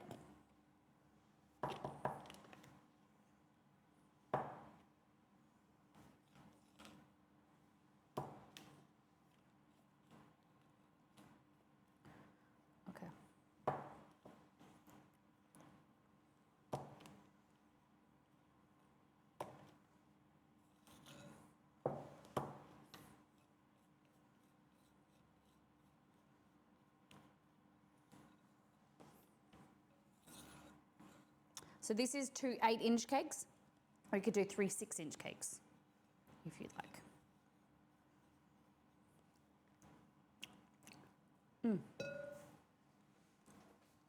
So many dishes, so many bowls today. Okay. So cake upside down, like this, like that. So first, what we want to do is get our frosting, fab, and a palette knife. Okay. So here, what we're going to do is we're doing a little bit of buttercream, like that. And then using our palette knife, we're going, sliding a little bit, it's okay. Going around like this.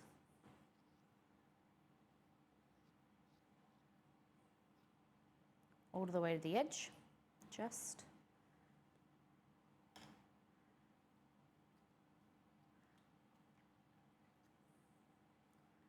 Fab. And we're going to do a little border. Is that dark chocolate? There's dark chocolate and milk chocolate, and just using like a cocoa powder in the cake and the buttercream. Okay. Piping tip is a bit thick, but what we're doing, basic, just creating like a moat. Not a moat, like a guard, so that the frosting, the fudge doesn't weep out. Like that.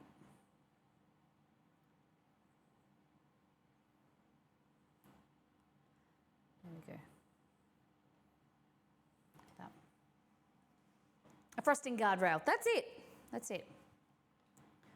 100%. A frosting guardrail. Way to think of it. Like that. And now, this, I think you've got to do this as a close-up.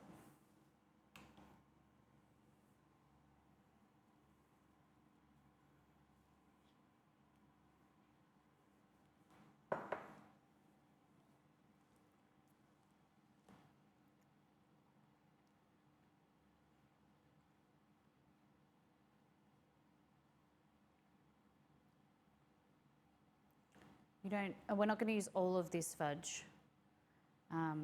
Some leftovers to put in a jar, put in the fridge.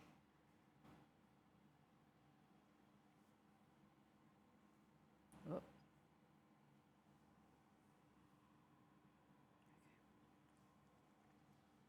Chocolate bomb, that's it. Fab, like that. And now a layer over top. Look at that. Okay. I might actually make without, oh, can I do it? Without, there we go. I'm gonna make this moat a little bit higher.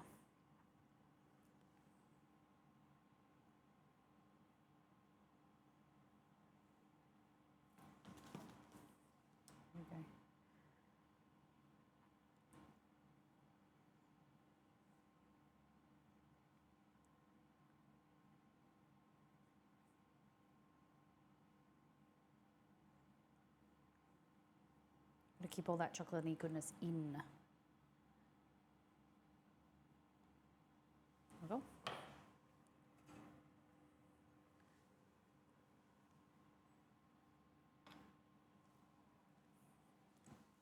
It looks so dark on the camera.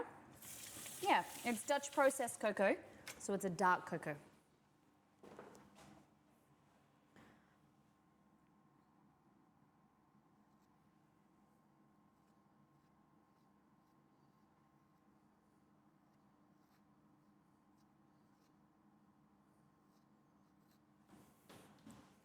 So the aim, I'm going to make it like a bit of a naked cake, I think.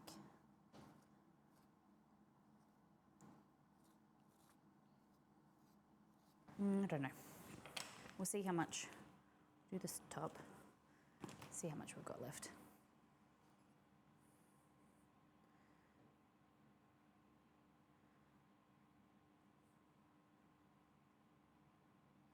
I have this problem with buttercream that either I have way too much or I don't have enough. There's like no perfect amount.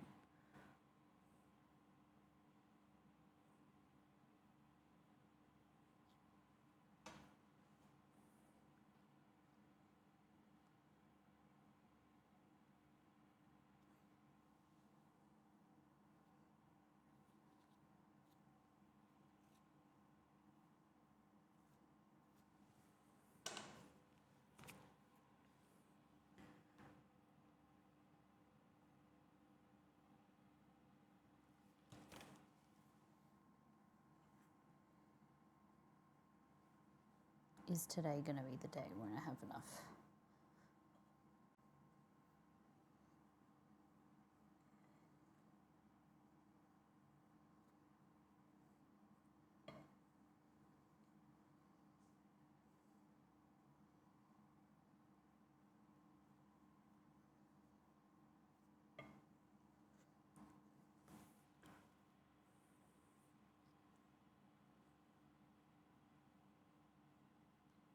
So this is definitely better as a 3-tier cake, just a bit nicer. A bit higher. But you get like kind of more portion. It's like more portions.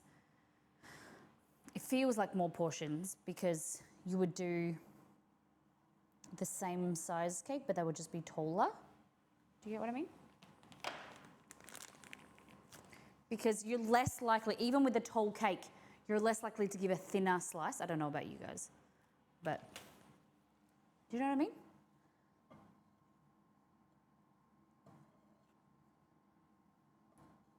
Maybe that's just me. I'm a thick slicer.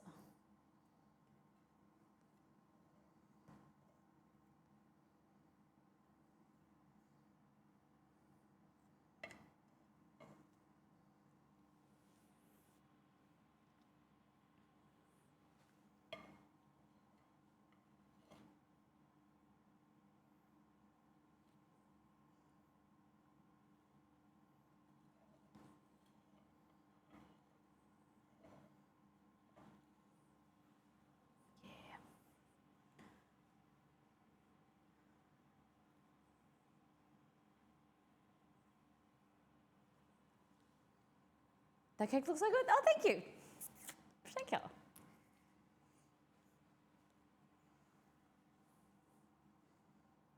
Thanks, Mr. Claus.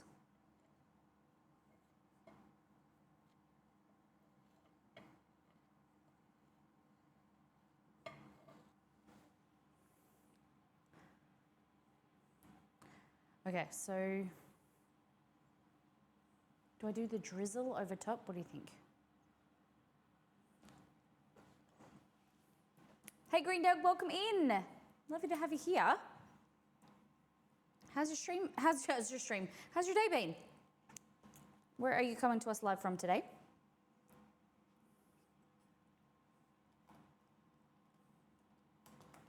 All right, I'm just looking up some ideas for decoration.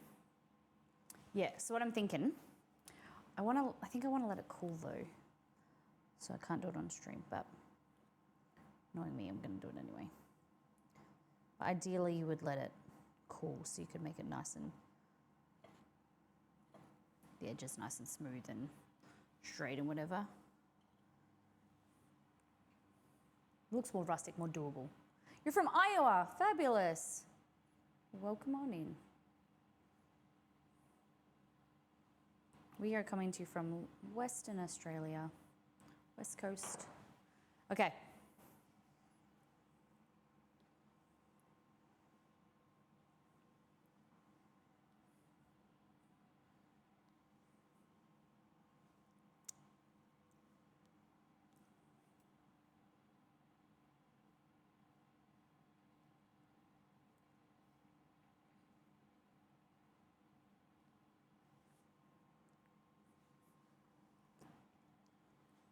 I feel like you guys need to be there. Maybe a bit higher.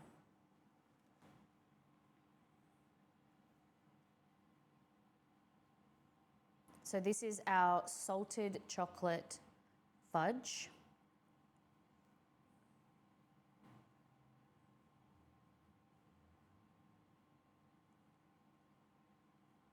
And then the plan is for it to like drizzle over the edge.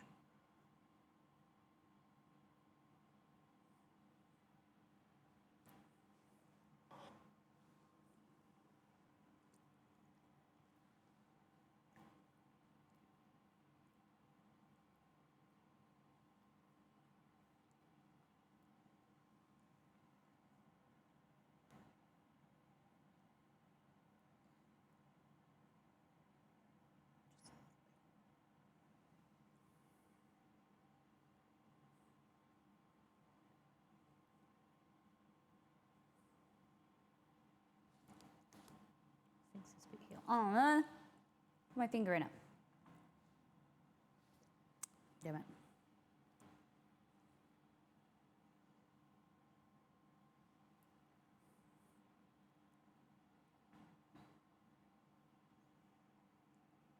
Yes. If I spin it like that. Yes. Look at that.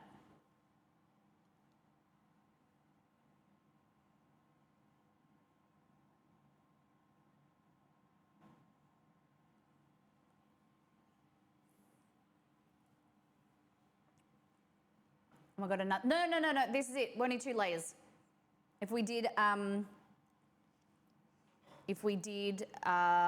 6 inch, it would have been 3. But yeah, I kind of wish I did 6 inches, but because I was going to use my new pans, and then I had this brain fart.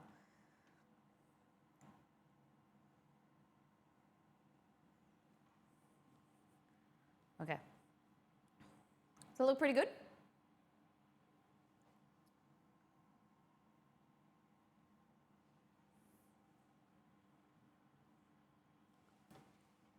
And then,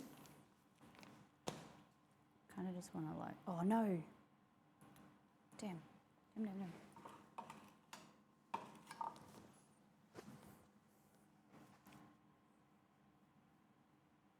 Just smooth it off. Like that.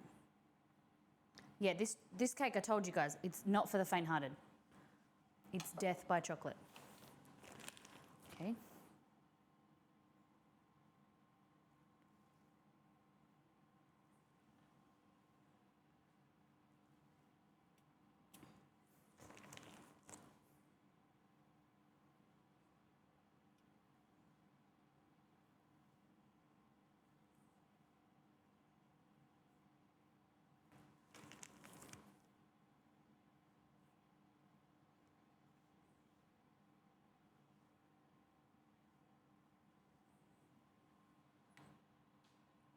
What do we think? Pretty damn good?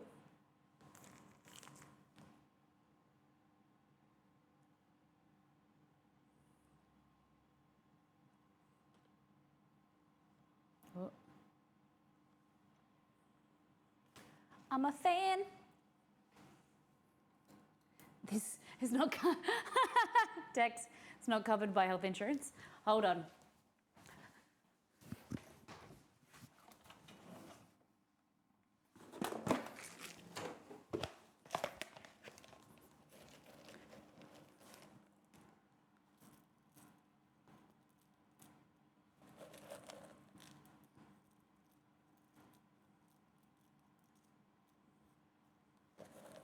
These are Dutch chocolate flakes. I don't know what they're called.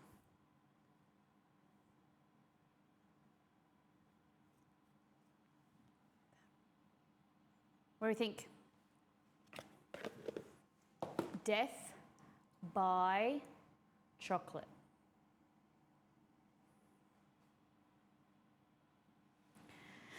Na na na na na na na na na na na na na, delicious. Damn. And then you have, I think I'm going to reduce this about half. You only need like half of much fudge.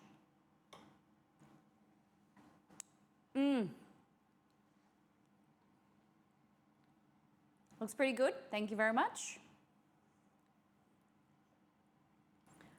So I'm going to take a photo of that. So I'm going to make sure it's not too runny.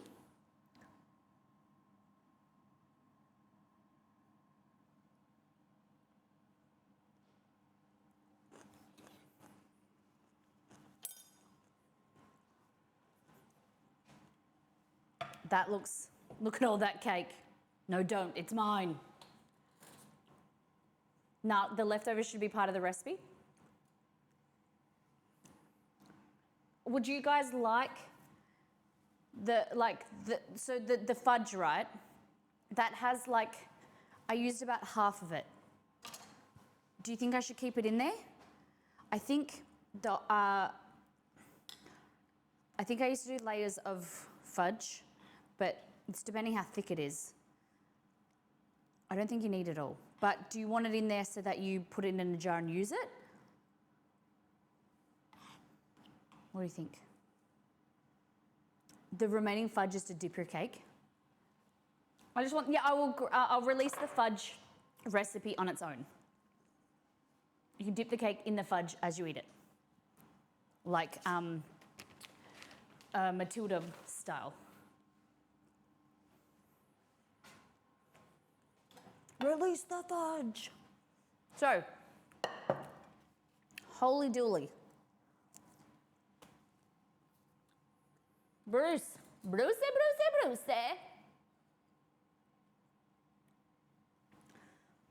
Guys, look at this cake. It looks magnificent. I'm really happy with it. What do we think? What is your dish of the day? Dish of the day, naan lab cake. I have a feeling I know what you're going to all say, but say it out loud.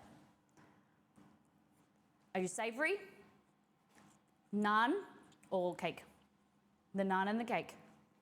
Cake.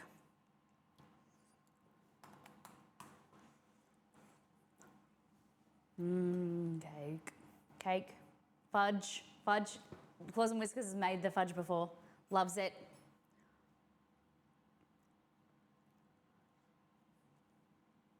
Dish of the day, death by chocolate cake. Delirium wants to die. I'm going to use my heat gun and heat these so they don't look so like pale.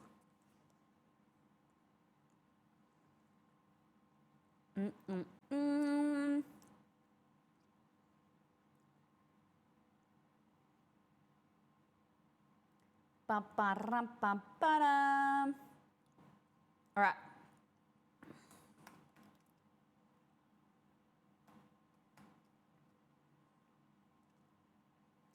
Oh my goodness, I want the heat, yes, I want to watch the heat gun melt it. No, I don't know where it, hold on. It'll go into the garage. It won't melt it completely. I'll probably end up putting the fridge, Romeo. I'll probably end up putting the thing in, goodness me.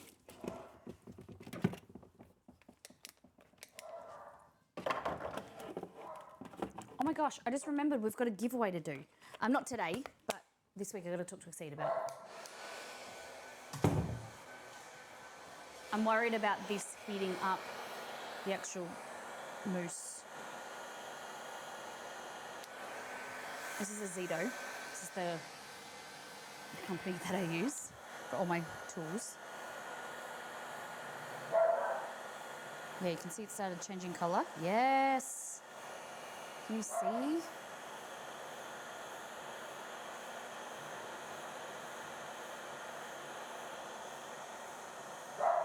Rome.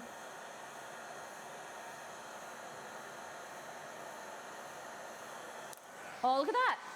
Amazing. See? It just took it from cloudy to like more like chocolate. I may have melted a little bit, but that's okay. Tricks you learn. Yep. Glace.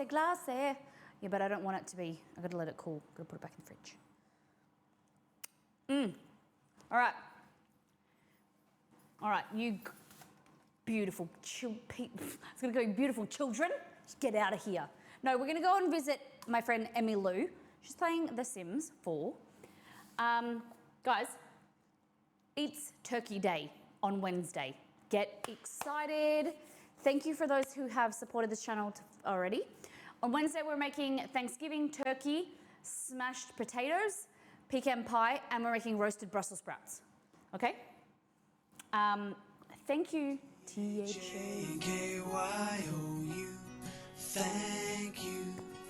Thank you for...